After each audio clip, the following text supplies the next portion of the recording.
live from the sunny shores of Daytona Beach, Florida. The NASRA 360 Racing Network brings you tonight's coverage of the MMG Money Racing Halloween 500. My name is Tyler Dimmer. Joining alongside me tonight is Jacob Reeves, Cody Knott in the production booth. And Jacob, I gotta say, special event here on NASRA 360 Racing Network showing off the MMG Money Racing League, their Halloween 500. It's going to be crazy, and there's a lot of big names in this field tonight.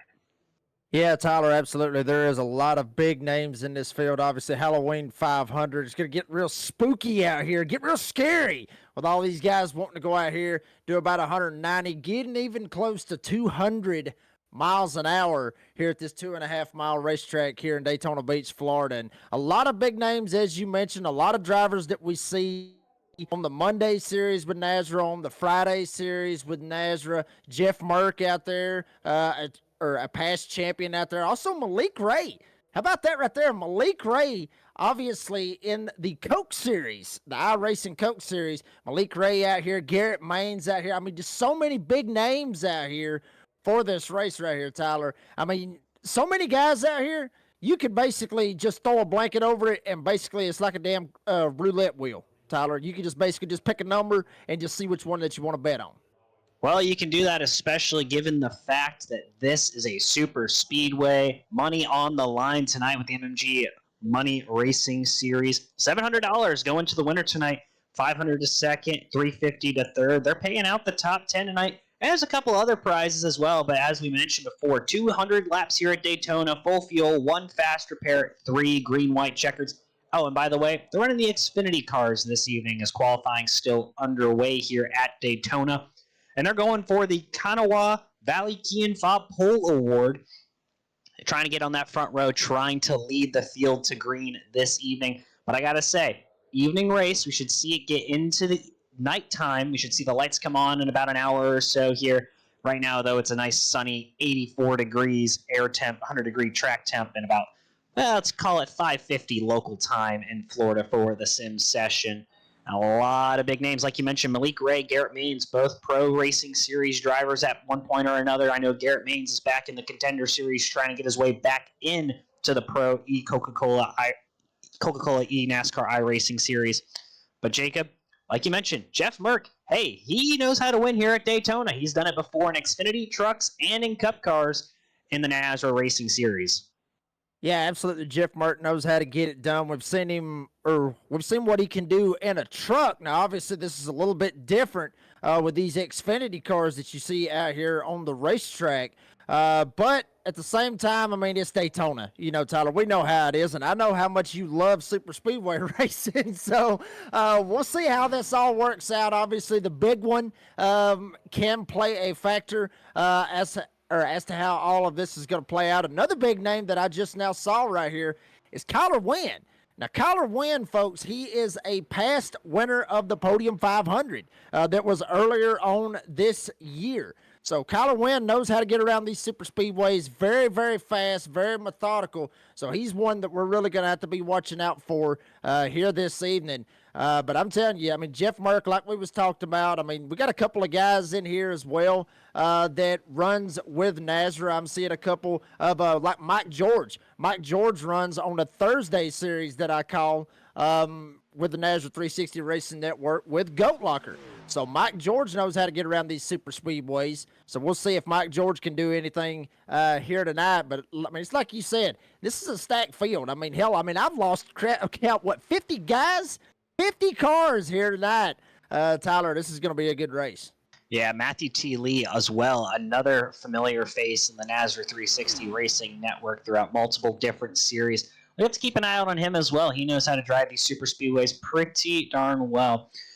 Also, you see all these different paint schemes. There will be an award for the best paint on the night presented by Coasting Thunder. So that'll be determined after the race based off of votes. But for now, keep an eye on some of these special paint schemes. A couple spooky ones out there, Jacob. But it'll be a fun ride. Again, like we said, 200 laps around this 2.5-mile super speedway in Daytona Beach, Florida. It's going to be a long race. And with over 50 cars entered, I think we're going to see some chaos pretty early, Jacob.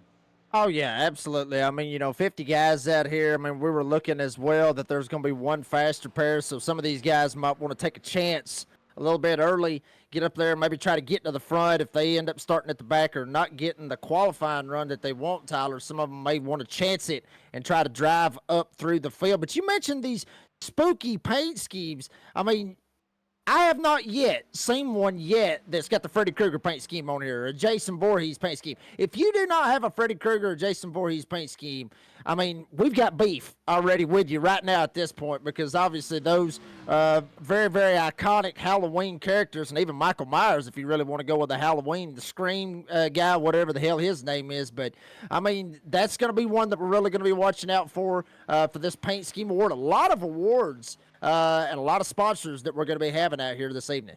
Yeah, and as always, huge credit to our NASRA 360 Racing Network sponsors. Premier Racing Setups is one of them, Butt Kicker another, as well as just NASRA sponsors as well. Starbase Comics, Blanchard's Towing and Repair, DSR Electric, all of those who come out and support us. Got Concerns of Police Survivors as well.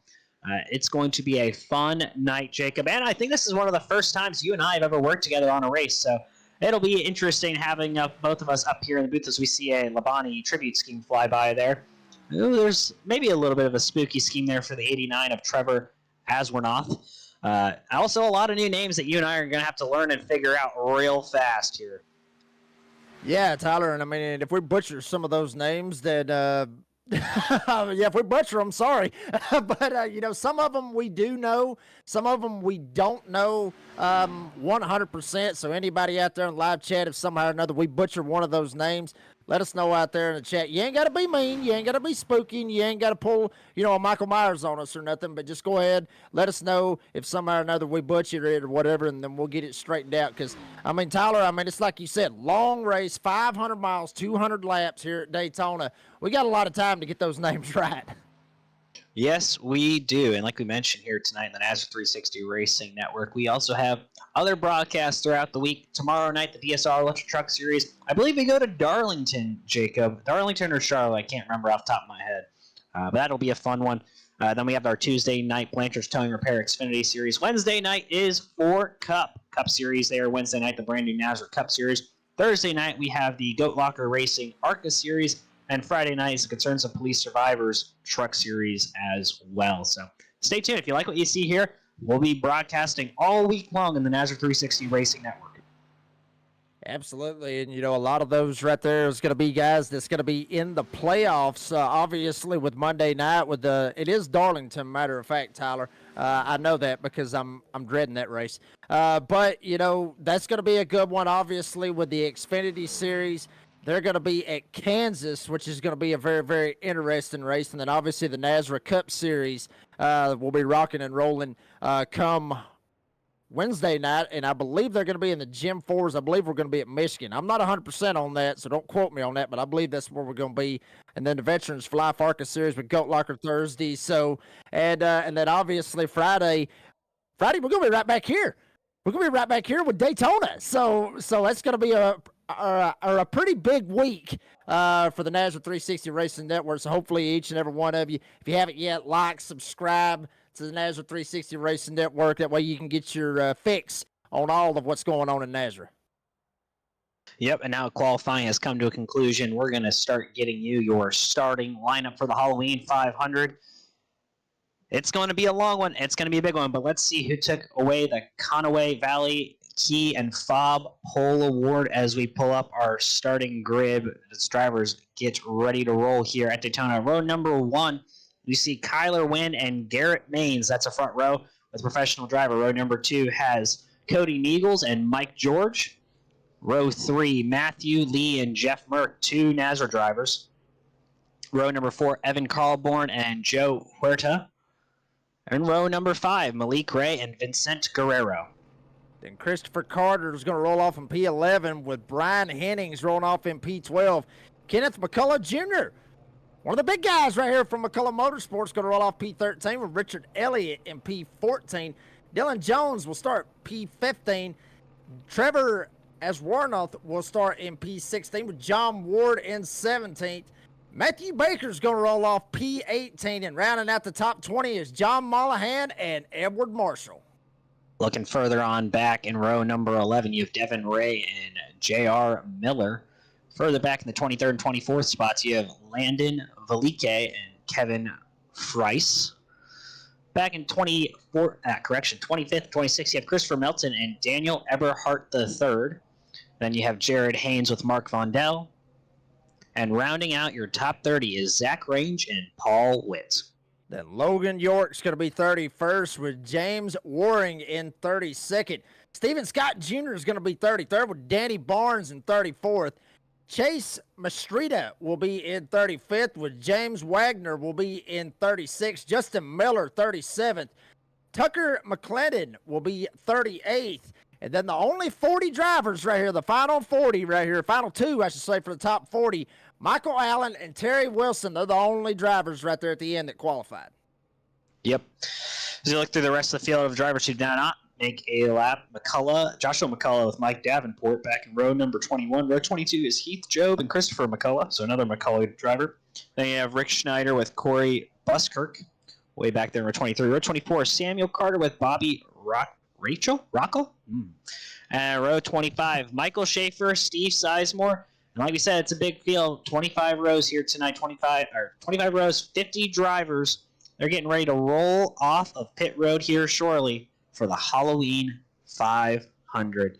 Jacob, we're going to be in for a long one and a big one here tonight. Drivers going for a lot of cash. $700 goes to the race winner. Yeah, absolutely. Long way, like you mentioned, 200 laps, 500 miles. And the big thing about this tonight, Tyler, is that these guys is going to have a lot of patience. Long race, obviously. The fuel is going to be the same as it would be 100%. It's not like 60% or 50% or anything like that. So this is typically what you would see for the Daytona 500. The only difference is it's in Xfinity cars. It's not in the Cup cars. So the only thing that, if I could preach it to these guys is patience, because you got a long race. You still got plenty of time to see what's going on. But obviously, as we mentioned, Tyler, sometimes chaos can happen. We can get in situations where guys maybe get impatient and try to go 4 wide here at Daytona when you really can only go 3 wide. So that will be the deciding factor when that big one happens, is if you can be able to miss that crash. And if you can miss it, then you're going to be in good standing. If not, then you got to burn that first fast repair. And if you end up wrecking out twice, you're pretty much screwed. So you're probably just more or less at the park it, call it a night, and then be able to try to go to the next one. Yeah, we'll see if drivers are patient here to start. We expect fuel to be anywhere from 35 to 45 laps here in the Xfinity car. 200 laps, though. The real-world Xfinity Series only runs, I want to say, 120 for a 300-mile race at the beginning of the season. So we'll see how that plays out tonight for these drivers as we're getting ready to roll. Jacob, I mentioned this in the Discord for the MMG Money Racing Series beforehand. Over, under, first caution, 10.5 laps. Let's make a little side bet here. What are we feeling? Are we going to take the over or the under? I tell you what, I'll take the over on that. Well, it depends on how much you want to bet on it. That's going to be the big thing right there on that, Tyler, is, but I mean, really and honestly, I think, we've got a lot of big names out here. A lot of guys that I believe have a lot of patience. We mentioned Kyler Wynn, Garrett Maines, obviously they're up there at the front row. But Mike George, Jeff Merck. Jeff Merck might actually be the wild card in it. He may say screw it and go 3 wide and maybe cause a little chaos right here. But Malik Ray would be one that I wouldn't think would make a whole lot of chaos happen right here at the start. Kenneth McCullum and obviously Christian McCullough, he's back there in the back, so he's going to have to try to find his way up there. Chris Blanchard, I just saw him down here as well. Blanchard, one of those Nazareth guys, he knows how to be a little aggressive on these super speedways as well. So to answer your question, I'm going to take the over, but I'm not 100% confident in that over. Yeah, I'm feeling the under, so maybe I'll just make it your entry fee tomorrow night. We'll bet on that. That'll be the deal up here in the booth between us. But I got to say, navigating the draft with 50-plus cars is going to be a challenge for these guys, especially with cars that don't really like being pushed bumper to bumper, right? The Xfinity cars, they're a little bit more loose. They don't really have the same stability that you see in the Gen 6 or the Gen 7 or the trucks. So it's going to be interesting to see because these bumpers aren't exactly flat in the Xfinity cars. The back bumper's a little bit curved. like they are with the Cup car, but these front bumpers are very rounded compared to the Cup cars. So we'll see as this field gets rolling here. Pacing underway here in the Halloween 500, Jacob. These drivers, it's an antsy feeling, right? I've done the Firecracker 400. I've done these Daytona 500s on iRacing for the official iRacing series. It's a nerve-wracking feeling starting these races, trying to get off to a good start and trying to avoid potential chaos. Yeah, I mean, you know, there's butterflies. Obviously, Tyler, there's butterflies through each and every one of these guys. Even Kyle Wynn, Garrett Maines, and, you know, Malik Ray. Malik Ray, he's been very successful on iRacing, but even he's still got a little bit of butterflies right here because it's like we talk about all the time. It's Daytona. You never know what the hell's going to happen. I mean, nobody has an idea of what's going to happen right here. Watching these guys go around for these pace laps right here, you know, we could see something that, you know, going into turn 3, one guy splits the middle, and then all hell ends up breaking loose. And, you know, these guys just don't know if that's going to happen or not. They know what their game plan is for this race. The only difference is they're worried about everybody else's game plan and worried about whether or not they're going to be involved in it. Yep, as we said, fuel is going to be a concern. No stages here like we see in other races on the NASCAR 360 Racing Network, the MMG Money Racing, 200 laps straight up. It's going to get interesting as drivers make their way through 3 and 4. We'll see if they have extended the pace laps here. It does not look to be so. So we will see how this race gets off to start. Like we said, Kyler Wynn and Garrett Maines front row tonight. Rest of the field finally behind 2 by 2 by 2. Getting ready to roll here at the World Center of Racing for the Halloween 500. Pace car pulls on to pit road. Kyler Wynn, Garrett Maines waiting for the Geico restart zone. Drivers ready to roll here at Daytona. Green flag underway here in the Halloween 500. Not a lot of support for Garrett Maines out of the back. The number 6 already jumps up to the top lane as soon as he crosses the line. Kyler Wynn, Garrett Maines drag racing turns toward turn number 1 here. Kyler Wynn, Garrett Maines currently in the lead. He's going to get a push from the 6 behind him. And they're rolling smooth, still 2 by 2 by 2. No driver trying to make it 3 wide at this point in time as they work their way towards Jacob on the backstretch. And Kyler Wynn going to keep it on the bottom. He's going to get a huge shove from Matthew Lee. Kyler Wynn actually going to take it all the way to the back. Drops below the double yellow line. Wants to have none of this. He's going to actually go to the back and maybe try to ride at the back, see kind of what's going to happen. Kyler Wynn, he's going to take the lead. Now Cody Nagel is going to work his way up on the top side as they work their way through 3 and 4. Yeah, Cody Nagel's on the outside there. You got Garrett Maines now leading the field on the bottom. Matthew Lee right behind Garrett Maines. He's trying to move forward. You got other drivers there on the outside trying to work their way towards the front. Still 2 by 2 by 2 as we work our way through the tri-oval. Down towards turn number 1. Malik Ray, he's the driver 4th in line on the bottom. Then you got that 60 machine sitting there 3rd in line on the outside. I believe that's Jeff Merck. Now, it shows 60 on our screen, but I believe he's the 9 in your program as they work their way back towards Jacob off of 2. Garrett Maines still keeping it on the bottom. Now Cody Nichols, he's going to try to get a shove. George right behind him. And on the bottom side, Matthew Lee in the 0-4 trying to get up here and give a shove to Garrett Maines. Everybody really kind of, I guess you could say, Tyler, being very copacetic right now. Nobody wanting to make any kind of crazy moves trying to help me win that bet on you, Tyler. Minding their P's and Q's. Mike George right now pushing Cody Nagels out in front. No one really using the bumper, kind of just arrow pushing at this point in time. So look throughout the rest of the field. Garrett Maines still holding serve on the bottom. Cody Nagels, though, leads the field as they work their way towards 1 and 2. Meanwhile, back out of the field, Bobby Rachel, as well as other drivers, including Kyler Wynn, way in the back of the field. They've actually dropped off the tail end of the pack. Still 2 by 2 by 2 as they work their way off of 2. And that is a normal strategy, honestly, Tyler, to see some of those guys just drop completely off, don't even want any part of this. You know, Kyler Webb may be thinking, oh, hell, something might get crazy. You don't want to get a bad bump draft and screw myself right here at the start of a 500-mile race. Garrett Maines keeps it on the bottom. Cody Nagels up top. George lead, and Jeff Mark the top 5 off 4. Jeff Merck sitting there on the bottom and 3rd in line. He's going to just mind his P's and Q's, not really getting into the back bumper of the truck or car ahead. Matthew Lee. Meanwhile, Cody Nagels trying to lead that lap. Garrett Maines fighting back on the bottom here as they roll into 1 and 2. 3 wide further back in the field. Drivers trying to be patient here, but someone stepped out of line already. He's trying to move his way forward, trying to see who that is further on back in the field. 3 wide throughout 1 and 2 as they work their way towards the backstretch. That's Daniel Everhart back there in the number 90. Shot up on the top side, tried to make it 3 wide. He's working the top side, but he's got absolutely no help. And now he may end up getting a little bit of help from the 25 trying to get up here. That's Kevin Freeze. Now that outside lane's starting to work. Now we got guys jumping up to the top side trying to get it to work as well. Matthew Baker up top coming off 4. That's 4 cars now into the outside lane. Meanwhile, we'll see if anyone else jumps up and joins them. Still the 4 now, make it 5. The 89 jumps up to the front. He's going to look. Malik Ray looking to the middle now. He's going to do so.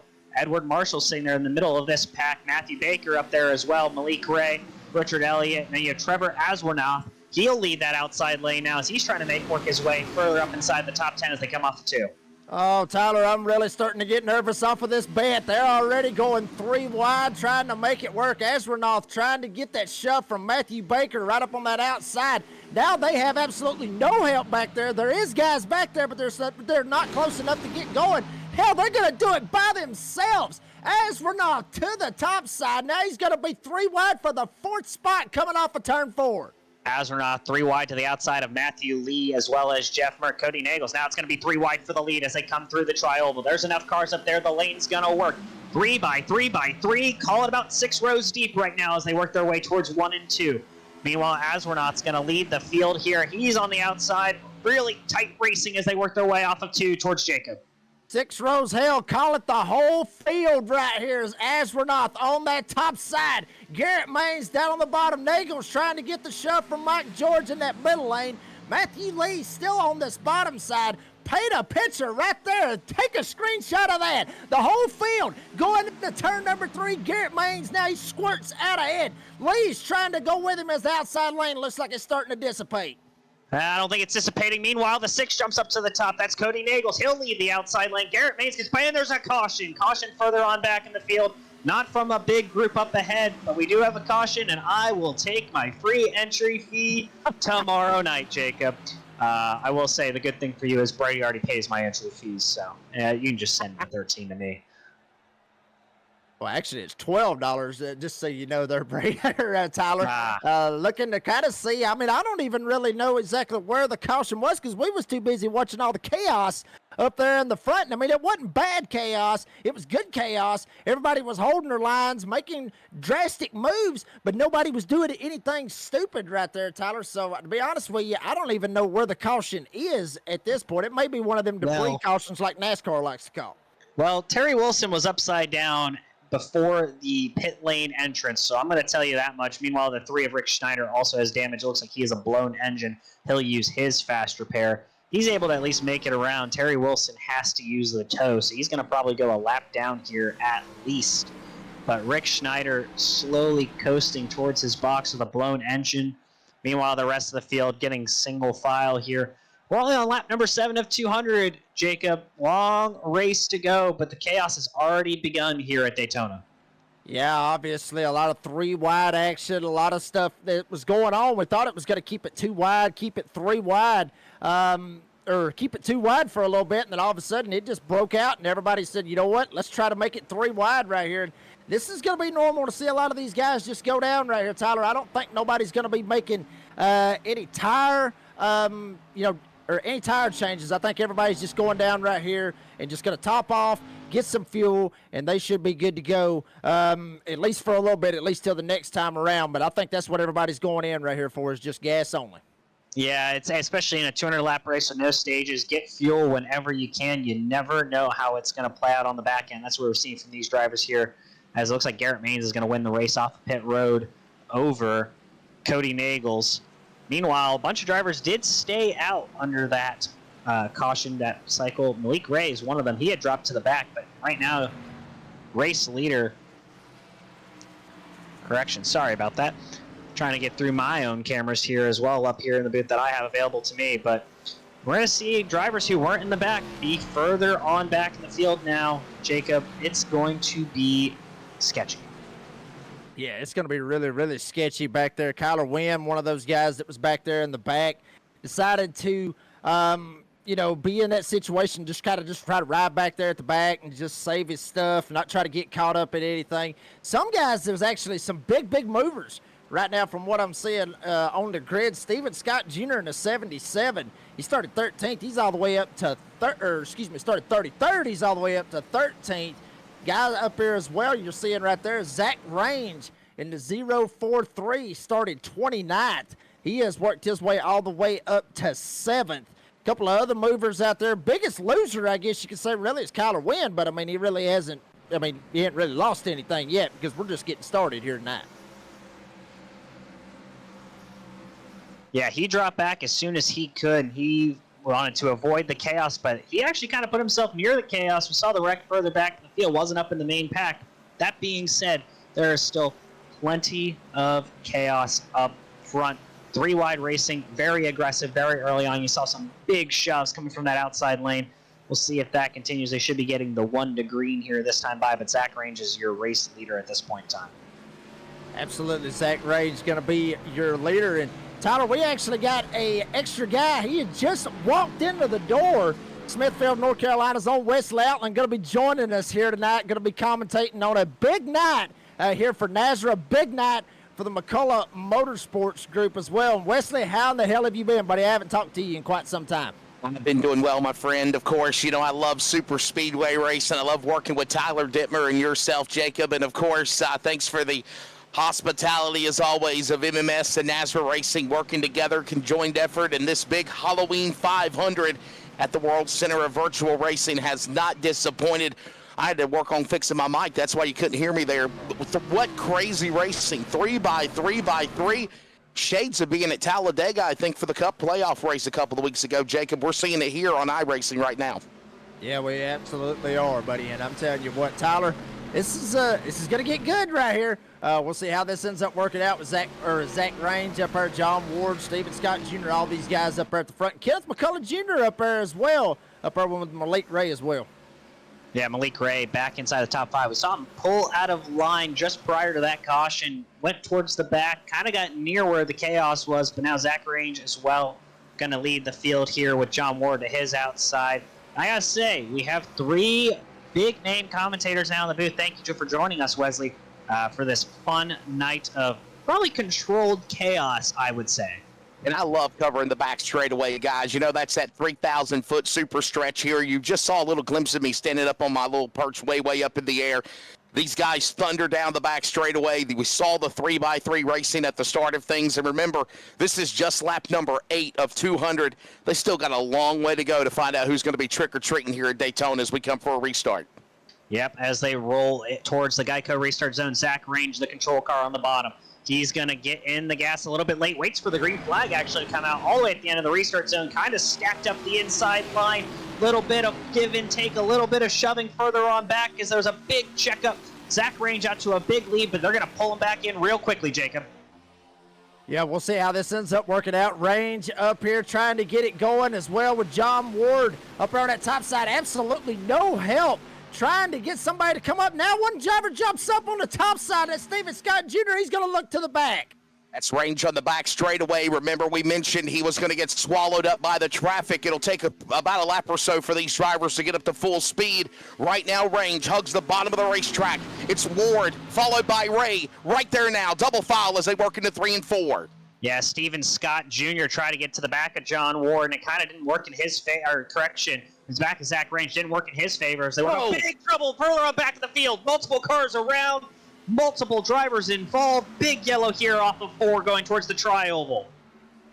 Huge wreck right here on the front straightaway. Might have been a bad bump draft gone wrong. Might have been something that maybe it had to do with Steven Scott Jr. right there that was maybe at that point. No, actually, it looked like somebody actually blew up right here. It was Matthew Lee. He was just riding right here in the 0-4, and he was just riding calm, cool, and collected. Not real sure exactly what had happened. Maybe there was a little bit of a stack-up or whatever. No, this is a huge lag deal right here.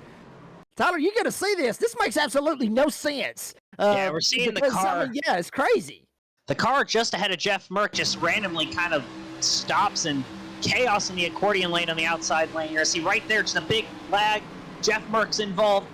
Other drivers involved as well. They're going to have to take their fast repair. Terry Wilson looked like he avoided a little bit of the chaos, but he's already used his fast repair. But yeah, you're just going to see that car right in front of Jeff Merck, that first black car in front of the green, just kind of stack up, and you see chaos as the field has nowhere to go here off of 4, Wesley. Yeah, that's a tough break for the Clinton main driver, Matthew Lee, and a whole host of other cars. All I saw was the 90 got really loose on the exit of 3 and 4 when I tossed it back to you, Tyler, and the next thing you know, we had cars going around and crashing.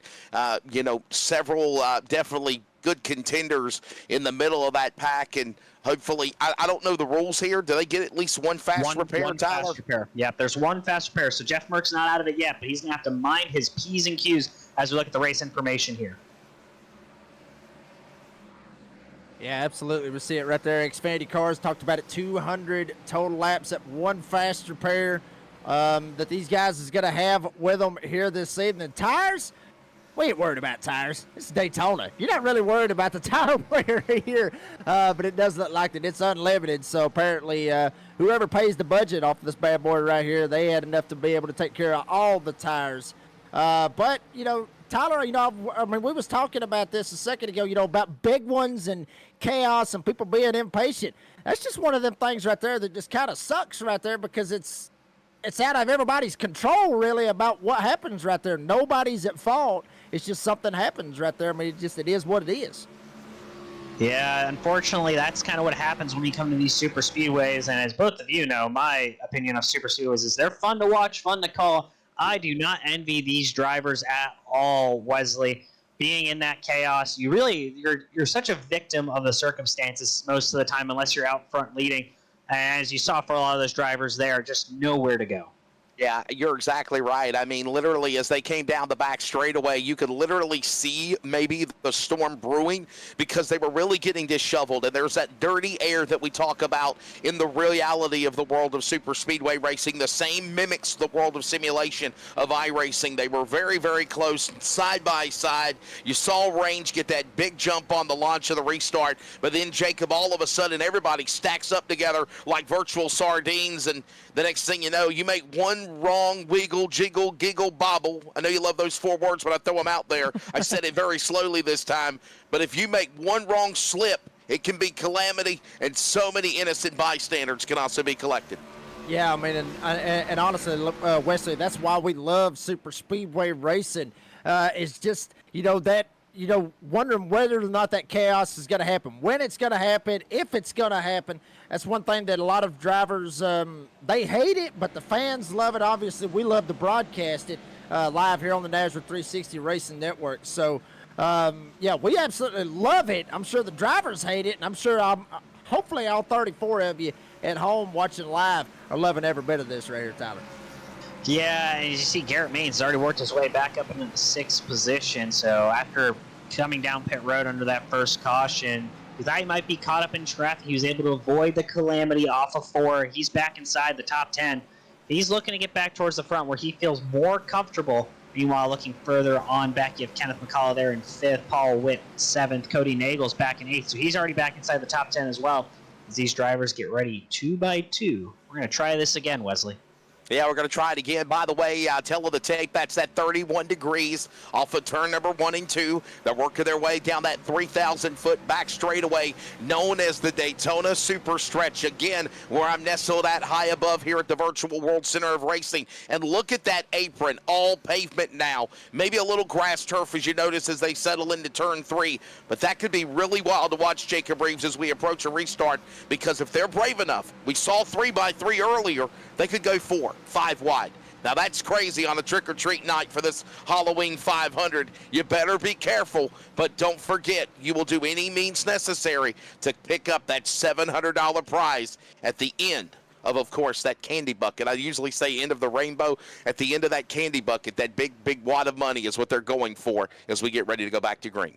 Yeah, absolutely, Wesley. I mean, $700 can do a lot of things. It damn sure can. Obviously, there's plenty of times where I wished I had $700, Wesley, and I'm sure a lot of these guys not only racing for that, obviously, but racing for the glory to call themselves the Halloween Daytona 500 champion here with the McCullough Motorsports guys. So here we go. Pace car is off. Zach Range 043, Malik Ray Up here on the front row, John Ward, Devin Ray, and Kenneth McCullough Jr. Green flag in the air. Range gasses up. He's going to try to get away. The only problem is he's got nobody behind him. He's going to have absolutely no help. He may end up screwing himself. Malik Ray going to work up here on this top side. Ray's going to try to give the shove now to Malik Ray. They're going to end up just shooting right by him. They got 3 of them up on the top, Wesley, 2 down on the bottom. Malik Ray, one of the best of iRacing events, hanked up on the outside. Here's Range flanked to the bottom. Right now, everybody now gives each other plenty of room. 3-car tandem to the outside. Range now picks up momentum. There's a block thrown. The Deuce hits in front of Range as they dive into 3. Yeah, Devin Ray said, I'm clear, I'm going to get down to the bottom. Meanwhile, Range is going to push him as they work through 3 and 4. Malik Ray's got his former professional buddy right behind him. That's Mr. Garrett Maines. Garrett Maines back in the Contender Series as they work their way back through the tri-oval. Malik Ray leads that lap, working back towards Jacob.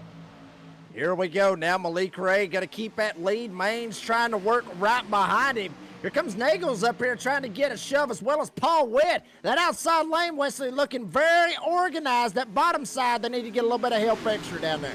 There goes, of course, Malik Ray now up in front. Everybody hangs down to the bottom of the racetrack. Range trying to get the run on the 1. Right now, they stay to the back straightaway. 2 by 2 by 2. That's that formation as they're going to do-si-do to that third turn into that 31 degrees of bank in there.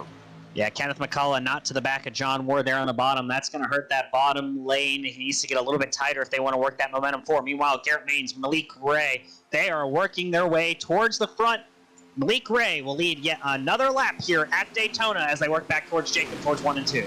And Garrett Maines still got that shove. Nagel's still right there as well. Malik Ray thinks about it. Yep, he's going to jump it straight down to the bottom side.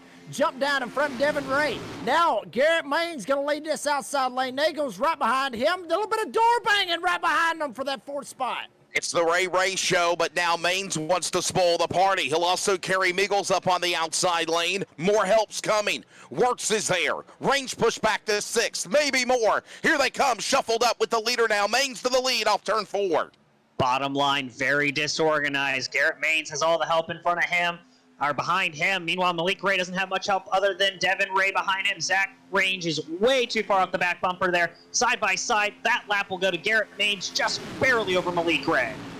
Maines still going to have to try to keep it right there. Obviously, you talked about it. Old teammates right there. Maybe they're trying to control both of those lines. Maybe try to make sure one of them at least takes it all the way to the house and gets that $700 prize here tonight, Wesley. Malik Ray down to the inside. Ray right there behind him. Maines up on the top shelf. Nobody is jumping out of line just yet. Keep the ones hugged down to the double yellow line as they still go door to door, working off the bacon into turn number 3. It's 2 by 2, but it's not very well organized at this point. Wesley and Jacob. Garrett Maines, Malik Ray leading their respective lines. Devin Ray pushing Malik Ray. Meanwhile, you have Garrett Maines. He's got Cody Nagels right behind him. Garrett Maines will lead this lap just barely over Malik Ray, but right now disorganized in both lines. Yeah, both of them really just back and forth, back and forth. Nobody really wanting to try to keep it straight, I guess you could say. I looked a couple of times, and the bottom side of Devin Ray, he almost lost it about 2 or 3 laps ago down there on the bottom side. So these guys dealing with a lot of air here tonight at Daytona. Still in the first 50 miles of this race, but right now, still the inside of the racetrack. Tyler Dittmer is the preferred lane. Malik Ray knows that the Uno car stays locked to the bottom of the racetrack as they thunder into 3. Yeah, I don't know necessarily if the bottom is the preferred lane, but Malik Ray and Devin Ray are working well enough together despite the lack of organization further on behind them. But you see these cars very loose further on back in the pack. You see Garrett Maines now clears Malik Ray. He'll move down to the bottom. Cody Nagels now leads the outside. Yeah, and honestly, it may have a little bit to do with that wind right now, Tyler, up to 11 miles an hour north. So maybe having a little bit to do with trying to make those cars dance around. Big dance right now out of Devin Ray, the second car on the inside lane working their way off turn 2. Guys, I don't know if you saw, but it looked like the Goodwrench black number 3 dropped to the bottom of the racetrack into 1 and 2. No harm, no foul. Miggles now, the extra life number 6, now to the lead around Maines as they work into turn number 3, Tyler. Garrett Maines probably has some choice words for there, and Eagles was not clear. Kind of clipped him on the way down, got a little combobulated on the bottom. Meanwhile, the outside lane, that's going to be led by none other than Paul Witt, and he's got Matthew Baker behind him. Those two trying to work their way to the front. He'll pull alongside Cody Nagels. And we may have a little bit of chaos right here because Terry Wilson in the 48 right here in front of these guys, running not as high as he needs to be. Lap traffic may play a factor right here. Witt dives it down. He's going to keep them really tight right here, Wesley. We may end up seeing a big one right here. There's that black number 3 car we just mentioned, and there's contact. They're making turns. The 3 goes around, turns into the 49 or the 48. Other cars involved, scraping to the bottom of the apron of the racetrack, and they're all starting to pop back into view now as the caution comes out for the 3rd time. Bound to happen. Lap car there, Tyler Dittmer, amongst the fast thundering herd. And one wrong slip, as we mentioned, and you've got calamity here in Daytona. I don't know what he was trying to do. He tried to force himself into a gap that wasn't there, and that was just absolutely horrible. The 48 of Terry Wilson just forcing the issue when he shouldn't have, just dropped to the back.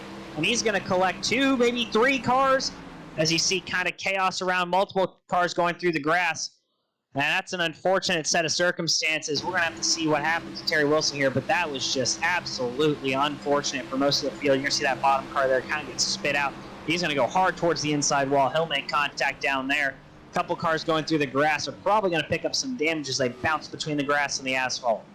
Yeah, and the big thing about that, Tyler, you were talking about just a second ago with Cody Nagels, when he jumped down in front of Garrett Maines, probably had some choice words. I got a feeling a lot of drivers right there that especially got involved in that probably got some choice words from Terry Wilson, which obviously we got beef, and I'm sure Wesley is really loving to hear that one finally, because I think we've got some beef out here on the racetrack right now, especially with that 48. I mean, I agree. He had plenty of room up on the top side. Nobody was going to try to take him up and try to make it 4 wide. All he had to do was stay up against the wall. Everybody else would have drove right by him on the inside. But, I mean, I agree. There is no hole right there, Wesley. No hole for him to be able to jump down in.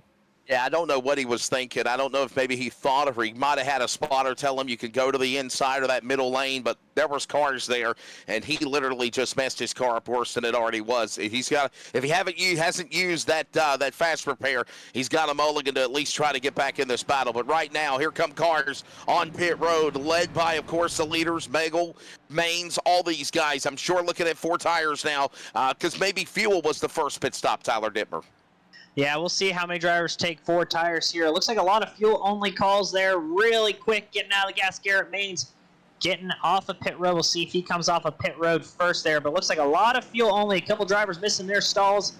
Meanwhile, a couple of drivers opting for 4 fresh, good gears here, Jacob. Big strategy call here over 20 laps into this race. Yeah, big strategy. But, you know, honestly, I mean, Tyler, you know, you were talking about some of them taking those 4 fresh tires. We saw a lot of guys really out of shape.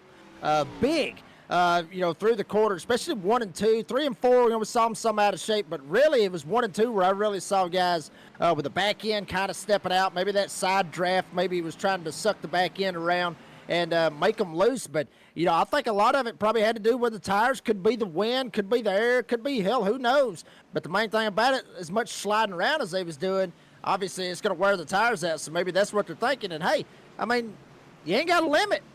Hell yeah, take them. I mean, I agree 100%, Tyler. If you got the opportunity, take them, and then you can be back there in the back, and then when the chaos happens, maybe you're going to be good to go, try to miss the wreck.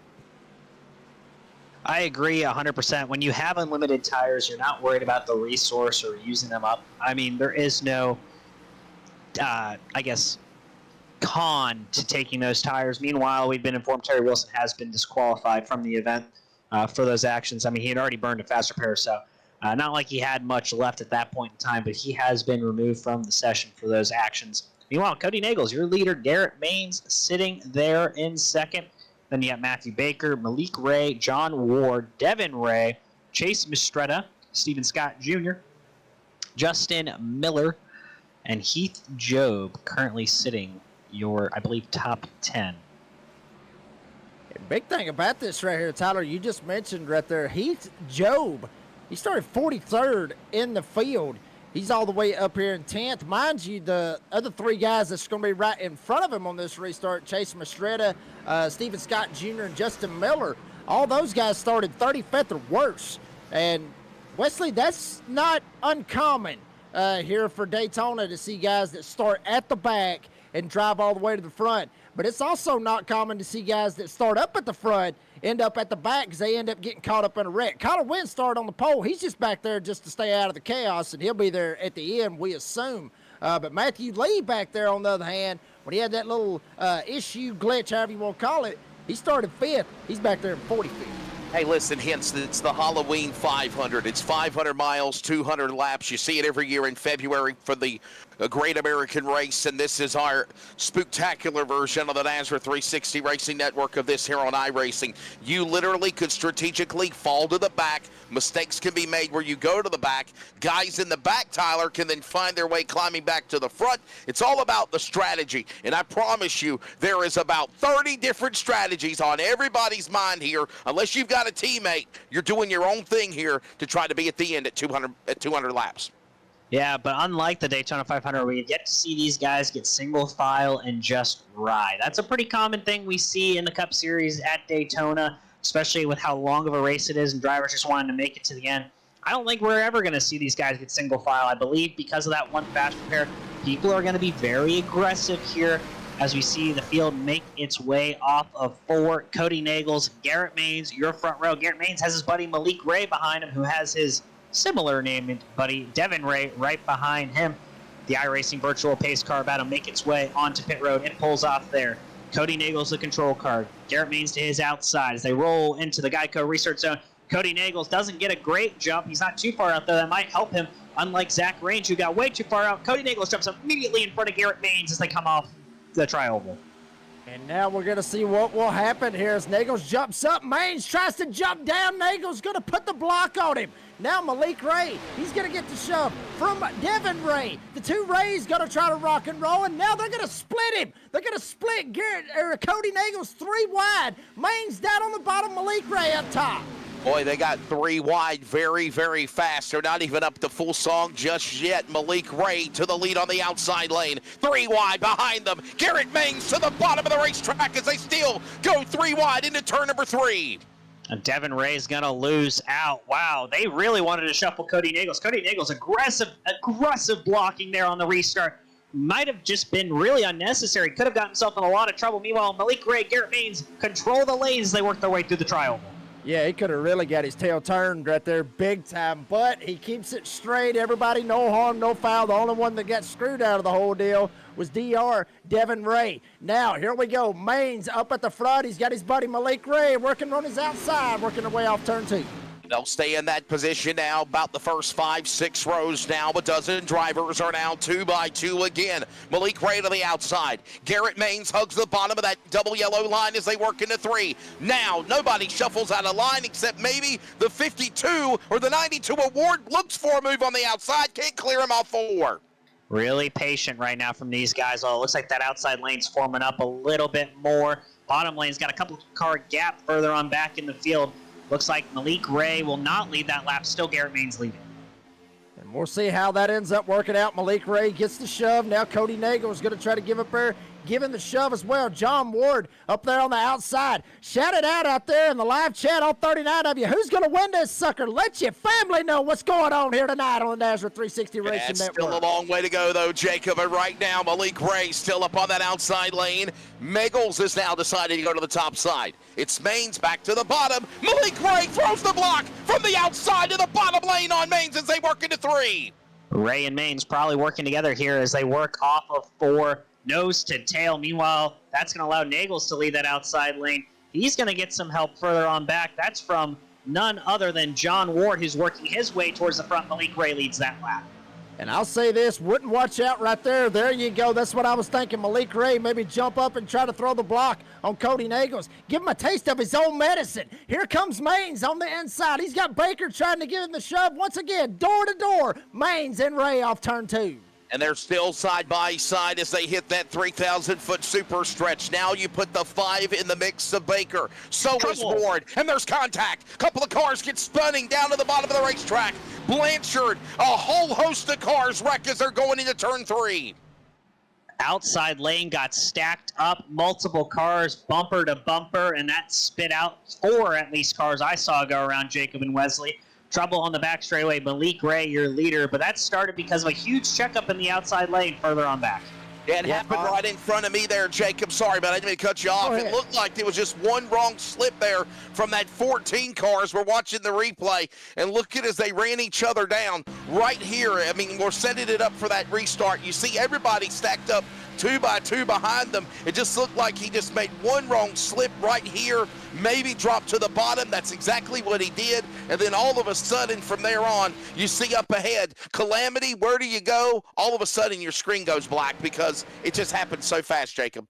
Yeah, it happened very, very fast. And really what it all started out was the number 2, Devin Ray. You see it right there. He's in the pink car right there on the outside, got the 25 right behind him. And he thinks about it right here, guys. He thinks about maybe trying to jump up, but the problem is he jumps up too damn late. He ends up hitting the guy in front of him, which ends up sending him down in the 74. Blanchard ends up getting caught up. And Devin Ray, basically a restart that he wants to forget, ending up in a caution after he thought about going to the outside, but he tried to think different of it, tried to get back in line, and ends up causing the caution. You know what, Tyler, that looked to me like maybe something that Terry Wilson did just about a caution earlier, just kind of a wrong move, made it drop from the top to the bottom, and right there's no room for error. You make one wrong slip and you got a whole bunch of guys beside you, you're going to get taken out. That's the sad reality of what just happened to Chris Blanchard and others.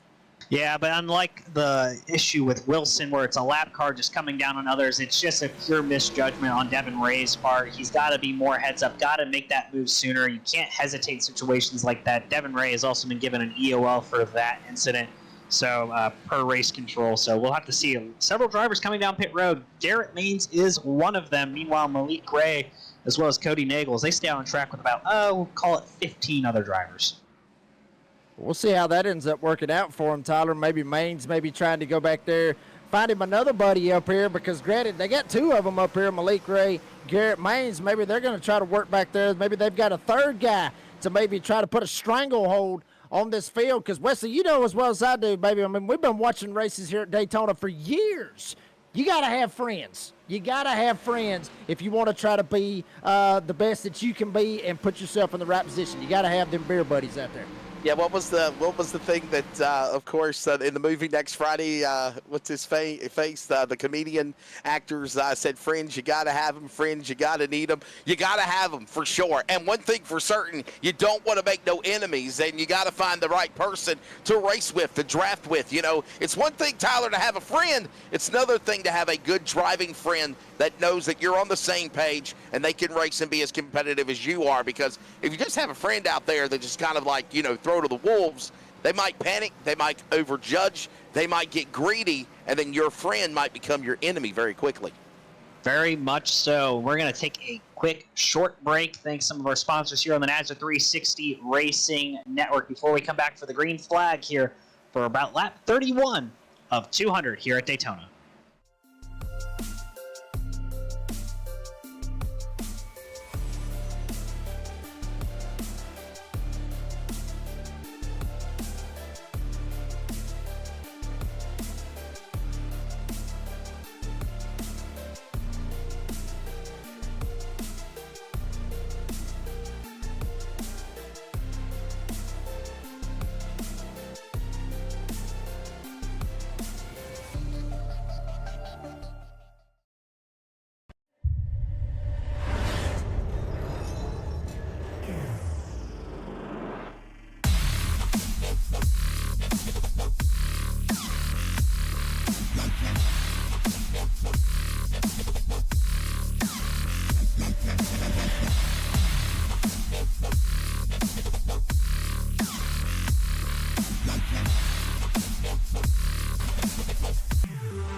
Back live at the World Center of Racing for the Halloween 500 and the MMG Money Racing Series.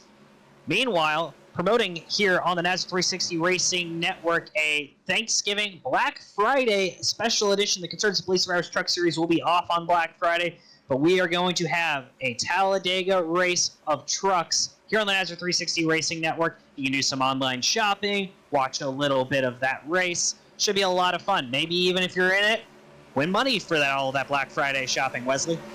And get ready for the Iron Bowl as well, by the way. Go Roll Tide. Yeah. They're Jacob, struggling this year. Jacob, you know what I'm talking about. Hush, they beat Missouri last night. Come on. Yeah, well, but it's Missouri. I mean, come on, it's Missouri. But I mean, hell, I mean, Jacob, you're not helping me here, man. I thought you were an Alabama fan like me. At home, they should beat Missouri. While we're getting back here, we're having fun up as here in the long as booth. they beat Auburn, I don't care, okay? Like, seriously, you can't win the national championship all the time. Just got to beat Auburn. Fair enough. Rivalries maintain king in the South. Meanwhile, Malik Ray trying to maintain that front position here as he goes in the Geico restart zone. Gets a good jump there on Cody Nagels. He'll lead the field to green. Lap 31 of 200 here at Daytona. We'll see what Malik Ray can do without his buddy Garrett Maines up here at the front. Cody Nagels, he's going to try to take it up here on the top side. May end up trying to split Malik Ray 3 wide. Yes, they will. Nagels up top. Ray down on the bottom. John Ward, he's going to take it all the way to the front. He's got Mastrita right behind him. New faces up here at the front, Wesley. And here they come. Ward now from the middle lane to the outside lane, back to the bottom lane. They are throwing blocks on one another like throwing haymakers between Ali and Rocky. Down into turn number 3 now. Give it back to Ray to the lead as they work 3 and 4. Yeah, they spit Cody Nagels out. Nagels should find himself in line there about 5th in the outside lane. Meanwhile, Malik Ray back to the bottom. He's got Mike George leading that outside lane. Malik Ray's going to try and control the lane. Shades of Joey Logano and Brad Keselowski at Daytona, but he's going to have company to his inside. That's John Ward there as they fight through the trioval. Well, I'll say this right here, Tyler. I mean, anybody else, they probably wouldn't be able to pull it off, but Malik Ray being a Coke Series driver, he knows how to get it done here on these super speedways. He's won at Daytona, if I'm not mistaken, but John Ward now, he's going to fight on that inside off too. And they're right now door to door. Everybody is shuffled up side by side as they thunder down the back straightaway here in Daytona. Right now, Malik Ray, the Signal 1 machine to the outside. But here comes the Halloween machine. Is that Hellraiser Jason? Yes, John Ward looking for the lead in turn 3. Meanwhile, as they work back through 3 and 4, Malik Ray has Mike George behind him, giving him the push. Malik Ray's going to try and get the lead again here as they come towards the stripe. Malik Ray, John Ward, side by side. That lap goes to Malik Ray by about 1,000th of a second as they roll back through towards 1 and 2. Mike George, the season opening winner for the Veterans for Life ARCA Series here live on the Nazareth 360 Racing Network on Thursday nights. Up here trying to get him a $700 payday, but he's got to go through Malik Ray and John Ward to do it. Patience, my friend. We ain't even got to lap number 50 yet, and they're all getting stacked up again. Here goes a little shuffle behind the top 5. They were 3 wide for a second. Ray scampers to the outside to get away from those cars. As there goes George and Ward. Here comes also the 8 to the bottom as they work 3 and 4. Yeah, Nagel's now trying to lead that 3rd lane. Malik Ray controlling the bottom. He'll go back up to Mike George in that 29 machine, try and get a push there. That's going to open it up for John Ward inside of Malik Ray. He'll lead that lap. Meanwhile, 3 wide further on back. Nagel's still leading the charge on the outside line, but he doesn't have much help. I'll say this, even though Cody Nagels might have made some crazy blocks and some questionable blocks, he is one aggressive driver trying to lead this outside lane and get himself back up here at the front off turn 2. Work to that back straightaway again. Malik Ray stays to the outside. Ward on the bottom. Here comes now that number 8 machine. The black number 8 now in the dance. That's going to be Evan Carburn. Carver now to the bottom of the racetrack. Here comes also Mistretta, Scott, Range, right there, 2x2. New names in the top 10 as they shuffle off 4. Garrett Maines, he came down pit road that last time by. He's 5th in the middle lane. Meanwhile, Trevor Aswarnoff, he's 4th in the middle lane. He had pushed it 3 wide earlier on, Jacob and Wesley, as they work back towards turn number 1. We'll see if Malik Ray can try to keep it up here. George thinks about it, looks to the top side, maybe trying to block this advance from Cody Nagels. Has got all the way up here to Mike George. Now they're going to contact. Oh, no, Big guys. contact. Guys spinning around all over the place. Steven Scott Jr. up in the air, flipping wildly, coming off of turn number 2. The whole damn field has piled in right here, Tyler. And there's still more cars crashing, guys. They are flipping, crashing. There is a cloud of smoke in front of me, and we just had another version of the big one, a multi-car crash right here entering the super stretch. It is a, if you will, junkyard virtually here, Tyler, in turn number 2. Yeah, it looks like the leader comes up. That kind of checks up that middle lane. And you see that driver in the middle just kind of gets loose on his own, and there is nowhere for anyone to go. Maine's involved. Merck's involved. Aswarnoff's involved. As long as actually really just most of the field's involved at this point. I mean, you could list all the drivers, but we'd be here for a week. Yeah, I mean, basically quoted what I said a while ago. Whole damn field, literally every single one of them back here. Scott slides up, gets into Nagels, and then from there on, everybody's just praying at this point. Couple of them do slide through barely, but a lot of them got their pilot's license, as Stevie the Viking Bartlett would say on the Friday night series that we have here on Nazareth. A lot of them got some pilot's license. Check them out. Up in the air. There goes Steven Scott. There goes the 89. He's up in the air. Multi-car guys, and a lot of guys that may have already burned that first fast repair right here, Wesley, they may be done for the evening, and we're not even halfway through this thing. Yeah, I think I saw Michael Myers flying through the air as well, man. Not the type of Halloween he wants to have here as well in Haddonfield and Daytona.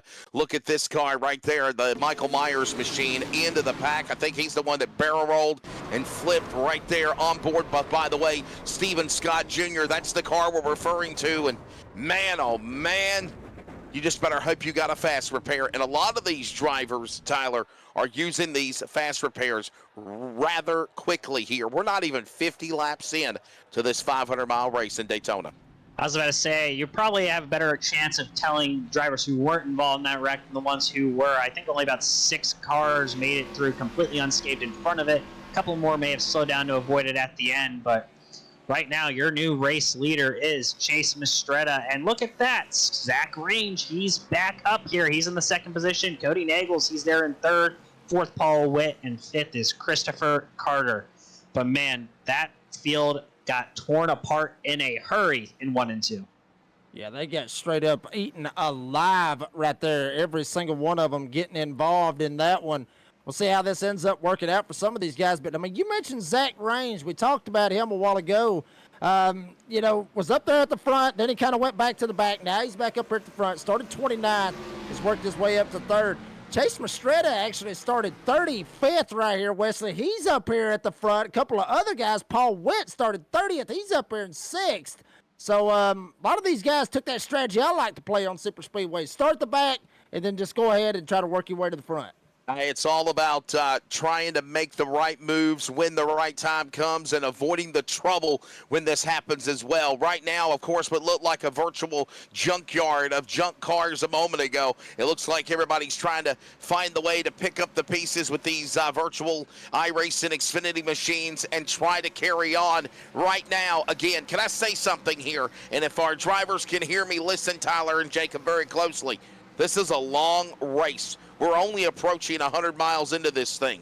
To first win the race, you must first finish. You can't be tearing stuff up here in the early going if you're not going to get a chance of that big money. There needs to be a little patience here. Tyler, Jacob, we need a long green flag run of this race to kind of settle things down, I believe.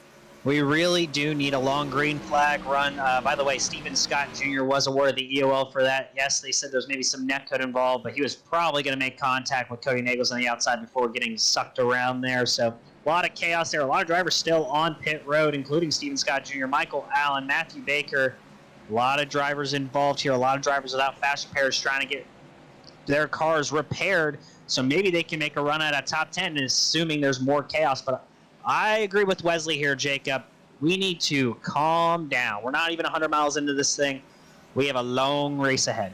Yeah, we got a long race ahead of us. And right here, this actually may turn into a little bit of old school racing, which means that they don't have a fast repair. So now it's going to be survival at this point. With not having that fast repair, they're just going to have to survive. And if whatever damage they get, if they blow the engine, then they're going to be parked. They're not going to be parked. They're just going to be done. Like poor old Jeff Merck. I mean, I think he's already burned both of his fast repairs already, or his one fast repair. So he's already got caught up 2 wrecks. He's already screwed, so he's probably out of this thing. So old school racing that we usually see here on the Nazareth 360 Racing Network without those fast repairs, Wesley, I think that's going to play a big factor into who's going to win this thing here tonight. And by the way, guys, don't forget, we got a big week ahead here on the Nazareth 360 Racing Network. And tomorrow night, the playoffs roll on. Tyler, I think you mentioned it earlier. We will be at the Darlington Raceway. You can join myself as well as Dean Hopton and Stephen Bartlett for the call. Monday night, Tuesday night, I believe we're going to be at the Michigan Speedway for the Xfinity Series as as well as Kansas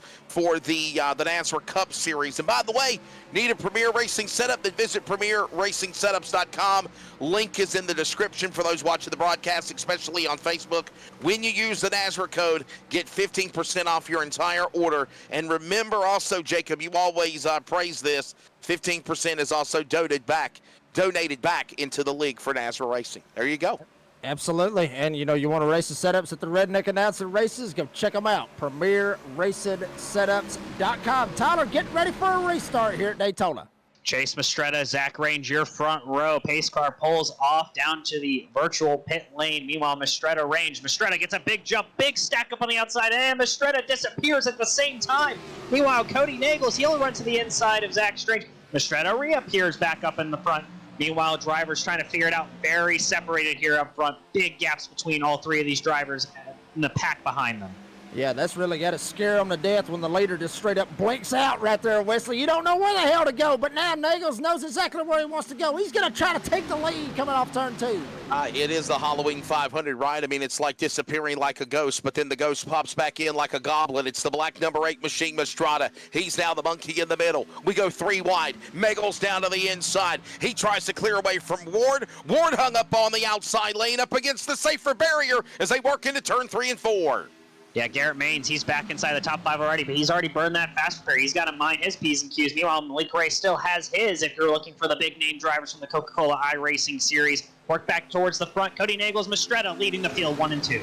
I'll say this right here, Wesley. I mean, they had a huge crash right there. Took out the whole damn field, and they don't care. They're still going to race as aggressive as they can be. Now, Nagels up on the on the bottom side, rather. Mastretta trying to get on this bottom side, but big shove behind Nagels. Another thing to think about, guys, as they work the back straightaway is the lights are beginning to illuminate around virtual Daytona. 100 miles in, 400 miles to go. This race will finish in darkness as, again, Megals to the lead in 3. As long as those lights don't go out, and hopefully won't finish in darkness and under the lights, Wesley, as we see the field coming off of 4. Having a little bit of fun up here in the booth. Cody Nagels, Christopher Carter, Chase Mastretta, Zach Range, as well as Garrett Maines, your top 5 as they come across the stripe. Big wiggle right here behind him right here. Christopher Carter was all but sideways, and he didn't even have Garrett Maines up his back bumper. He was just all sideways right there going through the tri-oval. That's got to scare Garrett Maines maybe just a little bit after seeing that big wreck a while ago, but Carter keeps it clean. Nagels, Mastretta working their way off turn 2. And Range had a little pop out the outside of the back end of Mastratta's rear end. You see him starting getting loose again. Yes, there's air. Yes, there's side draft. Yes, there's tandem, and he's hooked up with Mastratta's car. But right now, Range is trying to find a way to clean that air on the front nose as they work 3 and 4. Mike George leaving a bit of a gap between himself and Garrett Maines. Christopher Carter, meanwhile, pushing. Oh, big block there by Mastretta. He can't do it. Range goes to the outside, 3 wide. He's going to get left by himself. He'll get shuffled towards the back of the pack. Meanwhile, the driver's really loose in the tri-oval. Everybody freight training Zach Range. Now he's trying to side draft him, maybe try to pull him back, find a hole any way that he can. Holding very, very good up there just by himself, but once they get through the turns, everybody's going to get hooked up, and they're going to drive right by him. Cody Nagels still got the lead. Mastretta trying to get another run. Tyler, Jacob, you both run NASCAR. You both know the real life of running in super speedway racing. You can't stay in a tandem long enough from one car nose to tail, because if you do, Tyler, your car overheats. I think that's what was going on with Range. He desperately pulled to the outside, safer barrier. This now lets the battle hold on to the lead off 4. Yeah, Range, he'll fall back in. 6 car on the outside lane. Meanwhile, Mastretta as well as Nagels continue to lead the field up front. Christopher Carter still able to keep Nagels up front. Meanwhile, Malik Ray, Garrett Maines, they're 3rd in each respective lines as we look back throughout the field. Mike George there sitting 4th on the bottom. I would still be watching Christopher Carter right there. He has been loose as all get out going through the tri-oval, but he's been able to keep it straight. He's still dirt tracking it a little bit, but he's still keeping it straight, working his way off turn 2. Down that back straightaway again, Carter's car very, very loose, dirt tracking into that terminology again, the 37. Meanwhile, they work into turn number 3. Mastretta back to the outside lane. Here comes Megals. Megals protects that spot to the inside. Everybody stacked up 2 by 2 as they thunder off 4. And Paul Witt has been minding his P's and Q's, sitting there second in the outside lane, pushing Mastretta. He's not being overly aggressive. I don't expect to see that Toyota Supra overheat at this point in time. Meanwhile, the rest of the drivers very aggressive. You see a lot of bobbling throughout the field. These drivers' cars are very uncomfortable. Yeah, very, very uncomfortable right now, and I would watch out for Malik Ray right there in that one. If he takes the opportunity, thinks he maybe want to take a shot, might get the Rays right here to hook up and gas up and try to drive all the way up to the front, but Nagels gets out in front off turn 2. Well, that first 100 miles was very, very interesting. Now, as the track temperature's at 86 degrees, we race in now the 200-mile mark of the event. It's Nagels protecting the bottom. Mastrada right there into the middle lane. Nobody goes 3 wide as we got a car getting sideways in the back. I think he held his car, held his line. We stay green off 4. Yep, they saved it, and they're going to keep rolling there. Green off of 4. Meanwhile, top 10, call it top 12 tightly together. Meanwhile, 13th, 14th, a little bit further off back. Meanwhile, still Nagels leads out front on the bottom here at Daytona. James Waring was one of those guys that completely lost it, almost hit the inside rotating wall, but he's going to keep it straight, and we're going to keep it green. Nagels, Mastrada, still basically running pace laps or pace formation at 190 miles an hour off turn 2. Yeah, the pace car is now the ghost, if you will. Jacob back straight away. They thunder away. Mastrada now gets a push there from the 429, but Nagels gets help. Here comes also Carter right there with also Mings in the top 5 as they work into contact. Mastrada gets into contact. He almost gets into Mings. He turns into the other car. The 25 is around. They're wrecking again in front of you, Tyler, out 4. George goes around off the front of Paul Witt. Meanwhile, chaos further on back in the field. But Malik Ray and Garrett Maines made it through there relatively unscathed. Cody Nagels still the leader, but wow, big trouble there as they got kind of out of shape due to a push on Paul Witt on Chase Mastrada. Got super loose as you see Devin Ray's involved, other drivers as well. Big chaos there. Didn't look like a lot of hard contact for several drivers though, so should be relatively little damage, but some drivers definitely having some significant damage. You know, it really looked like, Tyler, as soon as the 8 Mastrada car got really, really loose, Jacob, he quickly got on the binders and really slowed down. I kind of concur with Tyler here, Jacob. Not as bad contact as we thought. I think he realized, oops, I made a mistake. I did it again. Went to the inside, really started to get on the binders to avoid having such a massive crash we saw in turn 2 earlier, Jacob. I'm just having flashbacks right there, honestly, from the start of the Cup Series season here at Daytona when Jeff Mert got me in the back end and kind of spun me around coming off of turn 4. So I'm having flashbacks right there. Getting turned right there. But yeah, I mean, big time moves by a bunch of those drivers be able to lock it down. You know, good awareness by everybody behind them to not just pile straight into them. And then once they was all over the place, it didn't matter if you got on the binders or not. Odds are you was going to get caught up in it right there, Tyler. Yeah, Paul Witt just kind of pushed Chase Mastrada in a bad spot, got him super loose, and then it was kind of unfortunate for everyone there. There's not enough time to check up. Drivers coming down pit road here for pit stops. That includes Cody Nagels and Garrett Maines, as well as others. Mike George included in that group, Malik Ray as well. We're going to take a quick break, thank a couple sponsors here on the NASCAR 360 Racing Network, and we'll be right back with the second 100 miles here at Daytona.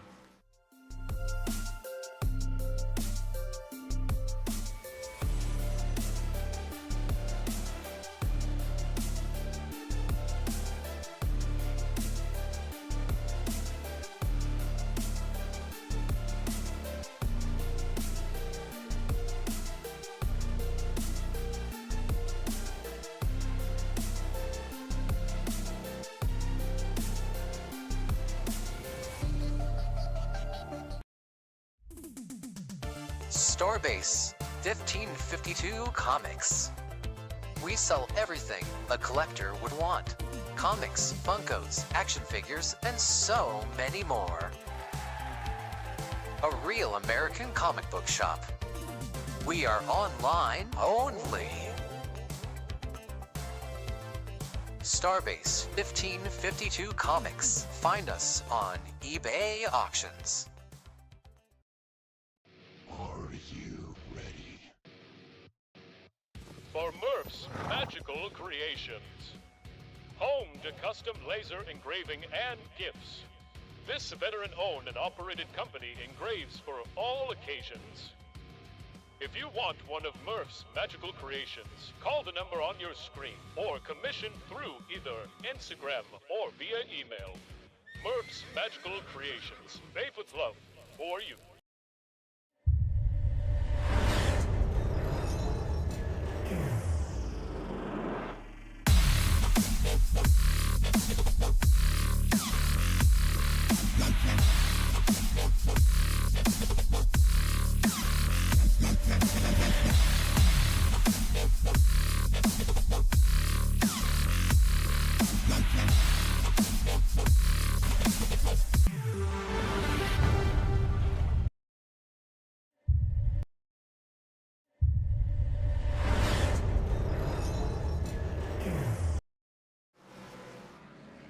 back live here at Daytona for the Halloween 500. Couple cars getting wave arounds here. Meanwhile, Cody Nagels, Malik Ray, Garrett Maines, Brian Hennings. First time we talked about him tonight, as well as John Ward, your current top 5 here at Daytona. A lot of chaos so far, Wesley. It has, and everybody needed to have a break, and pardon the pun, one needed to go to the potty, one had to get another swig of sweet tea because we're from the South, and some had to go get snacks. We got to keep ourselves also, hydrated and up to par to call these races. It's a long one here. Now everybody's reset, recharged, and also ready to go for the green flag, Jacob, whenever we get back started here. Yeah, and if you had to take a guess which one of them had to go take a leak, it was me. I will go ahead and throw that one out there. I mean, it had to be me. I mean, out of all of us, the redneck announcer had to go take a leak sooner or later. But, yeah, I mean, I agree with both of you. Yeah, I mean, it was a lot of chaos right here at the start. Tyler, you was thinking that that's exactly what it was going to be, and that's exactly what it's been. And the problem is that even though these guys have got that one faster pair right here, Tyler, a lot of guys' dreams have been dashed before they even got to the first 100 miles of this race. So it's unfortunate. We've said it before. Daytona giveth and Daytona taketh. Yeah, 6 cautions. We've had 17 caution laps. Well, we've also had 11 lead changes. So new leader back up front, Cody Nagels. Meanwhile, Malik Ray to his outside. We'll see how this goes back here, restarting on lap 49 of 200 tonight. It's going to be a long race, ladies and gentlemen. Stay strapped in as we're going back to the Geico restart zone. Cody Nagels, Malik Ray. Malik Ray gets a good jump. Big stack up on the inside line. Nagels is going to lose some ground here. But meanwhile, he gets it going back up through the gears. Garrett Maines to the back bumper of Malik Ray as they work towards 1 and 2. And Malik Ray's got his good buddy right behind him. Garrett Maines going to try to give him the shove up here on the outside. Cody Nagels all by himself, has absolutely no help at all. Nobody behind Cody Nagels. Now they're going to start to get a little bit of help. Brian Hennings is going to jump up here on the inside as well, but Malik Ray got to clear himself off turn 2. Yeah, Garrett Maines right there up on the outside, clear to the bottom, went Malik Ray, but here comes now Nagels. He's got help on the bottom of the racetrack, over 100 miles in, but now about to approach the first quarter of the race with 50 laps here, approaching as they work in 3 and 4. Nagels up in front, but Ray will battle back. Outside lane fell apart there because Malik Ray kind of came up in front of Maines, got really stacked up. That's going to allow John Ward to jump to the outside. Bryant heading there on the bottom there. Meanwhile, they're going to be side by side. Everyone gets reorganized here, getting back to 2 by 2 by 2, Jacob. And Matthew Davenport back there in the 55, maybe trying to see if he can jump up here and get him some. Christopher Carter up here as well. Got to be watching for him as well. Malik Ray trying to get the shove from Maines up on the top side. Cody Nagels, Brian Hennings really working good on this inside. Yeah, Hennings is a new name that we haven't really mentioned in the opening 50 laps of this race, Tyler Dittmer, but now he wants to put his name up in the top 5, approaching the halfway mark. Ray on the outside lane. Nagels protects that spot. They're still staying door-to-door in the 3. Yeah, door-to-door is exactly the way to describe it, Wesley, but we've seen that cause problems in the past, especially as cars on the inside get loose like Hennings did there. He got loose. That's going to help the outside lane. Malik Ray trying to clear Nagels through the tri-oval. Not clear yet as Garrett Maines gets off his back bumper. We'll see if any of these guys do elect to try to jump out to the outside, maybe try to take it 3 wide, but nobody thinks of it yet. Now Malik Ray jumps down. Maines wanted to go, but Cody Nagels shut the door. He was already there. Now Malik Ray tries to put the block. They're going to make contact coming off of turn number 2. And somehow John Ward right up under the back end of the number 12 of Maine's car. He gave him a shove, another shove, a little wiggle there for a minute. He goes to the outside lane. A push from Ward puts the 12 to the lead as they go to 3. Hennings now third in line on the inside. John Ward second in line on the outside, right behind Garrett Maines. Malik Ray probably going to look up to come up in front of Garrett Maines off of 4. He will not. He'll stay down there on the bottom. Maines leads the outside as they come through the tri-oval. Nagels all over the back bumper of the number 1. Ward trying to help out Maines as much as he can. Nagels trying to help out Ray as much as he can. Brian Hennings right there as well trying to help. And also Mike Davenport in that 55 started 42nd in the field. And he has worked his way up here into a battle for the top 5. Mike George also there as well. Malik Ray leads off 2. Malik Ray finally gets the clear. He has nobody on his inside or outside. Clean air for the 1 in front. Meanwhile, Nagels and Maines are door-to-door, side by side. Hennings and Ward in the mix, and George is back in the top 6 as well to 3. Ray probably could have came down in front of Nagels there on the back straightaway. Chose not to. Meanwhile, he's going to go back to the outside with his buddy Garrett Maines. Those two are going to work together off of 4. Meanwhile, further back in the field, a little bit less organized. You're only seeing really the top 5 rows stay close together at this point in time, Jacob. 37 cars right here. Throw a blanket over all of them, trying to run and make it to the end. Malik Ray still has the lead. He's going to jump down on the bottom side. Here comes Garrett Maines. He's going to work the top side. He's got John Ward giving him the shove off turn 2. Yeah, there was John a push Ward. by Ward, and Ward made that move. He went to the outside lane. He's going to carry now the double nickel of Davenport with him. Now it's Maines. Where do you go? High, low, top, bottom, middle. He stays to the inside as here comes Ward up top in 3 and 4.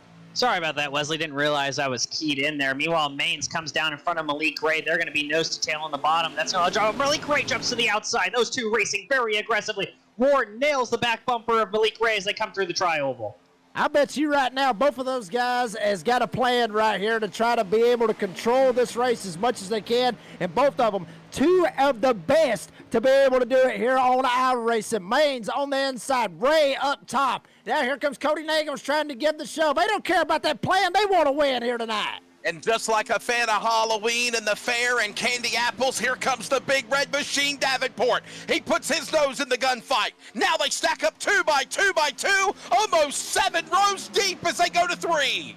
There you see Christopher Carter as well as Mike George. They're sitting in the 4th row in their respective lanes. They're trying to find a way to move their way forward. They've been up front most of the night, but Davenport's been the new name as well as Henning into the mix. Those 2 drivers seem pretty comfortable there, 3rd in line of each lane. Everybody being very calm, cool, and collected, at least for right now. Nobody wanting to try to jump out, make a 3-wide move, and try to get aggressive. Ward thought about it, jumps back in line behind Ray. Now Nagels, he's got nowhere to go. All he can do is shove Garrett Maines coming off of turn 2. And 3 wide behind the first 5 rows, and they are still 3 wide down the back straightaway halfway. Maines to the inside. Ray is there. Nagels now works on the inside of the racetrack, and Malik Ray goes up top and goes back to the lead. Meanwhile, 2 cars up on that outside lane. They're trying to find their way forward. Those 2 drivers, nope, one goes back in line in the middle lane, really. Malik Ray still on the outside of Garrett Maines. They work their way back through the tri-oval. This lap will go to Garrett Maines. And that one driver that is leading that outside lane is John Mollahan up there trying to get the shove from Landon Valiki up here with the 62. Now Mollahan starting to make a little bit of ground up there on that top side. Now Davenport jumps up, tries to throw the block, jumps back down in line. Mollahan maybe trying to go to the front. Yeah, John Mollahan has won some big money races in the past on iRacing over the years. Don't count out that man in the 10th spot. Right now, methodically working his way up to the front. All the while, Malik Ray on the bottom is now Garrett Maines, door to door to 3 and 4. Mollahan finds himself back in line 5th now in the outside lane. He's going to take that as a good sign. He was able to make the work 3 wide, get some positions out of it. Meanwhile, I see a little bit of a checkup there as the 2 drivers, Nagels as well as Ward, could not get a good push to the back of Malik Ray. Garrett Maines. Garrett Maines leads through the tri-oval. And big-time moves being made back through the field. Some of them trying to work their way to the front. Some of them trying to work their way to the back. Cody Nagels going to give the shove to Maines. Maines jumps up, tries to go with Ray. Now Nagels goes to the bottom side. He's going to have Hiddings try to work with him. Battle for the lead once again off 2. Back straight away, and I completely agree, Baker's mom. Don't these guys realize this is only lap 56 of 200? You would think they're going at it for the last lap. Door to door as they worked into turn number 3. Still for the lead, it's Maines in front on the outside. Malik Ray, Garrett Maines, Cody Nagels, very aggressive drivers, as well as John Mollahan, trying to get every position they can every single lap. You are not going to see those guys give an inch at all. But the difference is Garrett Maines already used his fast repair. Malik Ray still hasn't used his. So a lot of these things drivers have to take into consideration.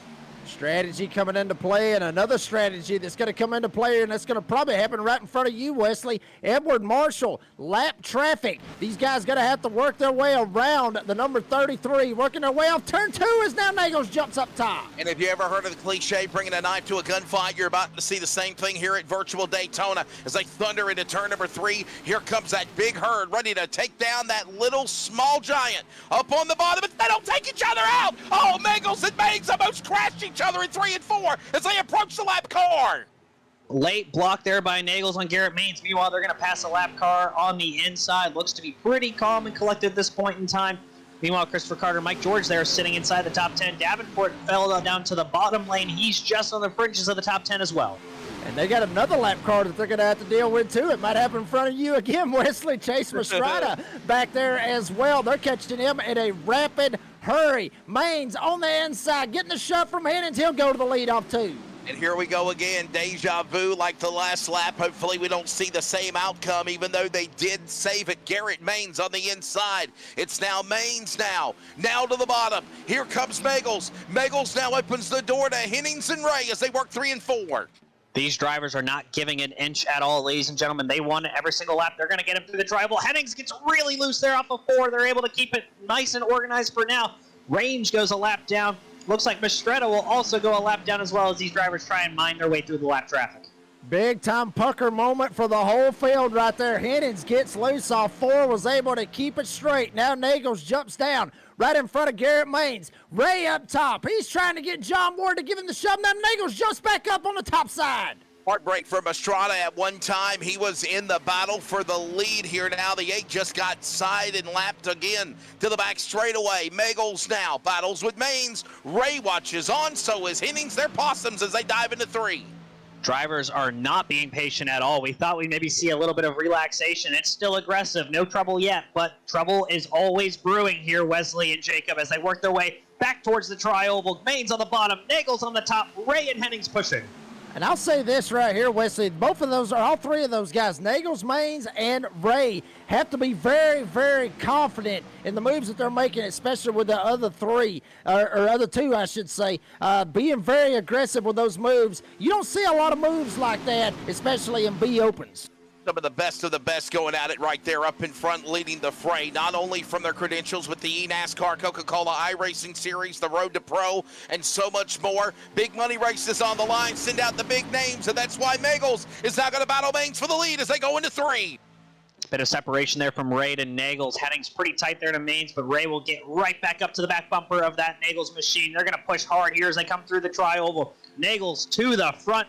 He'll lead this lap over Garrett Maines. Meanwhile, will he jump to the bottom if he gets clear? He's out in front. Yep, he jumps to the bottom. Malik Ray now to the outside. I think he actually dropped to the bottom right there, Wesley, because Malik Ray did not let off his back bumper. He was just praying that he didn't end up turning him. Now, Ray, he's going to take the outside. Ward going to try to give him the shove off turn 2. Yeah, Malik Ray's got John Ward all up under the back door. One wrong slip by the Uno car. The 92 is going to take his little candy away, break little hearts here on Halloween weekend. Here they go into turn 3. Splits the lap car up on the outside, safe for barriers. They work off 4. Ray leads. Now Megals on the outside. Outside lane falling apart here as they work their way through the tri-oval. Meanwhile, Ward still all over the back bumper of Malik Ray. Maines all over Nagels. Meanwhile, Brian Hennings, my PSQ 62 gets spit out there. They keep it clean for now, but a little bit of chaos. I'll say this, I'm gonna end up getting me a Reese's Peanut Butter Cup or some Skittles, son. I'm telling you, this is some good, aggressive, hard, clean racing up here at the front. Nagels jumps to the top. Maines now, he's gonna fight hard on the inside. Well, you want to mention candy? I'm an almond joy man. Sometimes you feel like a nut, and sometimes you don't. Who's going to have the mounds to go at it here to the back straightaway? It's Megals now to the outside. Here comes Maines back on the bottom, and they're still door-to-door going to 3. I can't handle the candy puns anymore. Oh, my goodness, YouTube. Just absolutely entertaining as always. Meanwhile, Hennings back to the back bumper of Garrett Maines. Malik Ray to the back bumper of Nagels. Ward now third on the outside. Meanwhile, Mike George third on the inside. That 62 machine we saw get loose last time through, though, Jacob. Yeah, we've seen a lot of them get loose right there, especially going through that tri-oval, but everybody keeps it clean, green, and all straight. Here goes Maines to the inside. Cody Nagels up top. Ray trying to get the shove to Nagels, and here comes Brian Hennings. He's still up there, Wesley. Tyler, one more candy reference right now. Those 3 names we mentioned are the 3 Musketeers. Maines, of course, Megals, and then, of course, Ray. Right there, going at it, side by side. John Ward and Hennings moving into the fray in 3. Christopher Carter's still there on the outside lane. He's looking for a way to get to the front. Meanwhile, Malik Ray battling back on the outside of Cody Nagels. Meanwhile, though, Brian Hennings trying to find a way to get around Garrett Maines. Garrett Maines boxed in, meanwhile, as they work their way through the tri-oval. And I'll throw in one more candy pun if you want. Skittles has got a lot of great colors. Shout it out in the live chat. What's your favorite color? Is it red? Is it purple? Is it green? Is it yellow? Or whatever the hell the other color is. Orange. Shout it out there in the live chat. It's Malik Ray and Garrett Maines and Cody Nagels up here battling for the lead. I hope it's not yellow. I'm sick of seeing yellow, meaning caution flags, pardon the pun. Back straightaway, Magels to the inside. Malik Ray right there in the mix as Maines holds onto that spot. Ward, Hennings, Carter, George, Melton, all are right there door to door. The first 5 rows off 3 and 4. There's a reason why I think the three of us aren't allowed to broadcast together, because we just feed off of each other way too much. Meanwhile, I will say up in front, Malik Ray still battling back hard with Ward on his back bumper, Nagels and Maines on the bottom. Mastrada has found his way back in line in the draft. He's trying to race for Lucky Dogs, and you look further on back the field, pretty organized right now. I'll say this, Tyler, it is an absolute blessing to be able to call all the racing here with you guys here on the Nazareth 360 Racing Network, because we got the best action that our racing has ever seen. There comes Maines on the inside of Nagels off 2. And I'll say one word to add what Tyler and Jacob said, chemistry. That's why it works. Back straightaway, Garrett Maines to the inside. Magels on the outside lane. Here comes Ray. He now goes from the bottom to the top. Can he make something work in the Uno car off 4? I've seen Malik Ray multiple times this race push Nagels out of line or try and leave him in the dust. We'll see if he does that again as they work their way through the tri-oval. Garrett Maines on the bottom, Nagels on the top, Ray and Hennings pushing them respectively. But right now, minding his own business, Malik Ray. Yeah, I mean, he really has, honestly. Tyler and Wesley have been very, very calm, cool, collected. Started up here at the front, started 9th, and has basically been up at the front all race long and just minding his business, just trying to let these guys play it out, Wesley. As dusk is gone, nightfall settles in. My goodness, I'm getting tongue-tied. One of the things I was going to say is things have kind of calmed down a little bit. Approaching about now around the 200-mile mark of this race on lap 66. Here comes now Maines working after Magels off 4. Nagels and Maines lead the bottom right. Malik Ray. Oh, good old punzer. Maines jumps up to the top. Nagels jumps to the top. They're all combobulated. Hennings gets loose on the bottom as they work their way through the tri-oval. Almost disaster for the field, Jacob.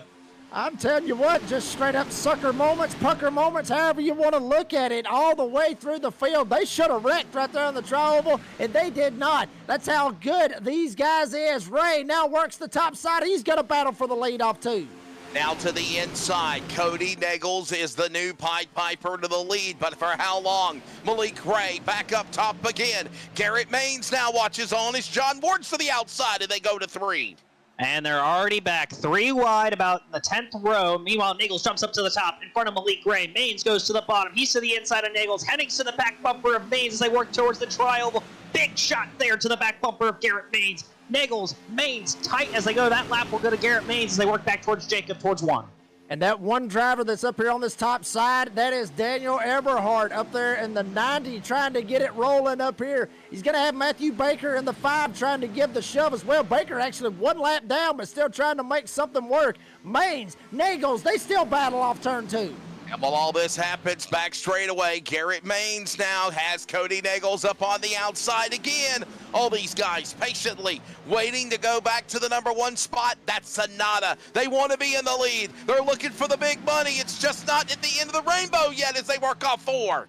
3 wide now on the 4th row. Make it the 3rd row. Drivers getting more and more aggressive as we go here tonight. Malik Ray's going to have company to his outside soon.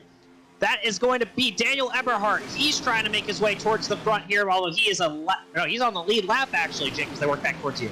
How about the John Deere car here in Daytona going for the lead, going into turn 1 and 2. Cody Nagels, Garrett Maines, they have their own little battle. Daniel Eberhardt said, slide over, boys. I'm taking the tractor all the way to the front. Here comes the tractor looking sexy. John Deere green on a hot virtual night to the outside. Now, Cody Nagels battles back to the bottom. The John Deere machine looks up top. He's got no friends as he works in 3 and 4. They went from 3 wide to 2 wide in a matter of about 4 seconds. Meanwhile, Eberhardt there, he's still in the lead lap, but that 5 of Matthew Baker, he's a lap down. He's racing for the lucky dog position. Still, that's going to be Nagels, Maines out front. They're both clear. Nagels throws the block on Maines. Malik Ray to the back bumper of Garrett Maines. They're all nose to tail. Yeah, I mean, all of them really making moves, trying to make it work. And even Matthew Baker up here, he is 1 lap down in that number 5 orange car that you see right there on your screen. Second one on the outside lane, trying to get that lucky dog maybe, but still battling right now. Maines leads. Back straightaway now, Maines clears back out in front. Ray is right there behind him. Hennings as well, outside lane. He got a little excited a moment ago. Here comes the Kellogg's machine up on the outside. He's hooked up with now the John Deere cars. They work off 3 and 4. Yeah, that's Eberhardt and Price right now leading that third lane. They're going to try and get towards the front, make another 3-wide push for the lead. Maines and Nagels, though, side by side as they go through the tri-oval. That lap goes to Nagels, just barely. Meanwhile, 3 wide again. They're going for the lead here. That's Price. Price trying to take it all the way to the front with the Kellogg's car, and he's going to try to make it work. Big shove! Almost ends up getting spun by Daniel Eberhardt, but they save it, and they're still going 3 wide in front of Wesley. And they're still 3 wide. I can't believe it. They're great. Backstretch now. That was a little Frosted Flakes material for the Kellogg's ride. The 25 to the outside. He's carrying all that momentum up top. Here comes now some more help. It's Carter. It's Magels. It's Maines. Damn it, Kenny Real, you jinxed us again off 4. They're 3 wide, and they are not slowing down. Price gets a little loose there off of Nagel's front bumper. Eberhardt to the lead towards the outside. Maines back on the bottom. They're going to push and shove. Meanwhile, Malik Ray to the inside of Garrett Maines. 3 wide for the lead as they go towards 1. And Eberhardt may end up having the preferred line right here. He's got Christopher Carter all over his back bumper. Ray on the inside. He's got Hiddens with him. Now the 25 of Price right behind Garrett Maines, but that inside lane, Ray is just too damn strong on that inside. Oh my goodness, Frankenstein would hop out of his grave and go into hiding. Back straightaway, the Goblins are going at it again to the back straightaway. It's a spectacular at Daytona. 3 by 3, and they hold it together in the 4. Still 3 by 3 by 3. Call it about 3 rows deep. Now it looks like another group's going to come up here and make it 3 wide. Meanwhile, that 2 machine, that pink 2 machine, he'll drop to the bottom. Malik Ray, Garrett Maines, side by side. Eberhardt, Bryce, and Henning, side by side for 3rd position. And I'll say this, Wesley Outland, cue the Halloween Michael Myers music, because they are catching lap traffic while they're running 3 wide. That may end up being very spooky and scary here for the Halloween 500. Maines up on the top side. He's got Malik Ray to his inside, working away off turn 2. They better hope it don't turn into a version of Nightmare on Elm Street here at Daytona on the back straightaway. Lap traffic is up ahead. This is going to slow these leaders down, or will it? We're 3 wide. Ray still leads as they go into 3 and 4. They don't seem to care about the lap traffic ahead, but that outside lane is falling apart. You're going to see Eberhardt fall back in line. Now they're going to get 2 by 2 minus the 25. I believe that's Christopher Carter there all by his lonesome. He needs to find a place in line. He will further on back. Malik Ray, Bryant Hennings lead the inside lane. Then you have Garrett Maines and Kevin Price up there. John Mollahan in that pink number 2. He's on the bottom 3rd in lines. Malik Ray's going to jump up in front of his buddy Garrett Maines. Maine's going to try to get the run now. He'll left now. Big move back here by Mollahan. Almost got up into Price. Now they work by the lap traffic going down the backstretch off turn 2 as Ray almost comes down. And for everybody that's asking the rest of the top 20, we're going to go to the full screen up above so you can see it all the while. Malik Ray holds on to the lead, but why? Hennings is going to go look for the lead on the bottom in 3 and 4. Hennings has been the pusher for so long. He's looking to lead a lap now. He's got John Mollahan behind him. Meanwhile, Malik Ray, Garrett Maines are going to lead that outside. Nagels is their 6th position, call it, as Range goes yet another lap down there on the outside. An unfortunate way his day has gone. He was on the pole. I believe he was on, no, correction. He was in the top 5, led a bunch of laps. He's now fallen 2 laps down. And unfortunate to see that right there for Range, but Ray up here trying to get this shove. Now Hennings, Brian Hennings goes to the front. A huge shot off turn 2. And Hennings got a push, a little wiggle and a jiggle and a giggle and a bobble. And the Goblin stays to the inside, stays in the pack, falls into 6th or 7th spot, but he's still in the fight as they work the 3 with Ray leading. Yeah, Mollahan gave him a shove on corner exit, and Hennings' car did not like that. Got super loose. Meanwhile, Mollahan's loose. What a save. He keeps it straight for the meanwhile. That's going to allow Garrett Maines to get towards the front. Garrett Maines will lead this lap. Hell of a save by John Mollahan in the 44, showing 2 on your screen. But up front, Maines on the inside. He's got his buddy Malik Ray right behind him. And he got the Kellogg's and the John Deere combo up on the outside. How about that one right there? A tractor and some cereal working its way up there on the outside off 2. Oh, there's nothing like that kind of breakfast of champions right down on the back straightaway. Look at this now. Here comes Garrett Maines fighting back on the bottom, the right code 12. It's Malik Ray in the signal 1. Megals on the inside as they go back into turn 3. Garrett Maines will clear. He'll drop up in front of Price. Malik Ray is going to be in front of Nagels on the bottom. Those two will be side by side as they work their way off of 4. We are now 30 laps into this run. Will we see green flag stops here shortly as the lead pack kind of splintered at one point? They're getting back together as they're 2x2. There's a good possibility we may see a green flag pit stop right here. There for a while, we didn't think we was ever going to get to it, but good possibility right here. Ray on the inside, Maines up top. You got Fries right behind him up there on the top side. Nagels has been up at the front all race long. He's still trying to work with these guys. Yeah, Kevin Freeze right now perfectly in line with Garrett Maines. Malik Ray stays to the inside. Magels will follow. Hennings, who had a scare a moment ago, has put himself right back to the inside of that third row as they're door-to-door again off 4. Nagels shoved Malik Ray into that corner. We saw that number 1 signal machine get super loose there on the bottom. Garrett Maines and Price are going to battle back on the outside with Eberhardt right behind them. Meanwhile, it's Ray, Nagels, Hennings on the bottom as they're door-to-door through the trial. Big time racing and very, very hold your breath excitement is what we're seeing here tonight. Wesley Outland, Garrett Maines up on the top, Ray on the bottom side, Freeze right behind them. Eberhardt trying to roll with the John Deere colors as well. And this is going to get absolutely good if we see some green flag pit stops. Guys, this is iRacing, right? My blood pressure is through the roof right now on overload, calling this action. It's Maines up on the top. A little wiggle again right there from Freeze. Ray down to the inside. He pulls away from the machine of Magels as they work their way again into 3 and 4. And we're working on lap number 80 when they cross the stripe. The second of 500 miles will be done next time by. Meanwhile, Ray, Maines battling back and forth, leading the field.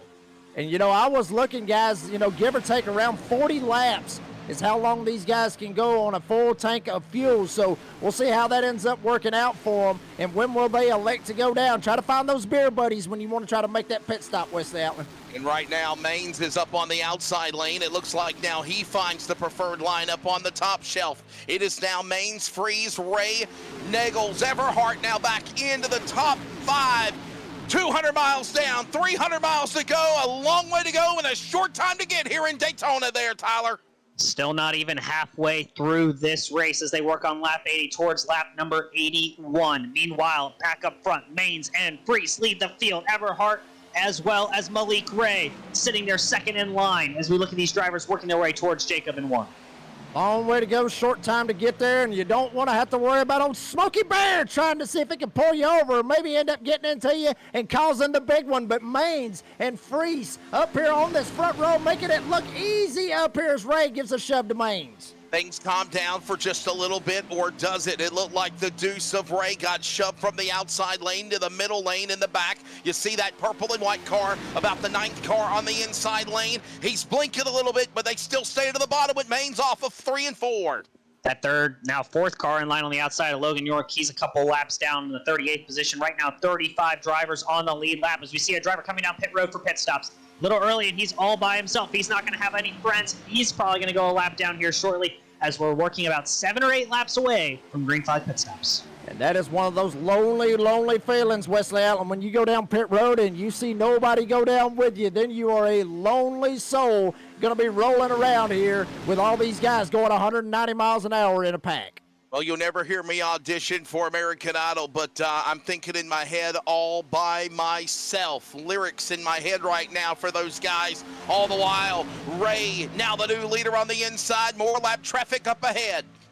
Yeah, Nagels gave a big shove to Malik Ray down the back straightaway, got him clear of Garrett Maines. Meanwhile, that's going to be the 89 machine going another lap down. He was up front for a while, put it 3 wide early on in the race. He's now finding himself out the back, and without a prayer, Malik Ray comes back down in front of Nagels as they try to lead the field towards 1. Whoa, boy, Malik Ray almost ended up losing it right there after Nagels give him a shove as soon as they come out of the tri-oval, but they saved it and they kept it straight. Maine still got Freeze up here on his top side. Now we got guys merging, trying to get back up in line. And I got my legs, eyes, and fingers crossed right now. This is that long green flag run of the race, Tyler Dittmer, we needed. But will things shake up with green flag pit stops on the horizon? Right now, Ray is up in front of the 1 spot in the 1 car. And the question is, how many of those guys practice getting on pit road when at speed, right? It's different when you're a single car, but when you're in a pack running about 15 miles an hour faster, did you get that brake bias set? Do you know where your braking mark is? And you better hope the buddies coming behind you know where their mark is as well, Jacob. Yeah, because you don't want to get run over, and then you got to worry about running somebody else over in front of you, especially if they're not in the same chat and they don't know what is all going on, where they're pitting at. Just so many factors when making a green flag pit stop here at Daytona. And you got to hit those marks perfectly and make sure that you've got plenty of knowing for everyone around you that you are dropping down to the bottom of the racing apron when you're at full song, and then you drop down from 190 miles to 45, 50 miles an hour onto the pit lane. And you got to make sure also you can't get a penalty, Tyler, as they work off forward. Yeah, penalty could be detrimental to your race unless you get the lucky dog. But meanwhile, Malik Ray's got company in his outside. Garrett Main's got around him as they got in 3 and 4. But Ray's battling back on the bottom thanks to some help from Nagels. Calm before the storm right here, guys, as well as getting ready for some green flag pit stops, and everybody just waiting to see who's going to jump down, who's going to go to the pits, and what's going to happen, or we may see another big one. Nagels, big slide right there coming off of turn 2. And the back straightaway now, it is Malik Ray in the lead for how long, though? Cody Nagels on the inside. Maines gives a shot to the one. They're now going to get door to door again. Clear him a path. It's Ray to the inside. Ray got a shot from Maines and then got a shot from Nagels in 3 and 4. Hennings, meanwhile, holding serve. Third and Bob. Caution flag is out. We will not see green flag stops. Lap 85. The flag comes out. Malik Ray, still your leader. And boys, I'm looking through the field trying to figure out exactly where that caution is, and I'm not seeing it neither. It might have been one of those NASCAR debris cautions we were talking about earlier. There's a good possibility. I dropped my bike on the back straightaway, guys. That's what happened. Well, then he'll get the EOL penalty, I guess, in Tyler Denver. Wesley to get it, and then he'll have to pay the fine, I guess. Oh, my goodness. But, guys, I ain't going to lie to you. I think iRacing needed to have its collective breath and take a reset here, Tyler. My goodness, what a long green flag run. If I'm doing my math correctly, what was it, lap 56 or 57? The last caution we had? Okay, so it's over a 40-lap green flag run. So, man, this was this long green flag run we needed. But, dude, it was not calm, cool, collective. It was chaotic. It was wild. I'm surprised we didn't cause a big one again. Yeah, these drivers have been aggressive throughout the night, and they didn't slow down even after all the calamity, especially with a lot of drivers no longer having fast repairs. So I'm surprised to see the chaos as well, Wesley, but honestly, at the same time, I'm not, because these drivers have been aggressive like this from the drop of the green flag. And Jacob, I think they're going to continue to be aggressive as we're almost towards halfway. Yeah, I mean, hell, why not? I mean, they've been aggressive from the start. Why stop now? And, yeah, absolutely, everybody going to go down right here. Now, here's going to be the key right here, Tyler, whether or not they take tires right here on this pit stop, or are they just going to go ahead and fill it up all the way. If you got to fill it up all the way, then you more or less may as well go ahead and take tires because there's no limit right here. But we'll see how that strategy plays out as every single driver, with the exception of some of them that is a lap down, everybody on the lead lap coming in right here. Yeah, I expect everyone here to get 4 fresh Goodyear Eagles as well as get a full tank of Sunoco racing fuel. I don't expect any other strategies at this point in time. We'll see how these drivers cycle off pit road. And it looks like Cody Nagels will lead Malik Ray off of pit road here at Wesley as we're about to get ready to finish up the first half of this 500-mile race. And we have another 250 miles to go. Yeah, it's not over yet by a long shot. Over 250 miles remain, over 100 laps left to go here. 113 or 14 to be exact if you're really keeping count. And for those that were asking about the, there's a shot of the top 5 on the monitor, but for everybody who was asking about everybody past the top 20, great work behind the scenes by our man in Madera, California, Cody Knott, to make sure that we can able to see everybody in the top 20, plus from the top 20 on back is a rundown of the entire full-field rundown. So, again, a lot of things going on behind the scenes. This race has been wild. And, man, I'll tell you what, Jacob, I am just – I cannot, for the life of me right now, say this is the guy that's going to win this race. This is my pick. Here's my favorite. I know we mentioned the 3 Musketeers, of course, of Nagels, Ray, and Maines. They've looked really, really good. But there's other names that are popping in here, Jacob, that could really come in and spoil the party. And, again, there's still a long way to go in this race. And another thing I want to hint on, who has used their fast repair already? That's something else you need to look on. There's that mulligan as we move into the second half of the 100 laps. where if something happens to you, Jacob, you can honestly have that mulligan, that fast repair, to have that car as a reset if you get crashed in the late rally. It's going to get more wild. It's just a matter of when it will take place. Yeah, I mean, absolutely. I mean, and, to piggyback off of that, talking about the Three Musketeers up here, there is, some other guys that we haven't really seen up here at the front, like the McCullough guys, Kenneth and obviously Christopher, and, those guys, we haven't seen them up there. Talked about Kyler Wynn, your Podium 500 winner earlier this year. He knows how to get around here at Daytona in these 500-mile situations. We haven't talked about him all race long. He's mostly been at the back. He started on the pole, and then he just dropped to the bottom and said, screw it. I ain't getting involved in this, even though I'm at the front. Might be some aggressive bumping. I'm going to go to the back. I'm going to miss me a couple of wrecks. I don't think he's burned a faster pair all night long as well, and he's sitting in 14th. But, yeah, I mean, I agree with you 100%, Wes Outland. You can't make a pick because, it's Daytona. I mean, you make a pick, you can straight up, it'll go away. And, obviously, I've got a curse on picking drivers as well, so I can't make a pick anyway. Yeah, it's so hard to tell at this point in time, right? We've talked about the Three Musketeers of Nagels, Ray, and Maines, but Hennings is there, Friess is there, Eberhardt's there, Engelhardt, is there. You still have Carter back there, still have Mike George. A lot of these drivers who have been up front at different points in this race are still making moves and are still around. Now, the question is, who still has a fast repair left? We know that Maines doesn't. We know that Ray does. It's the rest of the field determining how it's going to look the rest of this race, Wesley. That's going to be a big factor. Yeah, it's going to be exciting to watch. And the lights are about to go off on the pace car. Well, correction, they actually are now off. The lights are illuminated around Daytona, and we'll get ready for this restart here.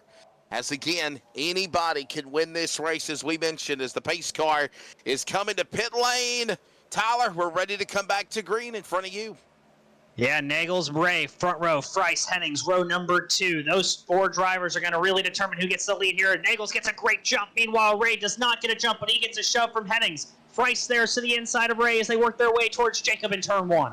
And Nagels is going to jump up to the top side, try to go with Ray. Now Friess on the bottom side. He's going to have Maines working to his back bumper as well. They'll climb to 31 degrees of bacon here at the Virtual World Center of Racing.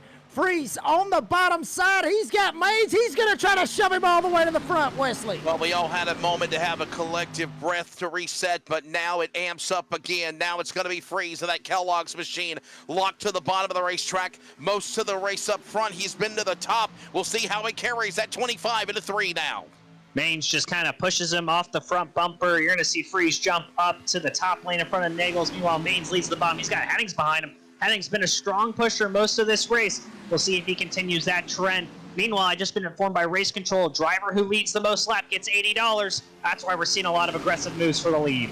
It's a big payday right there for anybody. $80 to lead the most laps. Hell, why not? That's why, like you said, Tyler, why we've seen so much aggressive driving, and they want to try to get it. Maines on the inside. Friess up top. You got Hennings. You got Nagels. Ray back here, also with Matthew Lee. In the words of Shane O'Mac, here comes the money. Back straightaway, Friess in that middle lane. Down the back stretch, they roar. Everybody now collectively trying to run to the halfway mark of this race. It's still going to be Friess leading on the outside. Yeah, we haven't talked a lot about Matthew Lee or Landon Velicki, but they're right now 3rd and 4th on that bottom lane. Meanwhile, looking further back, a little bit of a gap has formed back to Chris Carter and Kyler Wynn, who was your pole sitter, ladies and gentlemen, earlier tonight for this race. So big aggression up front. We're seeing a little bit of a gap here for the rest of the field. Yeah, a little bit of a gap back there, but I got a feeling it'll probably shrink here in a matter of moments. There you see it. Kyler Wynn going to work his way up there on that top side. Maybe try to get a draft and suck up here with the other 3 guys that's up here on the front. Still battling with Friess and Maines off 2. Think about the names of Velicki as well as Matt Lee. Remember, they had problems at the start of this race in the opening 10 laps. Now, here they come, methodically finding their way to the front. Garrett Maines stays to the lead on the inside as they work 3 and 4. Malik Gray looked to the outside for a second on the back straightaway, thinks about it, gets back in line in front of Kyler Wynn. Meanwhile, Garrett Maines gets a shot from Brian Henning as Cody Nagels pushing Friess, and caution is back out here at Daytona on lap 91. Not quite sure where that came from, but field back, and we're going to have another restart before we get to halfway. Yeah, we need to get with race control on this one, y'all. I mean, who's throwing all this trash out here? This is starting to look like the Tennessee-Oklahoma game. I guess you could say with the, everybody throwing trash out there in the end zone. Excuse me, no, it was the You mean Georgia. Texas and Georgia? Texas and Georgia. Yeah, that's what I was thinking of. I got it mixed up. Yeah, I'm an SEC fan. Well, I don't watch Texas and Georgia. I don't watch neither one of them. But yeah, I mean, somebody's throwing some trash out here. But Jacob, they're in the SEC. I don't mean to try to. Yeah, they're in the SEC now. Go ahead.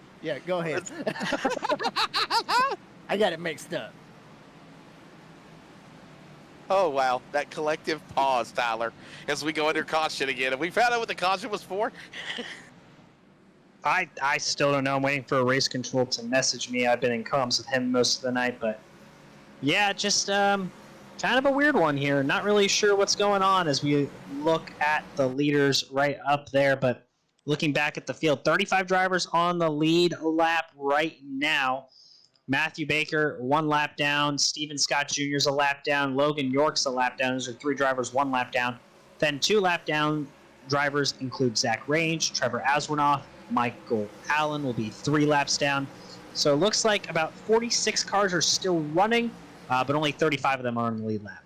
And, I will say this right here, Tyler and Wesley, I wouldn't be surprised to see some of these guys, like you see back here in the back, elect to go ahead and go down and maybe just top off with fuel. Tyler, we've done that numerous times on super speedways just to try to stay out of the chaos. So I don't, 1 second go against them doing that. And granted, they may end up putting 4 fresh tires on there because, like I said, there's no limit. But some of these guys back here on the back, why not? I mean, they only ran like 1 or 2 laps right there on that stint. It doesn't hurt to go ahead, get you 4 freshies, and go ahead and top it off with fuel. Because there's a good possibility, Wesley Outland, this could be a fuel mileage race. It definitely could. It could be, Tyler. I mean, it could be Jacob as well. I mean, it could be one of these, we could see the yellow flag the first 100 laps, and then the second half as you weed out all the cars that had bad luck. I don't want to say that they weren't good drivers in any stretch of the imagination, but it just wasn't their night. And to get all the good guys up in the front, as long as they don't, Tyler, take each other out, we could see them go for a long green flag run. I would love to see green flag pit stops. I'd love to see that strategy. I think we were on the cusp of seeing green flag pit stops happen in the next to last caution we just recently had, and then it changed everything. But obviously, it's all up to these guys right now doing what they're doing. Have they put on a phenomenal show? Yes. Have you enjoyed watching it? Have we enjoyed calling it? You're damn right we have. It's been entertaining, but at the end of the day, that only $700 to win is on that last lap when you come to the flag, Tyler. Yeah, the pay window, like you said, Wesley, only opens on the last lap. Meanwhile, Malik Ray was given an EOL for fake pitting per race control. Not really sure what that means. But so he's going to have to work his way from the back up to the front if he wants to go for that $80 for most laps led, because he has led a lot of them tonight. But so has Cody Nagels and Garrett Maines. So those 2 drivers battling for that prize. How do you fake pit? Can we get more of a... What is he come to pit road and decided to drive off? I'm confused. I am as well. I don't understand the call necessarily. I would have to get more clarifying information from race control. But that's just what I've been informed at this time. So the lights are off on the pace car. There we go. I've never heard of that. Pitting. I've never heard of it. I've never heard of fake pit. Well, now, I will say this. I have heard of guys, go down and act like they're going to pit and then pull back out, just to try to kind of throw somebody off. I've seen that, but I was sitting here watching exactly what he did right there. Right. He didn't do anything wrong. He was just right there below the double yellow line and just kind of rode down through there right there past the entrance to pit road. So I'm curious on that one. I've seen him go all the way down and almost hit the damn cone and then go all the way back to the right. We did that. So I don't understand that one either. Oh boy, yeah, I'm at a loss for words as well, and I've called iRacing for a long time, so I've never heard of the analogy fake pitting. So I'll have to do my own research here, Tyler, and try to find out what that's all about. I didn't know it could be done, but nonetheless, we are under the lights at Daytona. The Halloween 500 has been a virtual spooktacular. It has been caution filled with ghosts and goblins here for iRacing, and it is not over yet as they make their run for the money, coming back for a restart in turn 3. Yeah, a lot of laps still to be had, not even yet to halfway. Meanwhile, Frice, Maines, Nagels, Hennings, your front four. Meanwhile, your pole sitter, Wynn, he's right there on the outside of row number 3. To his inside is Felique. And then you also have Christopher Carter, John Mollahan, John Ward, and it looks like, I want to say that is, oh wow, the number 1 car there is blinking in and out. But that's John Ward to his outside. Not really sure it is. I can't even get a grasp on it because he's blinking so much. But we're about to come back to green here in the Halloween 500 here at Daytona. Pace cars off the track. Garrett Maines, and that's going to be Kevin Frice to his outside. Green flag back in the air. Brian Hennings gives a shot to the back of Garrett Maines. Cody Nagels to the back of Kevin Frice. But that's going to cause some separation and checkup there on the outside as Garrett Maines leads towards 1. Bryce Freeze, however you want to look at it, he has made his presence known here tonight at Daytona. Cody Nagels gonna give him the shove, try to work his way up here and get him around Garrett Maines and take back the lead of this race. Brian Hennings has been up at the front. He's been a hell of a pusher. He's doing the same off turn 2. And Freeze will battle back on the outside. Cody Nagels down on the outside as well behind the 25. Now Hennings gives a push to Garrett Maines. The 62 now. The purple-orange car. Love the colors. He's now in the fight as they work 3 and 4. Very Halloween theme there for Landon Felique. He's there on the bottom. Meanwhile, you have Kyler Wynn there on the outside in that 82 white and red machine. Garrett Maines getting a shot from Brian Hennings. Cody Nagels to the back of Kevin Frice. They're going to be battling door to door as they go through the tri-oval. A little bit of a bobble there for Maines. Maines trying to keep it down there as best as he can. Hennings trying to give the shove and trying to keep them all on that inside lane, trying to advance that inside lane as much as they can. Now Maines gets a fender out in front, half a car if you want to call it that. Now Freeze going to work his way on that outside.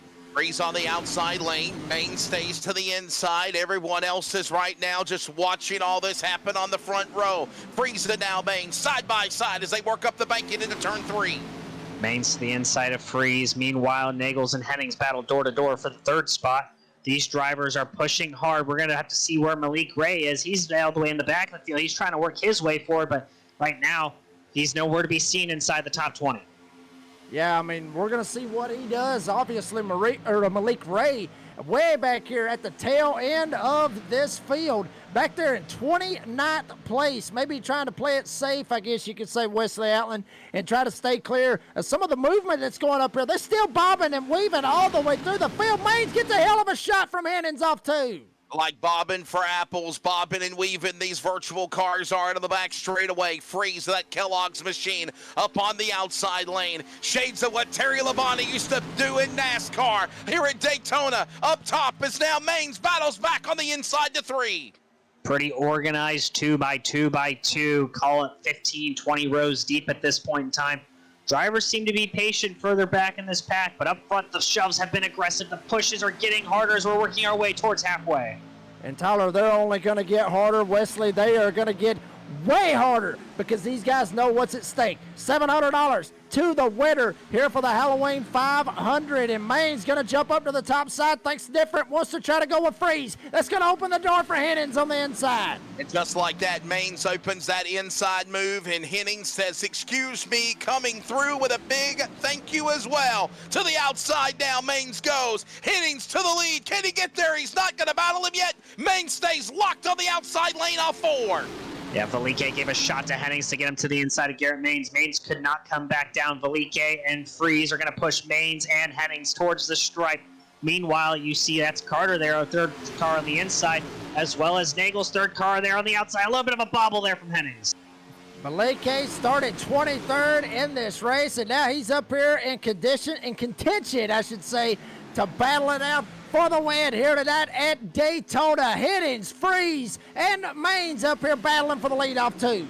There they go to the back stretch now. Top 4 rows stacked up. One wrong slip, and you've got a horror show into turn 3. Right now, Maines goes to the outside, pulls back to the bottom, through the block on the machine of Hennings, and he's up in front again. A little bit of contact there between Hennings and Maines was barely clear. Maines was able to make the move work, though, but that's going to open up for Freeze and Nagels. They're going to push on the outside. They're going to have wind behind them as well. Your pole sitter, Freeze, leads that lap. Breeze is going to get him one right here, and Nagel's trying to get the shove. Wynn gets up here and gives Nagels a shove. Almost knocks him completely sideways, damn near turned him down into Hennings. Now the inside. Maines goes to the front. Hennings not fazed by that bump one bit. Will take Maines all the way to the front. To the super stretch, it's Freeze now with the help from the help of Nagels. Now it's Maines. Maines got Hennings behind him and Velike. Everybody stride for stride, door to door, two-stepping up the bank, getting into 3 and 4. Barney, the iRacing flagman, Tyler Dittmer's got the cross flags. We're 250 miles down and halfway to go. Caution! Had to be behind me, guys. Had to be behind 3 and 4. That's all I know. Everybody stacked up behind one another there. Yeah, it was a big crash. I'm sitting here looking at it right now. It was Zach Range in the 043. Gets a shove from Mastretta in the number 8. The outside checked up.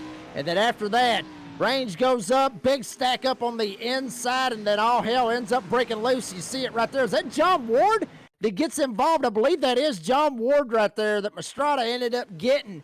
And then he goes head on into the outside retaining wall. You see Range go up. There's Mastretta. And then I believe that is John Ward. I believe it is. Goes straight up and tags straight into him. Actually, scratch that. That was Steven Scott Jr. My apologies. Both of their cars look pretty damn close. But anyway, just a little bit of a stack up right there, Tyler Dittmer, is what caused all of that. Yeah, Zach Range is out of this race. He had already burned a fast repair earlier. He is done for the night. Keith Job as well involved. He is done. Malik Ray, though, seems to be clear from all the trouble. Mastretta, that's his second incident. He's probably out of this race as well.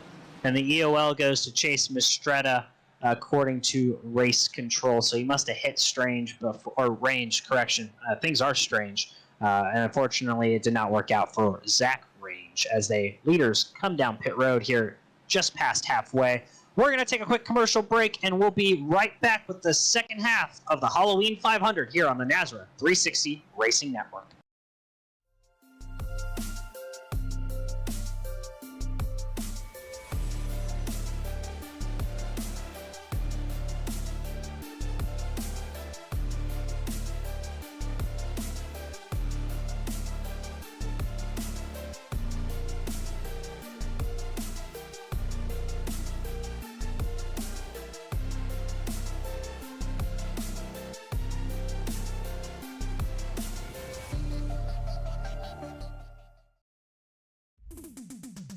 Starbase 1552 Comics. We sell everything a collector would want. Comics, Funkos, action figures, and so many more. A real American comic book shop. We are online only. Starbase 1552 Comics. Find us on eBay Auctions. Are you ready? For Murph's Magical Creations. Home to custom laser engraving and gifts. This veteran-owned and operated company engraves for all occasions. If you want one of Murph's Magical Creations, call the number on your screen or commission through either Instagram or via email. Murph's Magical Creations, made with love for you.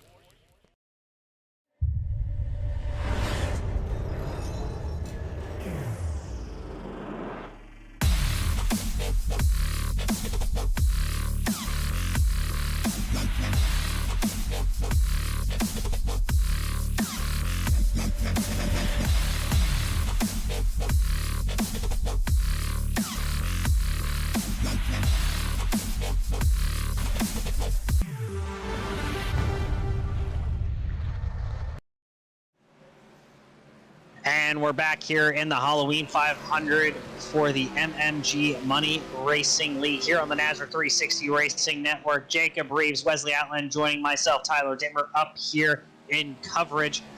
Wesley, you've been on the backstretch. A lot of chaos back there and a lot of big shoves. Do we see the same thing in the second half of this race? It has been a spooktacular, hasn't it? My goodness, that's the first half of the race. You know, usually when we cover NASRA on the, the DSR Electric Truck Series or the Cops Truck Series or the Blanchard Stone Xfinity or Cup, they're only 100 laps, 250-mile events here in Daytona. Now you got to literally go the full distance. This is a 100% 500-mile, 200-lap extravaganza. It has been wild, wicked, craziness here the first 100 laps. Jacob Reeves, what do you think the next 100 laps are going to entail? I honestly, Wesley Outland and Tyler, I think this is going to be a lot of aggressive driving. These guys know that they have, like you said, got to that halfway point, and we're going to see a lot of the bumps is going to be harder. The door banging, obviously, is going to get a hell of a lot harder as well. You're going to see guys that was side drafting just a little bit, maybe not too crazy. Them side drafts are going to get a whole lot harder, and that's when we're going to see that door banging. That's when we're going to see that chaos, those wrecks, and still, I mean, there's guys that's in this field that are way back here in the back that still have a shot. Some of them we haven't even talked about. I mean, Jared Haynes in the 32, he's back there in 30th. We haven't talked about him all race long. Daniel Eberhardt, he's back there in 29th. Saw him take a couple of shots up there on the outside lane. And Matthew Baker's back on the lead lap in the number 5. So these guys up here at the front, they may not even be up there at the front when this thing is all said and done, Tyler. Pace car ready to pull off, setting the stage here. That's Nagels, Valike, Paul Witt, Malik Ray, Garrett Baines, your top 5. Nagels leading the field to the Geico restart zone. He gets a big jump right hard to the back of Valike. Bryce is right there as well as these drivers work their way back towards 1 and 2. Lap 103 of 200. Big racing, big money coming up here in a bit. Nagels is going to jump up to the top side. Now he's going to jump back down to the bottom. Paul Witt had to get out of the gas. Ray almost ended up turning him. Now Valike going to roll on this top side as well. Now here comes Freeze up here as well as Mullahan to help. Coming their way off turn 2. And how about Malik Ray right back in the song and dance again after a pit penalty. Down the back straightaway they roar. Nagels up high. The 429 gets a push from the 1 array and they make contact. They shuffle, they wiggle, they bobble, they hold it together going to 4. What a save by all those drivers involved. Paul Witt leads the bottom. Cody Nagels on the outside. Landon Valike, Malik Ray. Those are your front 4. Kevin Bryce, Garrett Baines, John Mullahan, Brian Headings making your top 8 as they go to the tri-oval towards Jacob. Nagels is still trying to get that shove from Valike, but that lap, give it to Paul Witt. Started 30th in the field, the 429, taking it all the way to the front. He's got Malik Ray trying to give him the shove. He's got 2 good pushers right behind him. Ray and Maines, they found each other. They're working their way back to the front. And we call Wetz the Ninja. He has got the 429 on the bottom of the racetrack up in front now. Nagels powers back on the outside. Valike gives him a shove. It punches up the pack again. They hold it together off the 31 degrees of bank and coming back to 4. Meanwhile, now Cody Nagels trying to manage the lanes. Valike to the inside, looked about it for a second, almost 3 wide, almost chaos. Meanwhile, Paul Witt back towards the bottom. Cody Nagels to the outside. Paul Witt will lead this lap as well, thanks to a shove from Malik Ray. Everybody on the edge of their seats watching here live on the NASRA 360 Racing Network just as well as we are. And I wouldn't doubt some of these drivers on the edge of their seats driving at 190 miles an hour, working their way through 1 and 2 and hit the back straightaway. Nagels got it by a fender. 5 nights to Halloween. Trick-or-treating going on for these drivers. It's dollar signs. Big money at the end of the rainbow. As right now, Wetz powers back to the lead on the inside of Nagels in 3. Paul Witt gonna hold strong there on the bottom. Malik Ray called about half a car length behind him. He's looking for some motion. Meanwhile, I hear trouble further back, and there's a caution flag out again. Big crash back here. I'm seeing Daniel Eberhardt, one of those drivers involved in Kyler Witt, I believe, was involved in this as well. Looking back, and I believe it all started right here with Kyler Witt and Daniel Eberhardt. Both of them make contact, and Wynn just couldn't hold on to it. Sends it straight up the track, and him and Eberhardt will end up having to use a faster pair if they've got one right here, Tyler. Yeah, unfortunate for both your pole sitter Kyler Wynn as well as the John Deere of Eberhardt machine. Cody Nagels, your race leader, though, front of the pack, was seeming to avoid the chaos recently, but further on back it's been chaos as we're looking here at Eberhardt, seeing exactly what happened right behind Kyler Wynn as they work their way towards the back straightaway, down the back straightaway in 3 and 4. And it looks like Eberhardt goes to the bottom. Not entirely sure what happens here. Just kind of comes up and clips Kyler Witt, and bang!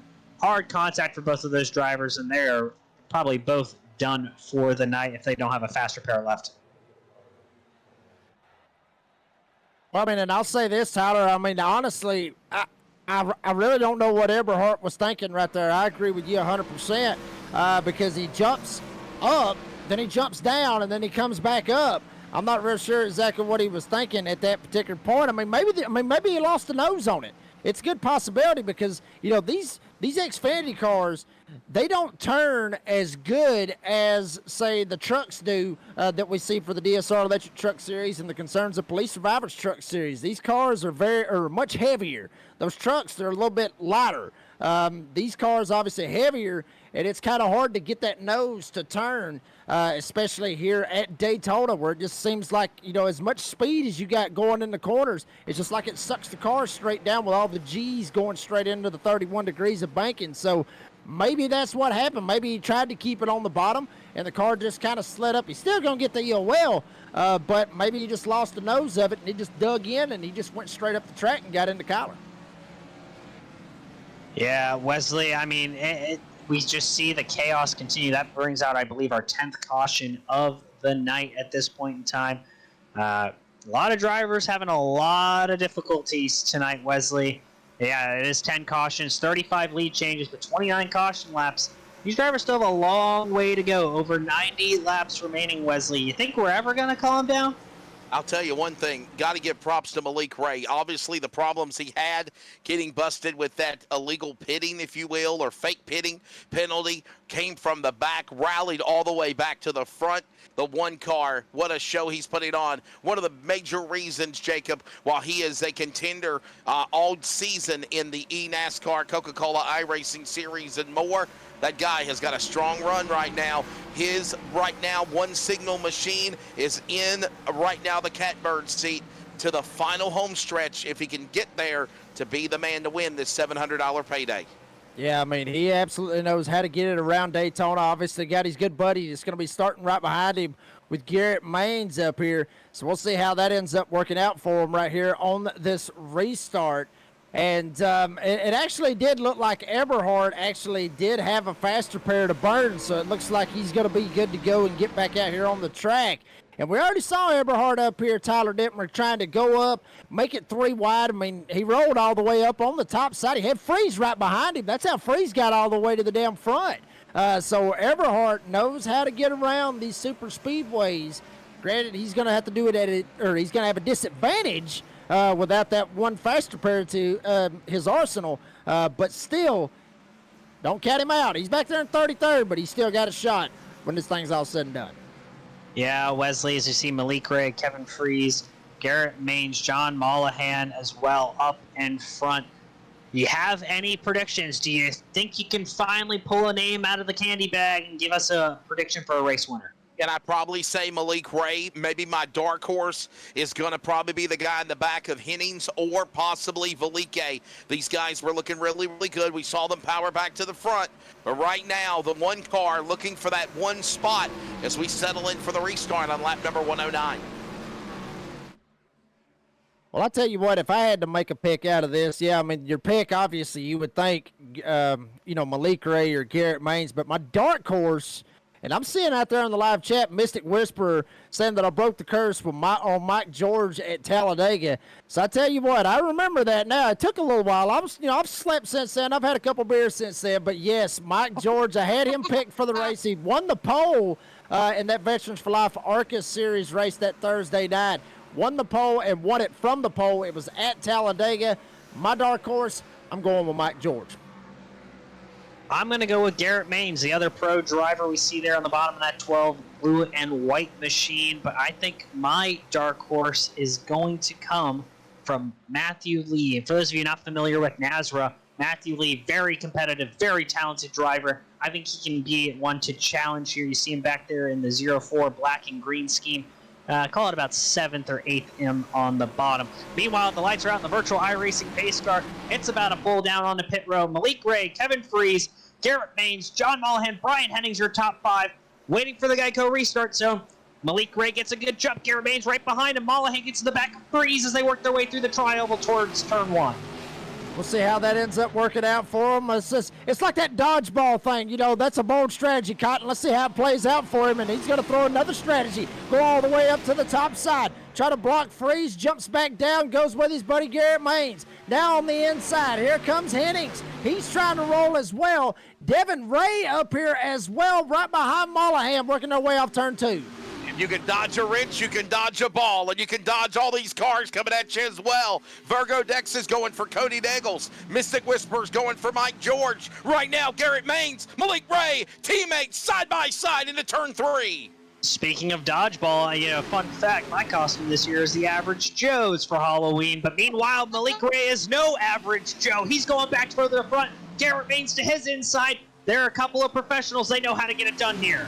I'll tell you what, if I had a Halloween costume, it would be Batman. I'll say this. Look like Batman, but I ain't got his damn bank account. Here we go. Malik Ray up on the top side. He's got Freeze right behind him. Maines trying to roll on the inside, working their way off turn 2. Wesley Allen, what you dressing up for Halloween? Shades of Batman and Robin. I guess I'll be the course Joker, if you will, for back straightaway. I'll actually be calling football for radio, so I'll be in my radio announcer uniform on Halloween night. Nonetheless, it's Malik Ray, Garrett Maines. They're the teammates. So they're battling up front in 3. Yeah, and they're working together now on the bottom. Kevin Freeze has John Mollahan behind him. And then Devin Ray, not spelled the same as Malik Ray, sitting there third on the outside lane. Malik Ray, Garrett Maines, huge shot to the back of Malik Ray, gets him loose as they go towards the tri-oval. Still 2 by 2 by 2 by 2 as they work their way towards Jacob. Wow, big save right there by Ray. Kept his foot in the gas and never lifted off of it. Now Ray keeps it on the bottom. Freeze tries to come down, maybe side draft as much as he can. Mollahan all over Freeze, back bumper, damn near bumping him, going through 1 and 2 as they work their way down the back chute. And the back straightaway, Freeze will now power back in that Kellogg's machine with the help of the punt. Right there with the help of that number 2 machine. That's, of course, also Ray on the inside. Cars jumping out of line again as they shuffle through the banking in 3 and 4. And a name we haven't talked about a lot tonight, or really at all, Joe Huerta in that white and green number 1 machine, sitting 5th in line on the outside. Malik Ray comes back up, blocks the little top lane in front of Kevin Freeze. Meanwhile, Garrett Maines working his way back to the bottom. Malik Ray comes back down, covers him off. Joe Huerta started 8th. That's exactly where he was at the time when they went past the line. He was the one car, actually, that was blinking earlier on. We'll see if he can try to keep it up there at the front. Ray goes from the bottom back to the top, gets in front of Freeze. Here comes Maines on the inside. Malik Ray on the outside lane. Here comes now Maines back to the bottom. Help with Freeze, help with Hennings, and another driver, the other Ray. Not related. Up into this mix as they thunder back into turn number 3.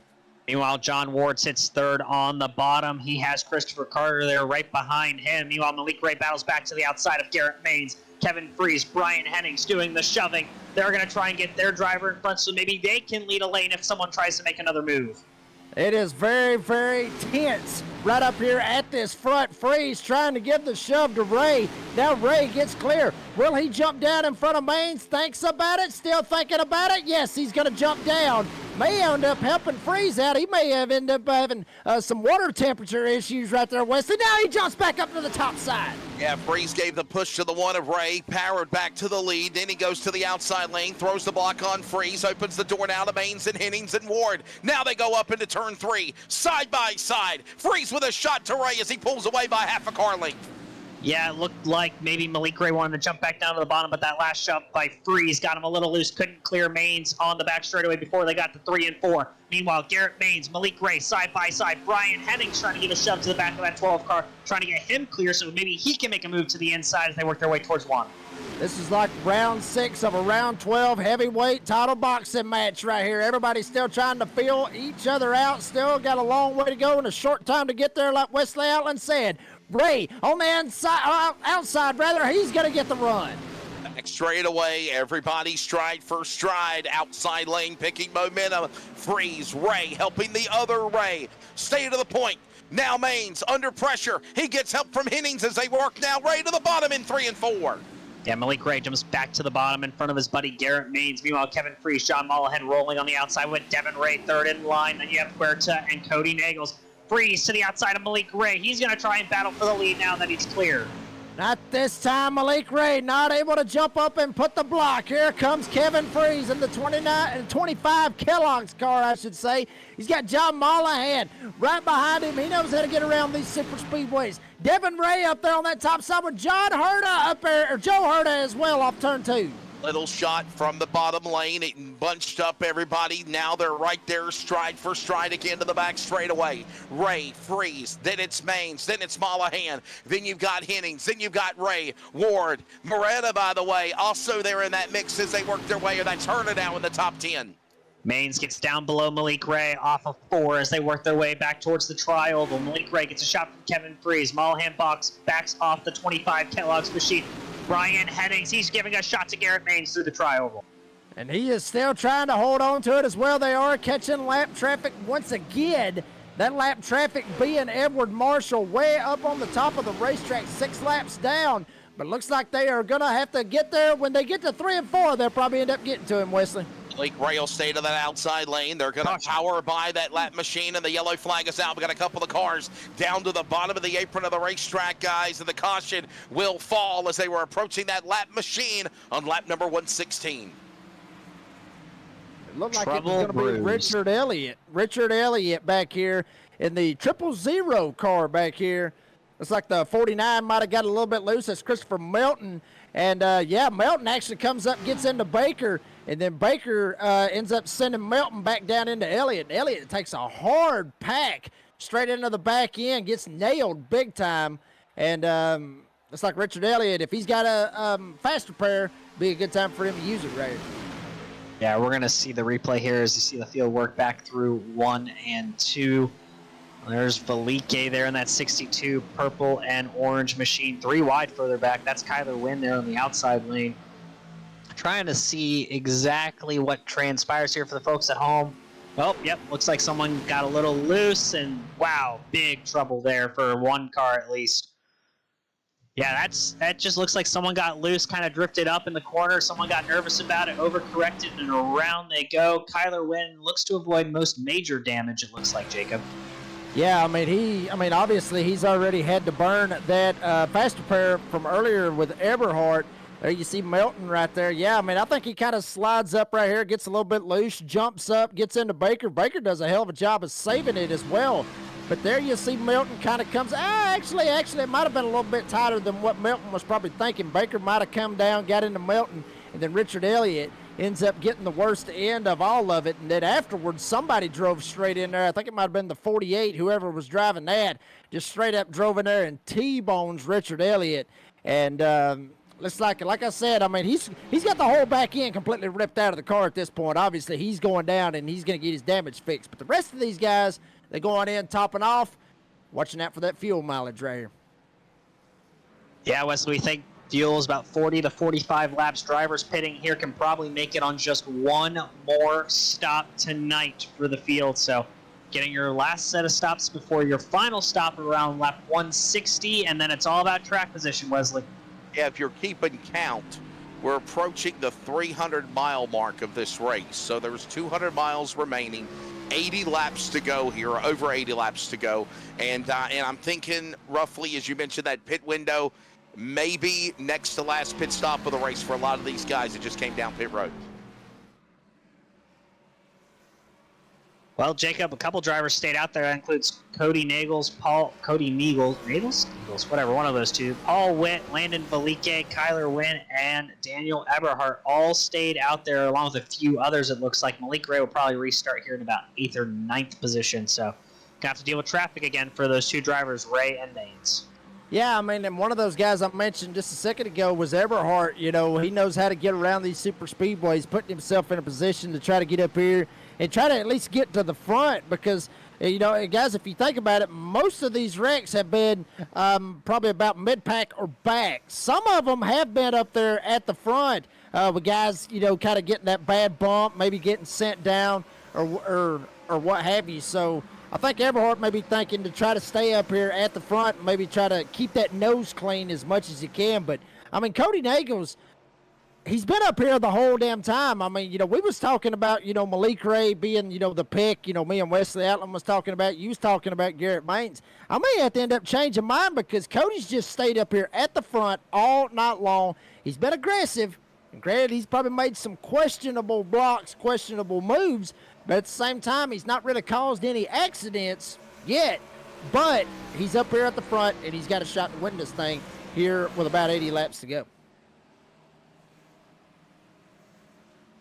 Wesley, I hope you have your belts tight there up on the stand out on the back straightaway, because I feel like it's only going to continue to get crazier. We don't want you falling off the stand out there. It has been a wild one, guys, for sure. The action, it feels like when they crash, is right in my viewpoint, or definitely peripheral vision. It has been a crazy one here tonight at Daytona for the Halloween 500 with MMS Racing, and obviously everybody wants the shot for that big money. But again, we've got to get to the end of the rainbow. We're only 300 miles in, 200 miles remain, and I think it's just going to Jacob Reeves get more of a horror show as we move into the end of this spectacular here tonight on iRacing. Yeah, I mean, that's exactly what it's going to be. We're going to see a lot of door banging. Like I said earlier, we're going to see some guys, like I said, get to where they start making those pushes. And, it's going to get bad when they're up there pushing the guys that's up in front of them, Tyler Dittmer, to where guys behind them don't want to lift off their back bumper, and then they end up locking up with them. That ends up causing the front end to be completely sealed off, and then you have engines blown. Then you end up having guys that maybe try to check up. They end up hitting them in the back end, causes a big-ass wreck. So you never know really what's going to happen right here. All we know is I agree with Wesley Allen and Tyler Dittmer. It's fixing to be spooktacular, just like Wesley Allen said. Yep, as these drivers work their way back 2x2x2, getting ready to go back under the green flag. It'll be lap 121 of 200 when they get towards it. Cody Nagels, and that's going to be Paul Witt, Landon Vlique, Kyler Wynn, Daniel Eberhardt, and Garrett Maines. Your first three rows here, ladies and gentlemen, as they get towards the Geico restart zone. Cody Nagels leading the field to green here at Daytona, and the Halloween 500 gets a big jump away from Landon Vlique. Paul Witt gets a shot from the back of Kyler Wynn. Meanwhile, these drivers trying to figure themselves out. Pretty spaced out on this restart, Jacob. And the Spring Bowl winner up here at the front trying to hold them all at bay. Here comes Kyler Wynn on the inside. Witt up top now. Here comes Wynn on the inside. He's got Vlique with him. Here comes Garrett Maines and Eberhardt up here with Freeze as well. A much better relaxed restart that go around, but it is about to amp up once again. There's the outside lane car, that 29 up on the outside of the 429, gets around Nagels. Nagels now has a push from his teammate, Garrett Maines. Now all this goes on as they work their way. Correction, Malik Ray is his teammate. Garrett Maines pushing, shoving some more cars. Meanwhile, Paul Witt Jr. gets shoved three wide for a second. Garrett Maines to the back of Kyler Wynn. It gets to the back of Cody Nagels. They're all sorts of off-center right now. Kyler Wynn, your pole sitter, to the outside of Cody Nagels. He's trying to lead a lap here at Daytona.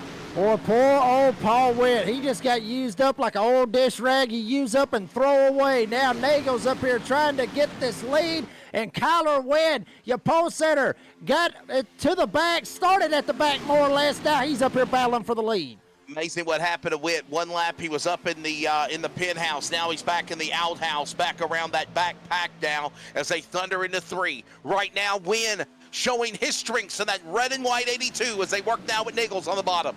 Don't look now, but it's the Ray and Ray show. Devin Ray and Malik Ray. They're making a third lane work there on the outside. The white, purple, and blue number 2 with the white, black, and blue and purple number 1 as they work through the tri-oval. Ray and Ray show and is leading the train now. Eberhardt decides to jump up. He wants to try to lead this train as well. See if Maines decides to try to hang out Kyler Wynn and maybe try to lead that lane as well. Cody Nagels still leads up here on the inside off turn 2. And John Deere Green thought about trying to get a third lane started, hung him out to dry as he shuffled back to the bottom. Now it's Nagels on the outside. Vlique, the purple-orange machine, wants to lead here in Daytona, and they're crashing. Trouble. I think that's Ray that just got turned. Other cars are crashing as well. Big hits for cars in turn 3 here in Daytona. The Ray and Ray show ends poorly. Devin Ray and Malik Ray both involved in that incident. Looked like Eberhardt was involved as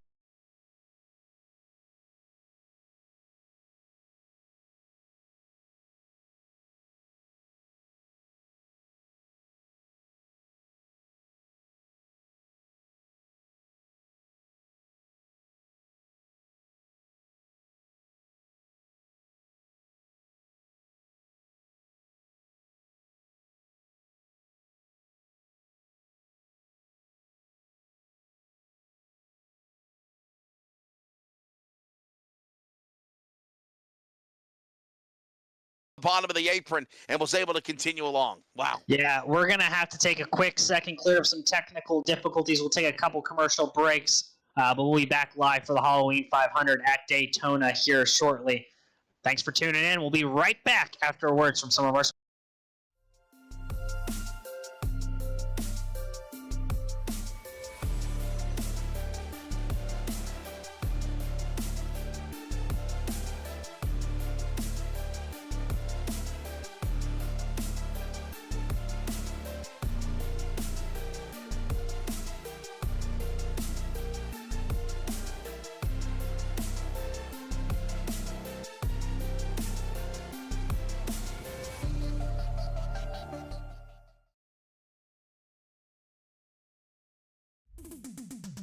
Starbase 1552 Comics. We sell everything a collector would want. Comics, Funkos, action figures, and so many more. A real American comic book shop. We are online only. Starbase 1552 Comics. Find us on eBay Auctions. Are you ready? For Murph's Magical Creations. Home to custom laser engraving and gifts. This veteran-owned and operated company engraves for all occasions. If you want one of Murph's Magical Creations, call the number on your screen or commission through either Instagram or via email. Murph's Magical Creations, made with love for you.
Back live in the Halloween 500 here at Daytona International Speedway.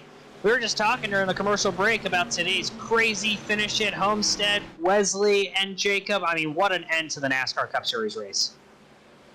Yeah, it was a phenomenal race, man. Big shout out to my buddy, the California kid, Tyler Reddick from Redding, California. Used to cut his teeth in dirt late models, and that's where I really come to know him in his career. Called a lot of his races when he ran on the dirt, and seen him up the NASCAR. What a big shot in the arm for 2311 Racing. Michael Jordan, Denny Hamlin, and what a finish, man. Getting around Denny Hamlin, getting around Ryan Blaney, and that Hail Mary outside lane, banging the board shot there, Jacob, to win, of course, at Homestead, Miami, and he's going to the chance for a championship. It's pretty cool.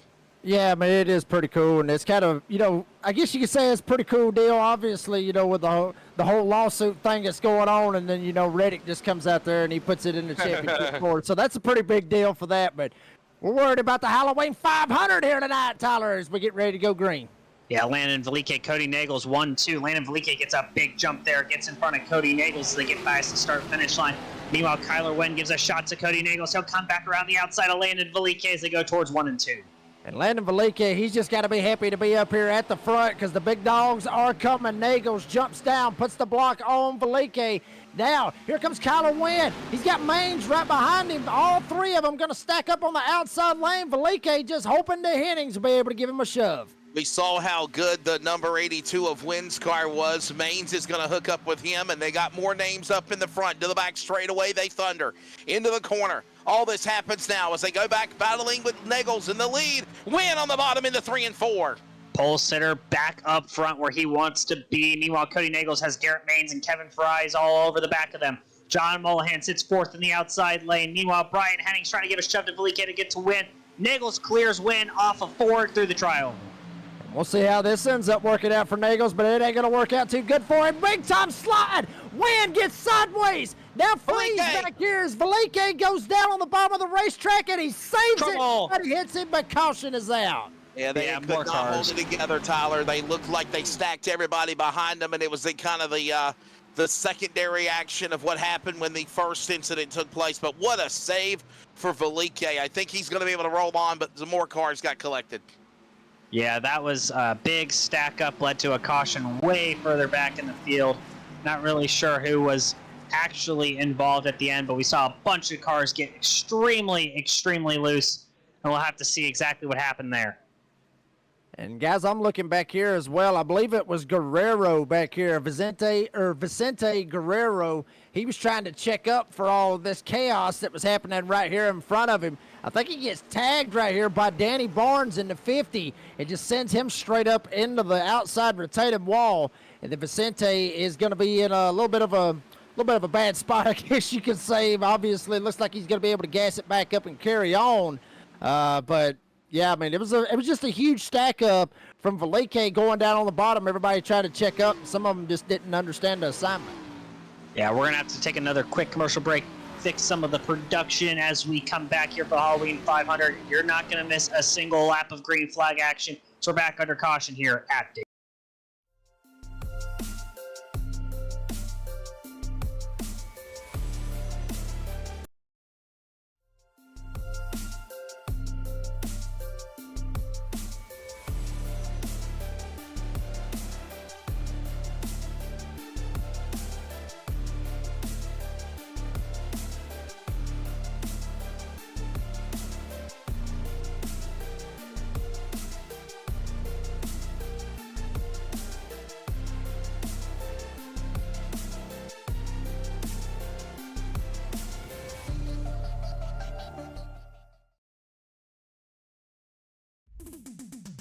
Starbase 1552 Comics. We sell everything a collector would want. Comics, Funkos, action figures, and so many more. A real American comic book shop. We are online only.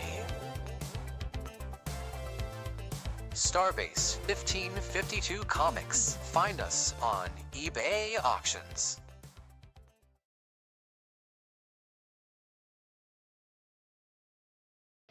Are you ready? For Murph's Magical Creations. Home to custom laser engraving and gifts. This veteran-owned and operated company engraves for all occasions. If you want one of Murph's Magical Creations, call the number on your screen or commission through either Instagram or via email. Murph's Magical Creations, made with love for you.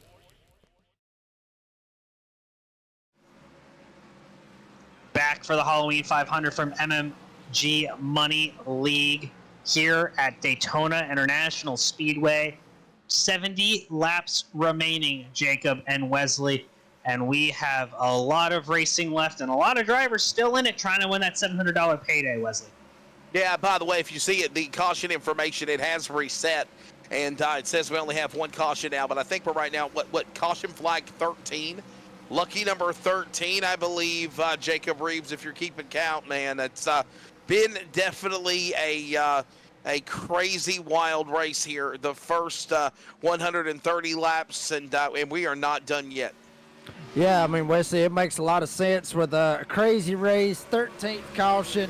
Halloween right here around the corner as well for the Halloween 500. I mean, it all kind of makes sense. You know, you got cars that's been blinking all over the place, kind of like ghosts, I guess you could say. Still haven't heard anybody out there on the live chat talking about the Skittles. I mean, why? I mean, y'all have got to eat Skittles out there in the live chat. I said yellow. I don't like the color yellow. You heard me say that. Well, I guess you saying yellow, but I want to hear everybody else because, I mean, I'm a big fan of the orange and the purple. You know, I like to mix them together, and if I'm weird like that. But anyway, we still got a long way to go. 70 laps coming to 69. There's a number for you. 69 coming to the green right here. The pushes it's just going to get more aggressive right here, Tyler Dittmer. And the other thing about it is that, honestly, the give a dams are going to go out the door at this point. And that's just going to be the whole thing about it. I got a feeling you're going to see more cautions with these guys trying to be more aggressive. Skittles, somebody chimed in. Yeah. Green Skittles. God help us all. I will say this. I don't think there was a give a darn from the beginning of it, but there's a lot of drivers very pissed off in the driver chat here. I'm in session watching it live as well as here with the broadcast, but a lot of very upset drivers. Meanwhile, Garrett Maines is your race leader. But these guys have not been patient for one lap, and I don't think they'll continue to be patient or lack of patience for the rest of this race. What's the name of the lyrics to that song? My Give a Damn's Busted, right, Jacob? Something like that, Yes. right? Yes. Love that song. Oh, well, we'll try it again here, guys. That's all I can say. I think they're actually now arguing about video games in the driver chat, which is a very confusing topic for them. For drivers going for $700, you think they would be pretty silent over the radio and trying focusing on the win, but guess they're all in on chatting it up. So coming back to the green here, we will have 68 laps remaining. Garrett Maines, your leader, Kevin Freeze on the outside, John Mollahan, as well as Kyler Wynn with Brian Hennings, your top five. Joe Huerta, he's there in row number 3, and then you got Malik Ray back there in row number 4. To his inside is Christopher McCullough. Green flag back in the air. Pretty organized restart here. No one really pulling super far away, Jacob. And Christopher McCullough started 44th in the field here tonight, and he is sitting on that inside, 4th guy on the inside lane. Malik Ray thought about trying to jump down and fill that hole, but he thinks different of it. How about Steven Scott Jr.? We saw him get caught up in like 2 or 3 wrecks tonight. How the hell is this car even running? He's sitting up here on the 9th spot. Garrett Maines, Kevin Freeze off turn 2. Not giving up. Under 70 laps to go now. It's Freeze up on the outside. Wynn gives him a shot. Maines gets the shot from Mollahan, and they're going to run each other up the banking. 31 degrees, side by side, as they thunder back to the line for lap number 132. Top 9 call it pretty organized. Meanwhile, the rest of the field kind of strung out single file further on back on the inside lane. But these top 8, top 9 drivers, they're being aggressive for it. They're trying to find themselves to the front. Kevin Freeze gets a shot from Kyler Wynn, gets a little loose there through the trioval. Good save by Kevin Freeze into the 25 Kellogg's car. Keeps it up front. Wynn not letting off that back bumper. Here comes Maines on the inside. John Mollahan in the 44 showing 2, but 44 on timing and scoring, rolling on this inside lane as well. Back straight away, Maines still stays hugged to the bottom of the racetrack. Mollahan right there behind him. Hennings as well. Here comes another car. McCullough, that's a name we ain't mentioned in a while. One of the promoters of the race. Here he comes, Tyler, climbing into the top 10 off 3. Yeah, he's to the inside of Malik Ray. Meanwhile, Brian Hennings, the one in front of McCullough there. They're going to roll in very organized 2x2x2 for about 4 rows. And that's a little bit more strung out further behind. As you see, we're starting to see some attrition here, gentlemen, throughout this race. Yeah, and Daniel Eberhardt, the third back here. He's got Matthew Baker right behind him as well. And we'll see if Baker decides if he wants to get a little aggressive and try to drive up here and make it 3 wide. Kyler Wynn still holding it down right here behind Kevin Freeze, but it's all Garrett Maines off turn 2 is Freeze on. He's a hell of a shot. Freeze with a shove, just a little wiggle there at the rear end by the help of Wynn. Wynn kind of helped him correct. Maines lost the lead for just a second. Now he battles back inside the 12, back to the lead as they work 3 and 4. The field comes back together now. Call it about 8-9 rows, 2x2x2 before some single file behind them. Then you see another group of cars, call it about 6 or 7 cars, 2x2x2 further on back behind this main pack as they work their way through the trioval. Garrett Maines, your leader. Maines going to get a fender out in front. Right behind him, Mollahan going to try to give the shove. Now Wynn gets to the back bumper of Kevin Freeze. Same old song, same old dance right here between all 4 of these drivers is Joe Huerta. Right behind him with Brian Hennings off turn 2.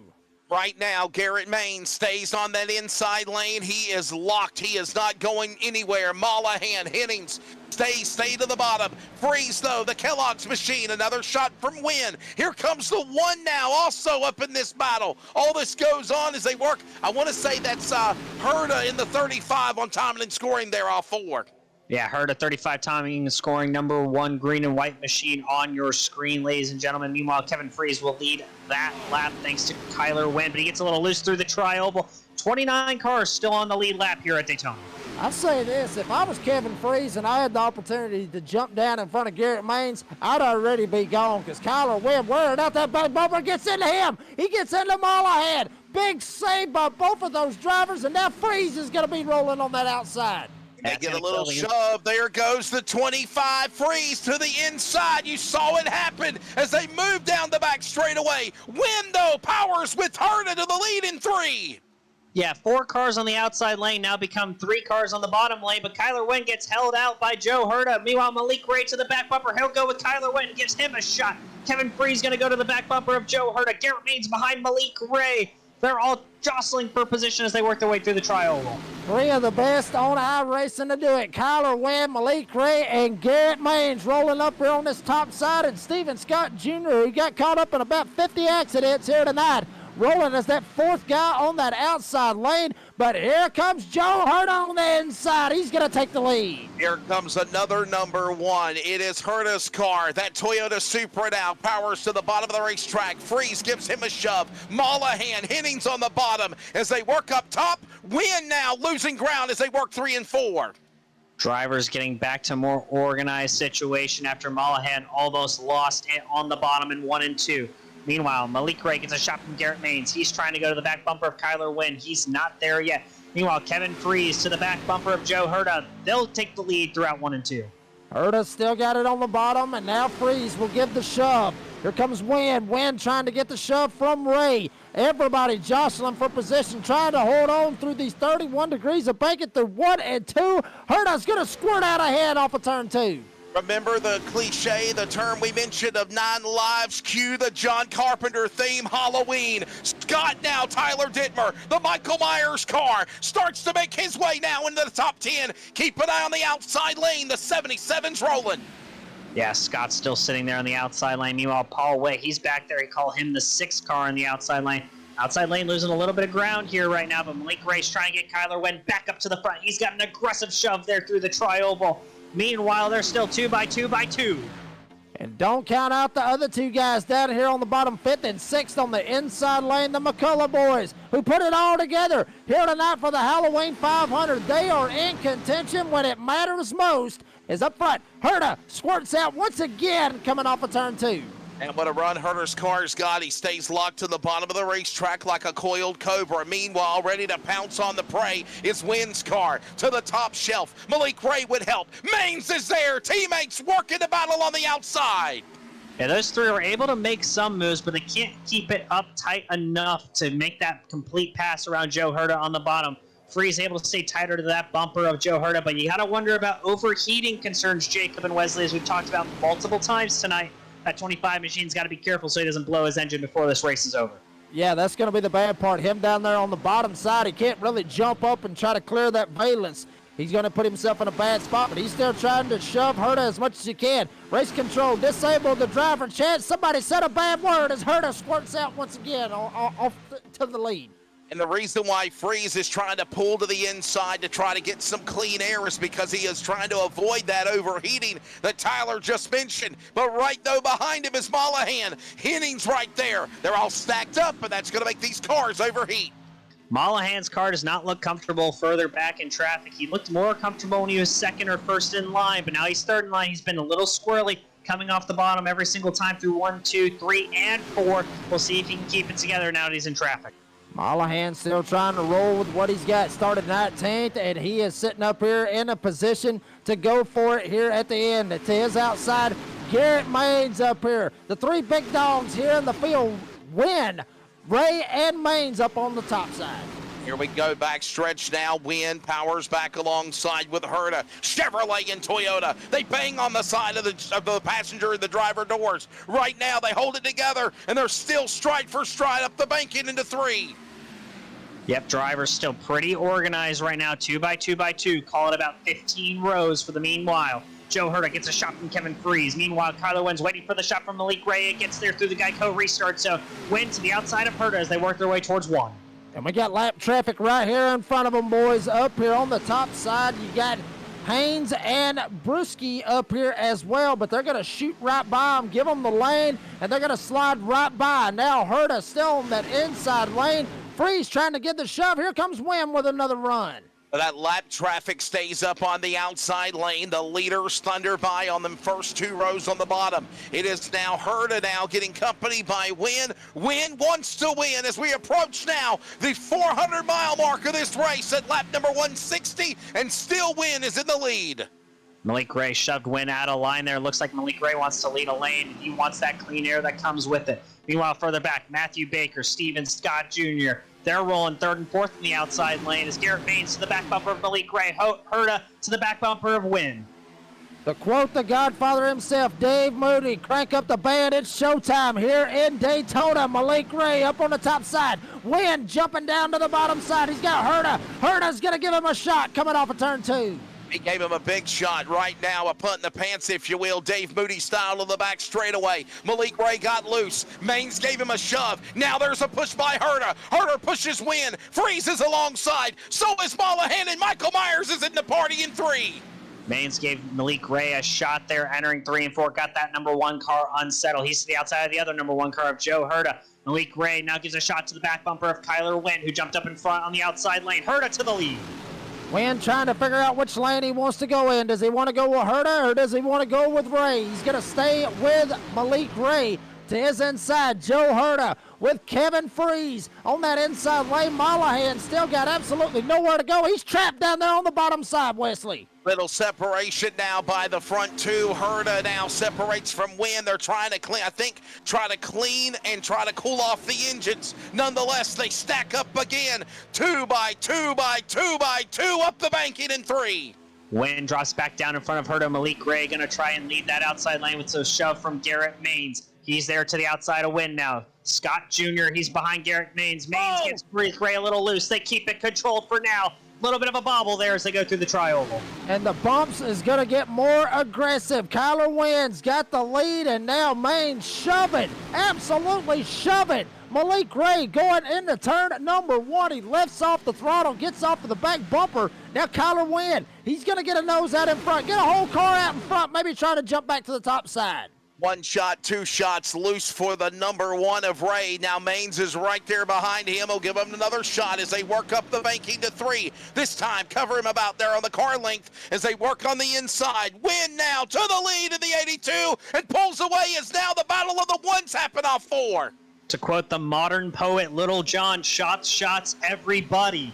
And that's what's happening here at Daytona. Meanwhile, Daniel Eberhardt, he's got Cody Niegels behind him, trying to make a third lane work on the outside. And Herta's going to be able to get that shot. Here comes Freeze. They're going to slide. Big one Scott. behind him as Steven Scott Jr. gets involved. Multi-car accident once again, and we're under caution once again here at Daytona. Man, oh man, Scott's car. Remember the Michael Myers machine that I was mentioning? It was getting chaotic. It is starting to become a nightmare for that man's car. But I'll tell you what, though, give him a 9 live again here, Tyler. I think he's okay. Yeah, he kind of just spun. The problem is Mike George gets nailed by Paul Witt Jr. Might have broken a right rear toe link. It's kind of unfortunate for Mike George there in that 29 machine. That's a big hit to the right rear. That car's got some significant damage, but as we look back here, it kind of just got bad shove to Scott Jr., comes up, hits Paul Witt, and Barber gets into the back, it looks like, of Scott Jr., and that's going to get him loose, and around he goes right in front of Paul Witt, makes contact with one of the McCullough boys, and then Paul Witt and Cody Nagels make some contact. You see Paul Witt goes up there as he comes back down, bang, Mike George gets nailed. How lucky was Baker in the 5, Jacob, as well? That orange and black number 5 machine. I mean, he could have got collected, stayed locked to the outside safer barrier, able to scamper through that accident. Well, I don't think he's going to be too lucky because I think he'd probably get the EOL and he'll have to go back to the back. But I will say this. I mean, it could have been a lot worse for him. It could have been a lot worse for him, honestly, because, you would rather have an EOL and go all the way to the back. Rather than get caught up in the accident, because then it would completely screw you up. And whether or not he's burnt a faster pair or not remains to be seen for Matthew Baker. But I got to give a shout-out to the Mystic Whisperer. Hate it for you. I had the dark horse for Mike George, and then obviously he's going to have a broken right rear toe link, as Tyler Detmer was saying. So apparently I put the curse on him once again.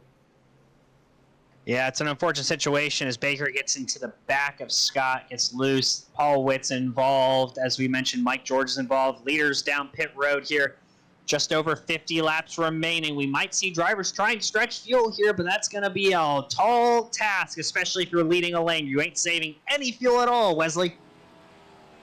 No, you're coming in. You're filling up the tanks. You're ready to go here, man. I don't want to say this is the money stop by no stretch of the imagination. Remember, we said they probably could recover and probably pit about 2 more times before this race goes. But again, guys, listen, we've seen yellow flag fiesta here tonight. People might not like yellow Skittles. I don't either. We've seen these cautions. I think if you're keeping count, yellow flag number 15 now, Jacob Reeves. But we're seeing drivers that are either playing possum, as we mentioned when we came on the air, hanging back, up in the front, seeing their strengths, seeing their weaknesses, seeing their friends, seeing their foes, fall back, climb back up, and now it's about that time to hit that go button, if you will, Jacob, to climb to the front and make a run to the finish with now 3/4 of the race done and closing in on over 50 to go. Yeah, absolutely, West Outland. There may be some of them thinking about that go button to go ahead and more or less Nicolas Cage and Gone 60 Seconds, go, baby, go. Some of them may be thinking, no, baby, no, and slide, but, to the back thinking that there's going to be another big crash. And it's possible it could happen at the front. It's possible it could happen from 5th on back, wherever. So a lot of different strategies could be playing out right here, Tyler Dittmer. With some of these guys maybe at the front. Some of them may be thinking, hey, I'm in a good spot. I'm going to keep it up here at the front. Some of them, maybe like Kyler Wynn right there at the start, just go ahead and drop back down and drop to the back and let them go ahead and wreck and then be able to fight them out with less cars at the end of the race. Yeah, that's definitely a strategy as Mike George is officially out of this race. His day is done, unfortunately. Joe Herta, Garrett Maines, Malik Ray, Kevin Freeze, and Cody Neagles, your top 5 right now as they run the Halloween 500, but things are going to change here in short order as we're about to see probably 50 laps remaining when we eventually go green. Someone in the chat saying this is the yellow flag 500. Well, it's felt that way at times. We had a couple decent green flag runs, no green flag stops. We might not even see a green flag stop now as the drivers are here close to that fuel window, and I guarantee you, Wesley, we'll see at least one more caution. I think we'll see more than one more caution. I'm sorry. I don't mean to disappoint anybody for sure. Thomas Parker said the yellow flag 500. You ever heard of that song by Alabama? Jacob, I know it's the 5 o'clock 500 and I run it every day. Well, this has been the yellow flag 500, it feels like. And, man, I got to give them props, though. We did have a good 40-lap run for a green flag stretch, but, man, guys, this has just been a caution-filled event, but we'll see what happens at the end of the rainbow. These guys are going to make their way to the back straightaway, side by side. Herta's another number 1 car that we really haven't talked much about until, the last 10, 15 laps or so. He's one of those guys that have been really competitive. He can hang with Maines. He can hang with Malik Ray, Freeze, and others. And, again, so many good guys up in front here to decide who's going to win this thing. Yeah, absolutely. And one of those guys we haven't really talked about all race long is Logan York. He started 31st. Yeah. He's up here in 5th. We haven't talked about him literally all race long. Now he's got himself in contention to get up here and maybe have a shot right here, coming to 50 laps to go right here. So it's game time right here, Tyler. We'll see who ends up taking it. It is game time. Logan York was a lap down at one point, battling for the lucky dog. He's back on the lead lap. Meanwhile, you got Matthew Lee right there. Looks like he's the 4th car on the outside lane. Then you got Brian Headings. He'll be 4th car on the inside lane. Kenneth McCullough Jr., John Mollahan rounding out your top 10. But right now, it's Joe Herta, Garrett Maines, Malik Ray, and Kevin Freeze. Right now, your top 4 as we're getting ready to go back to the green flag for lap 150 of 200 here at Daytona. Herta gets a good jump. Malik Ray, another 1 car on his back bumper. Meanwhile, Kevin Freeze tight to the back bumper of Garrett Maines as they work towards 1 and 2. The quote of the great band of Alabama, like Wesley was talking about, I'm in a hurry and don't know why. I think every damn one of them knows why. For 700 big ones, here comes Maines on that top side. He's got Freeze trying to work with him, and now the 1 cars down there on the bottom side, Herta and Ray off turn 2. Back straight away again for the restart. It's Herta, stayed locked to the inside. Here comes now Maines, right there to power alongside the driver in the passenger door. Malik Ray now. He's not teammates. He's teammates with Maines, but right now he's helping out Herta in the one as they pulled away in 3. Yeah, they're trying to pull away on the bottom. Logan York there sitting third car on the bottom in front of Brian Hennings. And you see Matthew Lee landed. That's in trouble. Oh, nope. Looks like it's just a single car spin. We're staying green for the meanwhile. Lap 151, 50 to go here, Jacob. That one driver that was sideways was Steven Scott Jr., but he keeps it straight and gets away. Here we go, Joe Herta on the bottom, trying to see if maybe he might jump up to the top side. Ray gives him a shot and knocks him up the hill. Now Herta gets up into the wall. Everybody skippers and scatters, and we're going to have another big one. That's Malahan around. It looks like the 2. Some other cars. It's Felique down to the bottom of the apron and other machines. He rewind it. You see it happen in real time. Perfect work by Cody Knott. There's the shot. There's the shove. An overcorrection, it looked like, by the one of Herta. It stacked everybody behind them there, Jacob and Tyler. Here's yellow flag out again. Wow. Looked like Matthew Lee was involved, but he might have been able to keep it straight. We'll have to see. We'll look at his onboard here. Definitely looked like he's able to save it. Kind of got pushed back straight by Landon Felique. He holds on to it, but he's going to have some significant damage to the left side of that number 04 machine. And unfortunately there that you see, I mean, you know, Matthew Lee and all those guys, Malahan and all of them, all they're trying to do is just trying to check up. Freeze checks up. Nagels checks up. Lee checks up. Malahan checks up. Everybody else, they didn't get it. And they drove straight into all of them, and the only ones that got busted out of it was Lee and Malahan. They're the ones that took the worst end of all of it right there. So another caution, and, you know, we're seeing out there, even race control even keyed up. Kenny Reel, who is our race control here this evening, he's saying that there's going to be a lot of cautions. There's going to be I'm losing my mind. Get it right there, Jacob. Well, he said that too. I mean, he said he's going to lose his mind too, yeah. Yeah, he's the race director, and he's trying to hold all this chaos and mayhem together. Thomas Parker chimes in, 1 of 6 more cautions. He predicts 6 more cautions. Mike George, yes, another caution. Guys, come on, y'all. The money's on the last lap, not on lap 152. Oh. Yeah, the frights continue here in the Halloween 500 at Daytona International Speedway. Malik Ray is going to be your leader. Garrett Maines second. Kevin Freeze and Logan York are coming down pit road, as is Garrett Maines. He makes a late decision. He comes down pit road. They're pitting for hopefully what they think is the last time on fuel. Malik Ray, alone and afraid out there behind the pace guard. I don't know about that one right there. I mean, you know, that's going to be a tough one right there for Malik Ray to swallow. Now, here comes Wynn. Wynn's going to get back up here and get in the middle of this right here as well. They're the only two. Now you see a couple of stragglers back here that elected to stay out right here. John Ward stays out. You know, Corey Busker. We haven't talked about him. Well, granted, he's 3 laps down. He's fixing to take the lucky dog, but still, Wesley, he's still in this thing. We get a couple more cautions. He gets a couple more lucky dogs. Who knows? That's right. The 1998, right. He may be in contention to win this damn thing. You never know.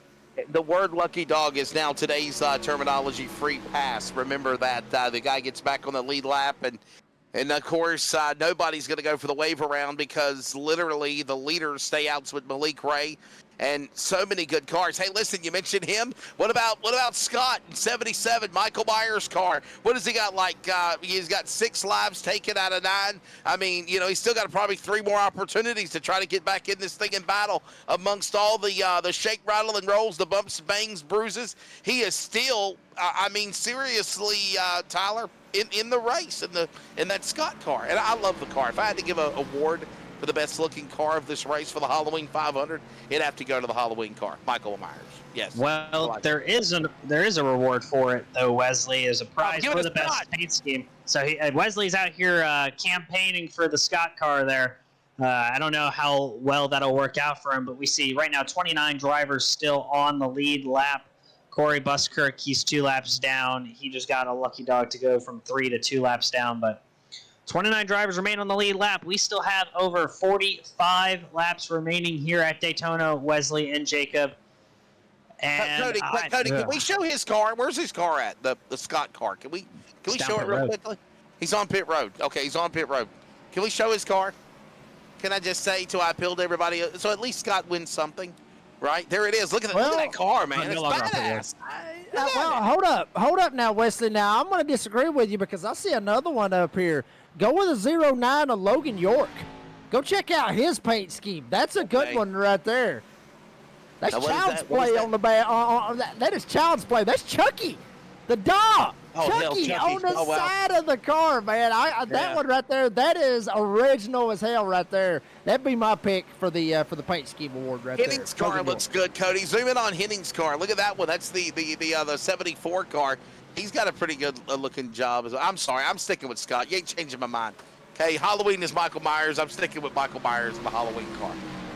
Well, while my colleagues continue to argue about what Hey, paint scheme Tyler, looks the what about best. Haynes? Somebody said Haynes. Where's Haynes' car? Where's that one at? The Haynes car? I'll have to No, look Haynes for has it. the best paint. Where's Haynes at? Haynes. Whoever that is, Cody. Try to find him as we come for a restart. There's a shot of the front straightaway, the front straightaway. There's a shot of the front of the field in the front of the cars there. They look really, really cool there. So, hey, there it is. There's Haynes' car. What is this one? Is that Nightmare on Elm Street? What is that? What is that? It's got a bunch of Vampires? people on it. Looks like it's got a bunch of. It looks like it's got Myers and maybe even Jason as well. Freddy Krueger? No, Oh. it's the Addams Family. It is the Addams Family. It looks like. I mean, Boy, if Vincent Guerrero. that's an ugly Vincent version of the Guerrero- Addams Family right there, Tyler. Well, see, in that 14 right Lordy. there on the inside lane, he's got the Nightmare on Elm Street paint scheme. So a lot of them getting represented here tonight for Halloween, Tyler. Still going All with the Scott. horror films, yet the horrors may continue for some drivers as we have about 46 laps remaining when we take the green. Malik Ray, Kyler Wynn, Garrett Maines, Kevin Freeze, Logan York, your top five. Brian Hennings is sixth in that outside lane. Malik Ray leading the field back to green in the Geico restart zone. He gets a good jump there. Garrett Maines tight to his back bumper. Those two looking to lead the field as they go towards 1 and 2. Ray looks up. He's going to jump in front of Kyler Wynn. Perfectly timed restart right there by Ray and Maines. Now they're going to jump up. He's going to put the block on Wynn. Here comes Maines. He's get the shove from Kevin Freeze. Now on that inside lane, Logan York trying to see if he can roll up here and go with Freeze as well. But Maines looking like he's going to get a nose out in front off turn 2. Thank you, Jennifer Johnson. She says my boss is the Michael Myers car of Scott. There you go. Back straight away. There goes the number 1. Same old song and dance over and over again several times. Malik Ray, the 1 car, back up in front here at Daytona. Yeah, he comes back down in front of his buddy Garrett Maines. Meanwhile, Kevin Freeze, Kyler Wynn, and Brian Hennings, your top 5. Logan York sitting there 6th, but he's about a car length behind Kevin Freeze in that 25 Kellogg's machine on the inside. Ray will lead that lap. Kyler Wynn looking to his outside with some help from Hennings as they work towards 1. Hennings is all over his back bumper. And here comes Davenport in the 55. Mike Davenport, 42nd up to 7th this lap. Now, here comes Baker right behind him. Everhard up here. That outside lane starting to form up big, Wesley. A little shove and a little loose for a moment with Malik Ray. Wins right there on the outside. Hennings gives him a shove on the top. Now Maines, Ray, they've hooked up again. Freeze right there in the bottom in 3 now. And here comes Wynn to throw the block on the inside. Yeah, Wynn was going to wait till that last second to make sure Malik Ray didn't get clear of Hennings, but now he is clear. Does he want to jump up and join the party? Meanwhile, nope, Wynn goes up top first. He's got a long way back to that 74 of Hennings. Hennings is going to give him a big shot there in the tri-oval. They get loose. Hennings almost gets spit out. No, he's going to get turned. Davenport's around. Big save back there for Wynn, but Davenport goes around in the 55, and we got carnage once again with another caution going into turn number 1. Oh, boy, oh, boy. Wow. That's all I can say. What a heartbreak. Here's a replay in reverse. Watch that red car. I think I called with the big red machine earlier tonight, Tyler. And there's that mention. You saw it right there. Just pushing and shoving going on. Guys, it's not necessary right now. Like, what in the world? Come on. Well, Wesley, if I had to put, somewhat of a reason why this happened, Wynn comes up. But, Hennings could have pulled out of the gas a little bit, but he drove straight up to the back bumper and hit Wynn. And then Davenport just really he didn't have anywhere to go at that point. And then once Hennings got knocked up, Davenport tries to get out of the gas. Baker comes up, hits Davenport. Poor Logan York. You hate to see it for Logan York. He gets involved in this as well. There you see the stack up. There goes Davenport straight down into York. Vincent was able to slide right by it as well in the Nightmare on Elm Street 14 car, but heartbreaker, like you said, for the big red machine of Davenport. Yeah, I'm kind of confused by Kyler when jumping up when the run wasn't there yet. When you have that much of a gap and you're going to get shot and it's not going to be a clean hit, and then you see, like you said, Baker gets in the back of Davenport, around he goes. And York's really a victim here. He had really nowhere else to go, but the frights find you when you expect them the least. Meanwhile, I expect to see everyone who did not pit the last caution to be on pit road. We are definitely inside the fuel window. I expect to see Malik Ray on pit road this time. Yeah, that's exactly when I would think he would go down. Wynn may end up going with him. We'll see how that works out, but all those guys that did make that pit stop, they're going to elect to stay out right here, so Ray's going to have to work his way from the back, or middle pack, give or take, all the way up to the front. And Wynn will probably have to do the same thing as well, and it looks like both of them may end up thinking they're probably going to go. I would think they would go. If they don't go, I mean, better watch yourself. Don't want to get caught for fake pitting again, Ray. Don't want to get busted for that one again. But then you see Ray and Wynn, both of them do elect to go, and a lot of other guys elect to go with them right here. Yeah, Maines and Freeze are the only ones I see currently still out on the track right behind the pace car. Meanwhile, everybody else on the lead lap coming down pit road here. Big strategy call. Most of the drivers who pit on the last caution probably could save enough fuel, stay out here, but the rest of this field, it's a big move at this point in time to stay out or pit. By the way, Nicky Poo, to answer your question, who's in the number 12? That is Garrett Maines. Timing and scoring up above is showing him as the number 45, but he's actually in that number 12 car of Garrett Maines, the Virginia driver. So, again, some of these guys either jumped in and got into this race at the last minute, and it's very aggravating for not only the audience, if you will, but for us broadcasters, to even for the producers, Cody Knott behind the scenes, Jacob and Tyler, to be able to find these cars with the numbers being different on time and scoring or vice versa. We're doing our due diligent best to be able to keep that on track for you. Damn, Weston, we got beef? We got beef? Hell yeah, I got beef! When you come to run a race, match your number with timing and scoring. I'm done. Okay, I can't be a jerk. You know that. What do you think, Tyler? You got beef with it? What do you think? It's annoying to say the least, but you kind of get used to it and you realize who some of the drivers are, especially when they've been running up front like Freeze and Maines have been most of the race, and it's a lot easier to keep track of. But I understand the frustration of Wesley entirely. We've seen it in the past with other series. It definitely makes it harder and more annoying when you're trying to be like, all right, I'm trying to match numbers to numbers, and then they're not the same, and you're like, what the heck is going on here? So I mean, when you're talking 100 miles an hour like an auctioneer trying to call this car, that car, that car, that car, that car, and oh my God, I've got hell breaking loose, and you don't know what the numbers are, matching the cars on the timing and scoring ticker, yeah, you definitely can get I need to take an Advil after tonight. I'm just kidding. Hey, guys, but I will tell you this. We're 400 miles in, next lap around. Not this lap, but the next lap. 400 miles down, Tyler Dittmer. 100 miles to go. 40 laps remaining here. This is when I think it's really going to pick up. You were mentioning WWE earlier? Business is about to pick up, in the words of the great JR, right here. Going to be a slobber knocker. Well, it already kind of has been a slobber knocker with all the cars involved so far as we're looking at the field getting ready 2 by 2. Jacob, we think everyone can make it at this point on fuel. We'll have to see how it all plays out, though, with more cautions as we see drivers come down and get 4 fresh Goodyear tires. Yeah, I mean, that's what we're thinking. We're thinking everybody be able to make it for what they got right here. But, I wouldn't doubt it one bit. If we went halfway, and a caution come out, I wouldn't be surprised to see some of these guys go down pit road, probably go ahead, put 4 freshies on there, fill it up, or just go ahead and just fill it up regardless. Because, it's like Wesley was saying, this is going to be a slobber knocker all the way to the end right here. Business is fixing to pick up. You damn right it is, and I got a feeling. Yeah. Children to bed.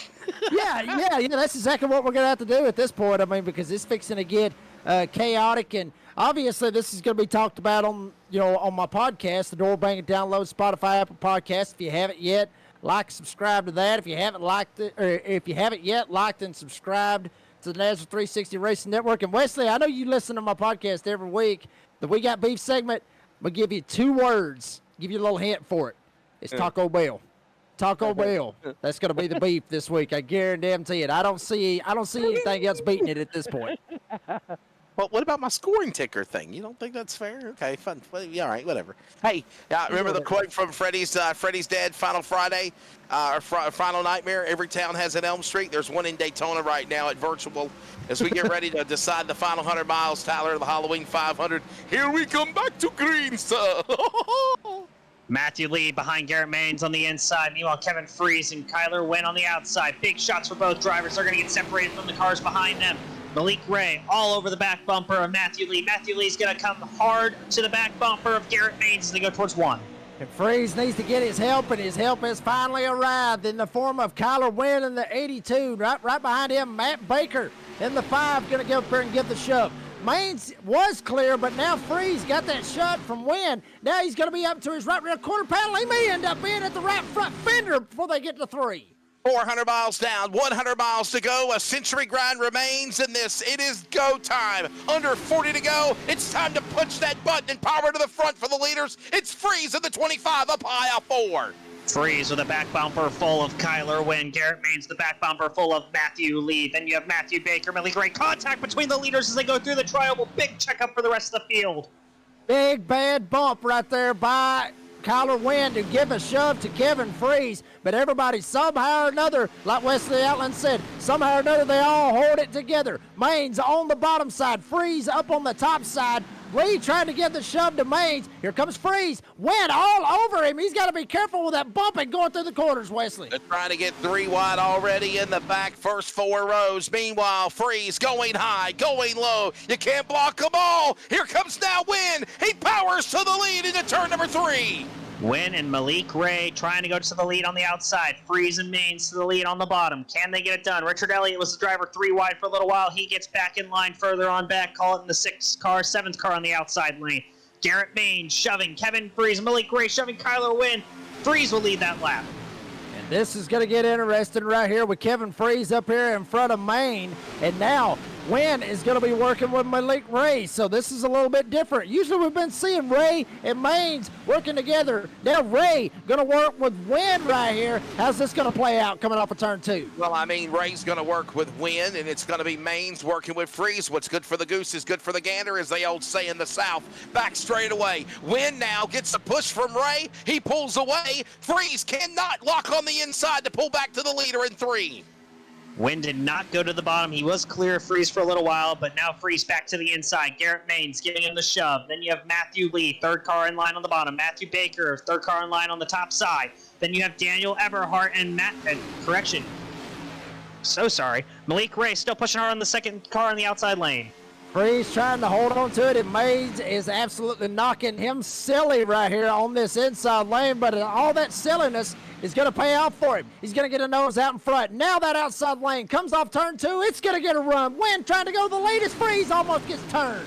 There's a shot by Ray to Wynn. Wynn now powers back alongside that Kellogg's 25 of Freeze. And while that goes on, look at now Maines locked on the inside as well. They're stacked up 2 by 2 by 2 by 2. The Thunder rumbles here at Virtual Daytona in the 4. And look, not yet, but Cody Neagles is trying to make the 3rd lane work on the outside. He's about the 17th position for the meanwhile. Kyler Wynn getting a shove from Malik Ray. Freeze getting a shove from Garrett Maines. Freeze leads that lap again as they go towards 1. Freeze ain't getting shoved right now, Tyler. He is straight up getting wore out right now on that inside lane. Maines trying to see if he can get that inside lane to work, but every time they come off of turn 2, Wynn's going to get the run, but this time looks like Freeze is going to get it. Nope, here comes the outside lane. That's the drop of that green flag. The aggressive level has picked up. The rev limiter is in overdrive. We're 3 wide now in that 2nd row. It's Freeze now locked to the bottom. Malik Ray's the monkey in the middle. And here comes John Deere Green up in the outside lane off 4. Aberhart and McCullough trying to make it work on the outside. They need Elliott to get to their back bumper, but meanwhile, trouble! Meanwhile, Baker's turned around in front of the field.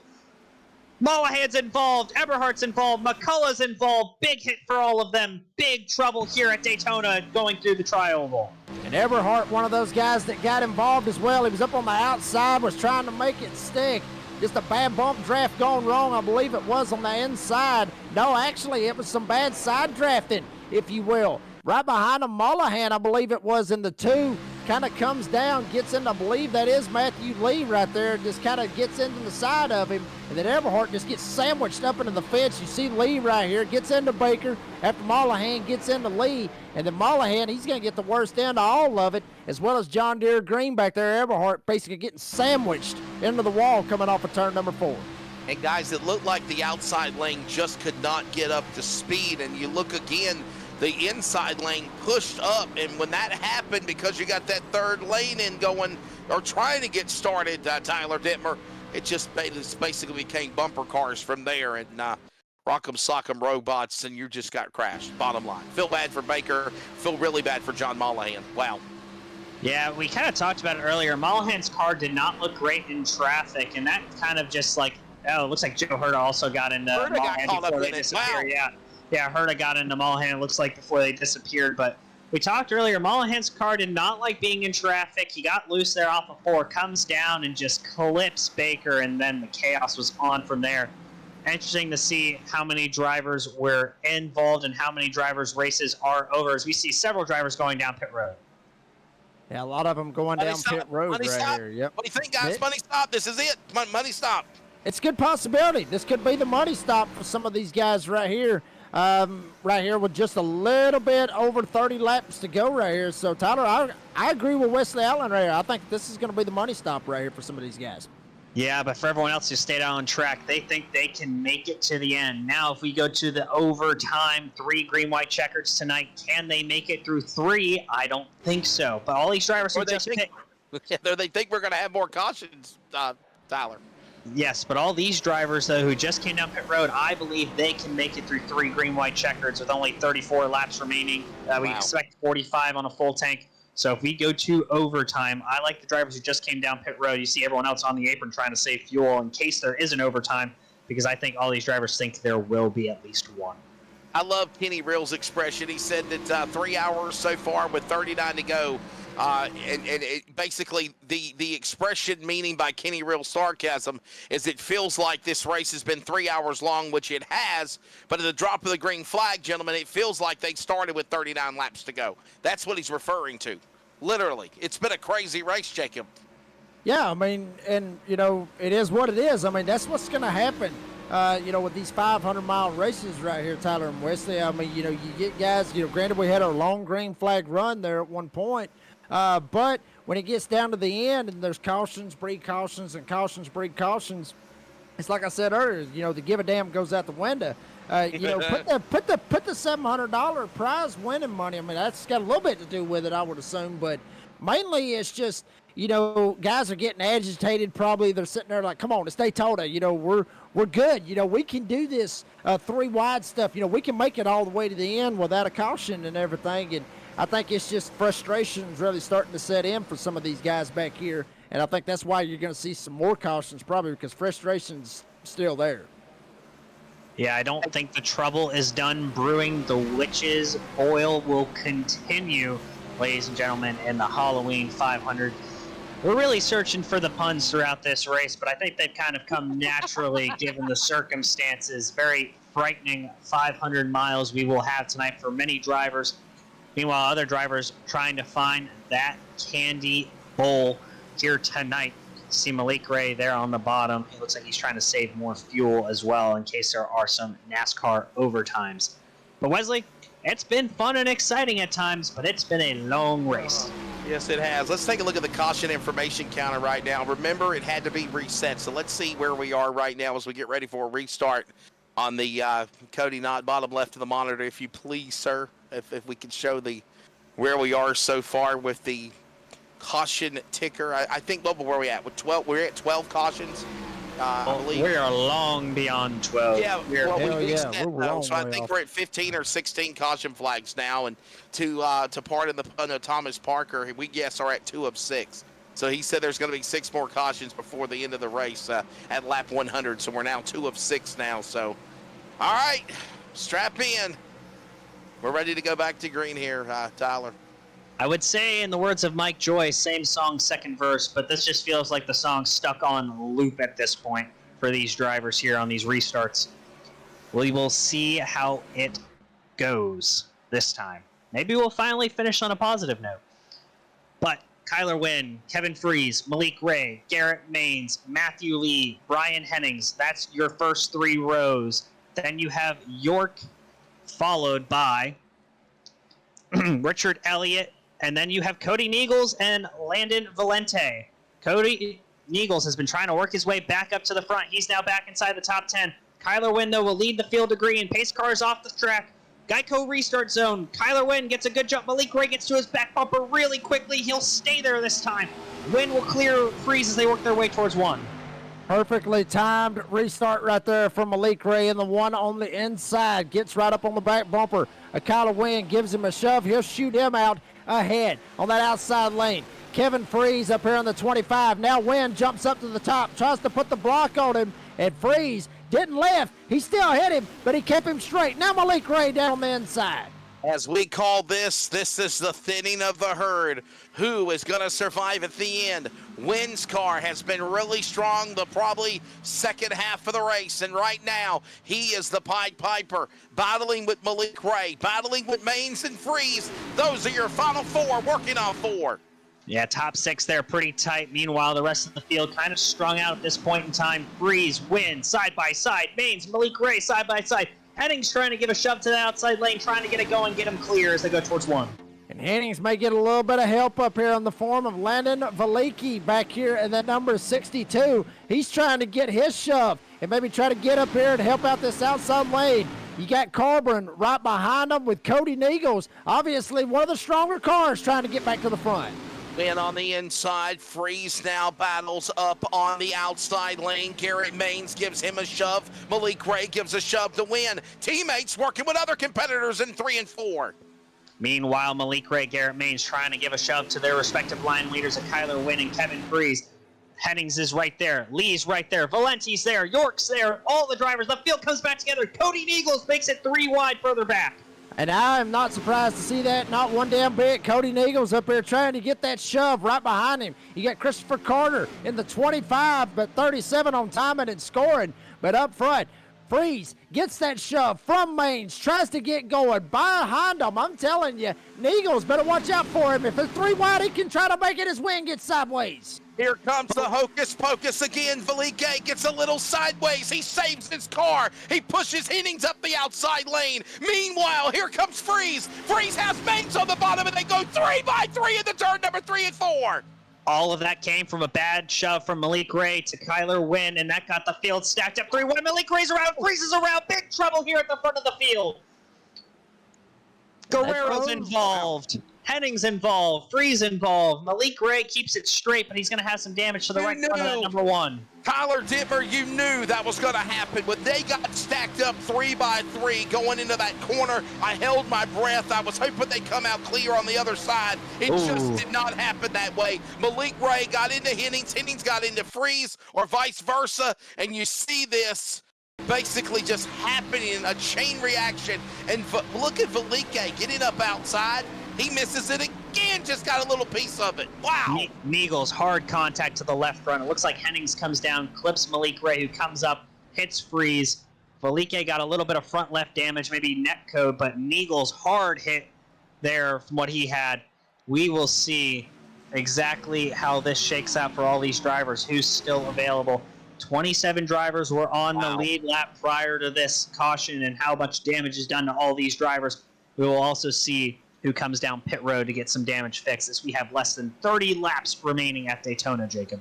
Yeah, we'll see how this works out. And I mean, honestly, this at this point right here is just the thinning of the herd right here, pretty much. I mean, you know, we started out with give or take around 50 cars here tonight, and now it's basically dwindled down to damn near half of them that's going to be on the lead lap right here. And we're not over yet. I mean, we're just inside of 30 laps to go right here. So, I mean, it could get worse. I mean, you know, who knows? We may end up having 5 of them on the lead lap before this thing's all said and done. That's what happens when you have 500-mile races on iRacing. You end up having chaos. But at the same time, I will say this, Wesley Allen, we have seen some great racing. We have seen some of the best racing that we probably ever watched on iRacing here with these guys right here. I mean, they've done a fantastic job with some of the 3 wides and the 2 wides. And the fuel runs and all that other stuff. I mean, there was a stretch where it was about 50 laps or well, not necessarily 50 laps, but probably around the range of about 45 laps under green, that they were just absolutely just moving and throwing crazy moves and everything. So it's been a good race. I just hope that we can get it cleaned up right here at the end and produce a good finish for the fans. I've got two analogies, and I'm going to throw at you guys and our audience as well, and that's what's happening here in this virtual ride at Daytona on this Halloween 500.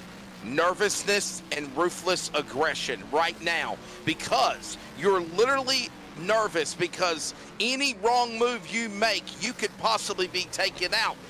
Somebody besides you, Tyler, can make a wrong move and get taken out. You're nervous because you're at the end of the rainbow and that leprechaun is dangling that $700 prize, if you will, or should we say it's Halloween? I ain't gonna call it leprechaun. The Grim Reaper, if you will, is waving the money bags at you. But at the end of this perspective, regression is showing because you're gonna shove me, well damn it, I'm gonna shove you back. You push me to the high side, I'm gonna block you when you come back to my inside.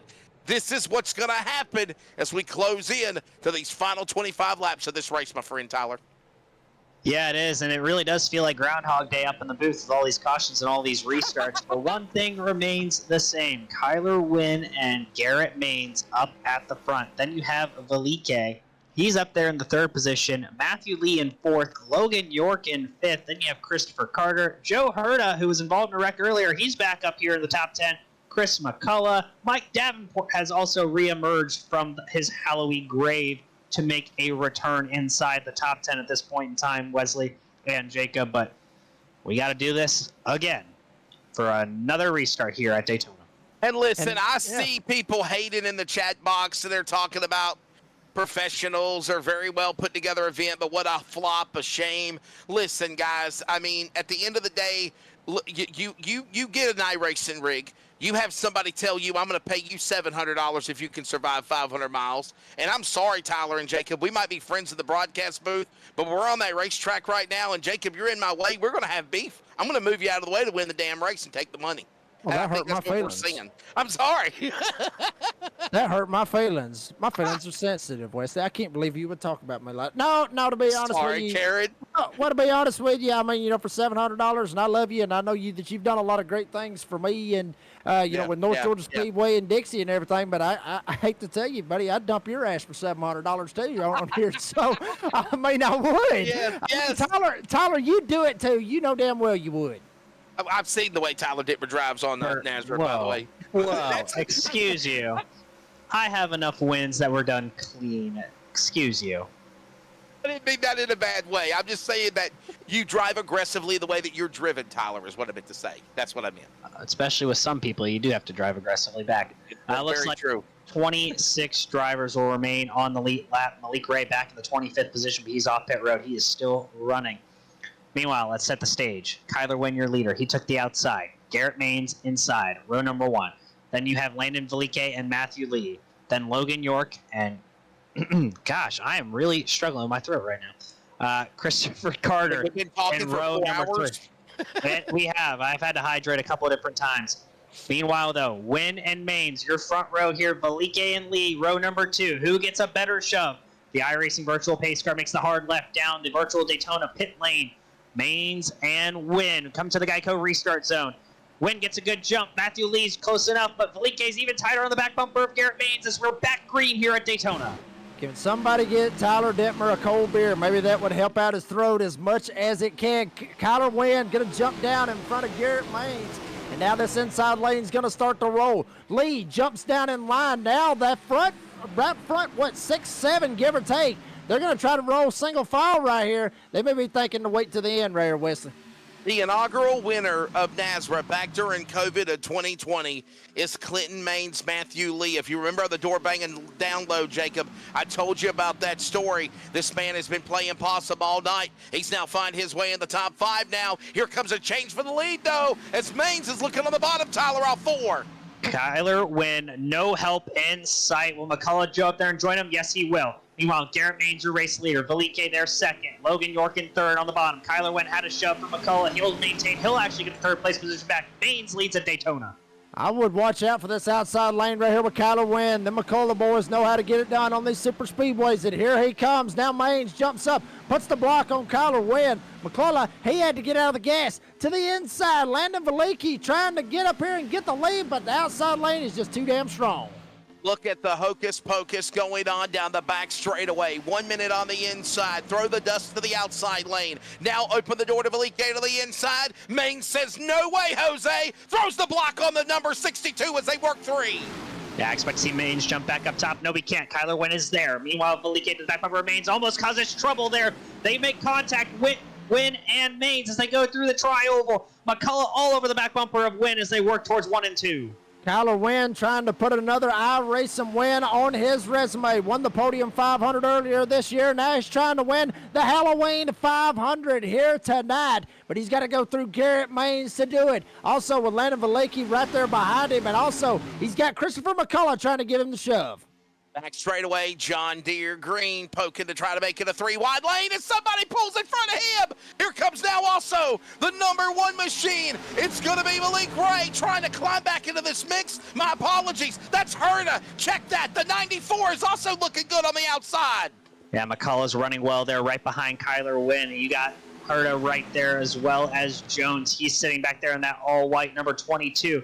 Meanwhile, Paul Witt's back inside the top 10. He's 8th. He's on the bottom. He's now 7th. They're pushing aggressively here as we close in on 20 laps remaining here at Daytona. This is going to get interesting right here. You can pretty much pick any of them right there inside the top 20 to have a shot to try to win this damn thing, and you would probably be right. Maines leads off turn 2. Alike is on the inside. Love the way that last name sounds. He is powered on the bottom. The orange and purple machine. Maines throws the block. Win to the outside as they thunder into turn number 3, coming to 20 to go. Cody Neagle's back in this race still. He's on the outside lane. He's trying to make a third lane work. He's got Baker behind him. They're pushing hard. Meanwhile, up front, though, you have other drivers battling for position. Look, Matthew Lee now jumps to the outside, makes it 3 wide for about 8. Gonna see it. This is gonna get interesting right here. Lee up on that top side. Right behind him, you got Guerrero trying to give that shove as well. Everhart's back into this bad boy. I thought he was clean and not clean. I thought he was completely tore up. He was out of this thing. But now that outside lane dissipates, is Wynn trying to get the lead. Trick or treat, smell my feet. I'm going to iRace and beat you all down the back straightaway. Who will it be to carry that $700 prize? Right now, Garrett Maines is trying to be the spooktacular man here at Daytona, but there's a big, big cluster of demons behind him as they are bumping coming off of 4.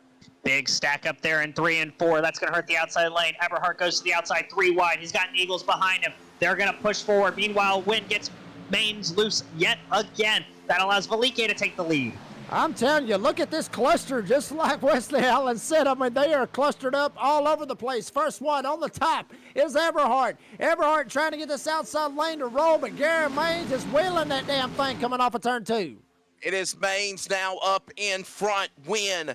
It's Velike. They're right there, 3 wide, 3 rows deep. Back straight away. No one jumps out of line. Maines thunders to the point in turn 3. They're 3 wide again here in Daytona. And look who's rejoined this lead pack. That's Kevin Freeze. He's trying to get back up front. Meanwhile, Maines leads the bottom. Wynn leads the middle. And Eberhart leads the top. Neagles, McCullough, Velike pushing him as they roll through the tri-oval. 3 wide at the line, 20 to go. This is what the fans have stuck around to see right here. Garrett Maines on the bottom, Kyler Wynn in the middle, and up top, Daniel Eberhart started 26th. He's all the way up to 3rd. Right behind him, Velike trying to roll in this inside lane. Outside starting to drop back. Here comes Velike for the lead. Wynn going to go 3 wide. 20 laps to go, 50 miles remain, 450 miles down. It's Wynn to the inside, Velike to the outside. Here comes Eberhart. We're 3 wide at Daytona again on the inside. It's the A62. Every lap, the pack gets looser, the shoves get harder, and the aggression level ramps up yet again. As we're coming to 19 to go, Wynn will have the lead. He's out front of all 3 lanes. Meanwhile, Eberhart, Maines, Velike lead the row of 3 up front. Wynn's got to figure out which lane to block. He can't block all 3 at the same time. He stays in the middle. Now he's going to jump to the bottom in front of Velike. I've said it numerous times right here, boys. This is about the time all hell ends up breaking loose. Wynn jumps down to the bottom, puts the block on Velike. Eberhart up top. Maines, they're going to make contact. Wynn's and Maines. They make contact, but everybody keeps straight. What a save, though, but the 94 gets turned. There's other cars wrecking, but my goodness, Velike is like a cat with 9 lives, and somehow all of these cars, though the caution is out, Tyler Dittmer, pull away from that crash on the back straightaway. Unbelievable. Yeah, a lot of them were able to pull away. Some contact made. We'll have to see how that affects the performance, but it looks like Mains to the outside of Wynn gets kind of just come together almost. Wynn comes up a little bit. Mains involved. McCullough's there. Eberhardt's involved. Mains keeps it straight for the most part. It looks like everyone gets away from hitting the wall, but we'll have to see how much damage from all that contact. Well, I'll say this right here. I mean, that had a little bit to do with possible net code right here. If you look and see Wynn kind of comes up right here. Mains maybe come down a little bit. And then, I mean, it's just like they get latched on right there. I mean, that's something not like, you know, seeing somebody get right rear hooked. It's just like they got connected and they just couldn't get off one another. So that's just one of them things. At least that's what it looks like, because I'm assuming Wynn wouldn't just go up there and just wreck his own self. And, you know, we know Garrett Main's good enough not to just come down and right rear hook somebody up into the wall off turn 2. So, I mean, that's just one of them things right there. And unfortunately, Christopher McCullough gets involved. Eberhardt gets involved. Freeze, damn, he almost got in it, but he was able to miss it. But that's just one of them things with that aggressive driving. Nobody giving an inch right here, Wesley Allen. Gotta wonder how many damaged cars we saw from that exchange as well. I mean, it might be minimal, if none, Tyler Dittmer. We saw Garrett Main's car get a little piece of it. So did Eberhardt. So did even the 94 of McCullough. Could turn out to be in a really, really bad crash. Turned out to be just a spin. And everybody, again, was able to be right back on the binders and get right back on the throttle as soon as it happened. And here comes more guys, I think, coming down pit road. Take advantage of it. 18 to go. I think we're setting ourselves up for a crazy finish here at the Halloween 500. Yeah, Corey Buskirk, by the way, back on the lead lap. He was 3 laps down at one point in time. He's kept it rolling. He is back on the lead lap. I think we're going to see a lot of drivers come down and get whatever damage they had repaired. Maybe put on 4 fresh Goodyears with only 26 drivers on the lead lap. This is extremely important. You can take the 4 fresh tires, as we're going to have well over 10 laps remaining. You can make the moves. We've seen it happen before here at Daytona on iRacing. Absolutely, and we'll see how that all works out right there, as it looks like our producer's ready for a quick commercial break. So I tell you what, let's take a quick one and bring you right back here for the finish here at Daytona.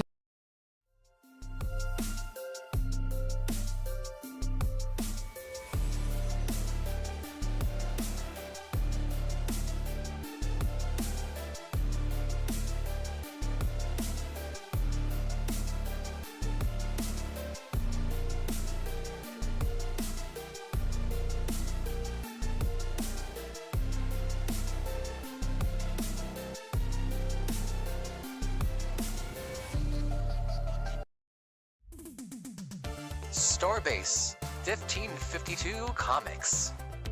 We sell everything a collector would want. Comics, Funkos, action figures, and so many more.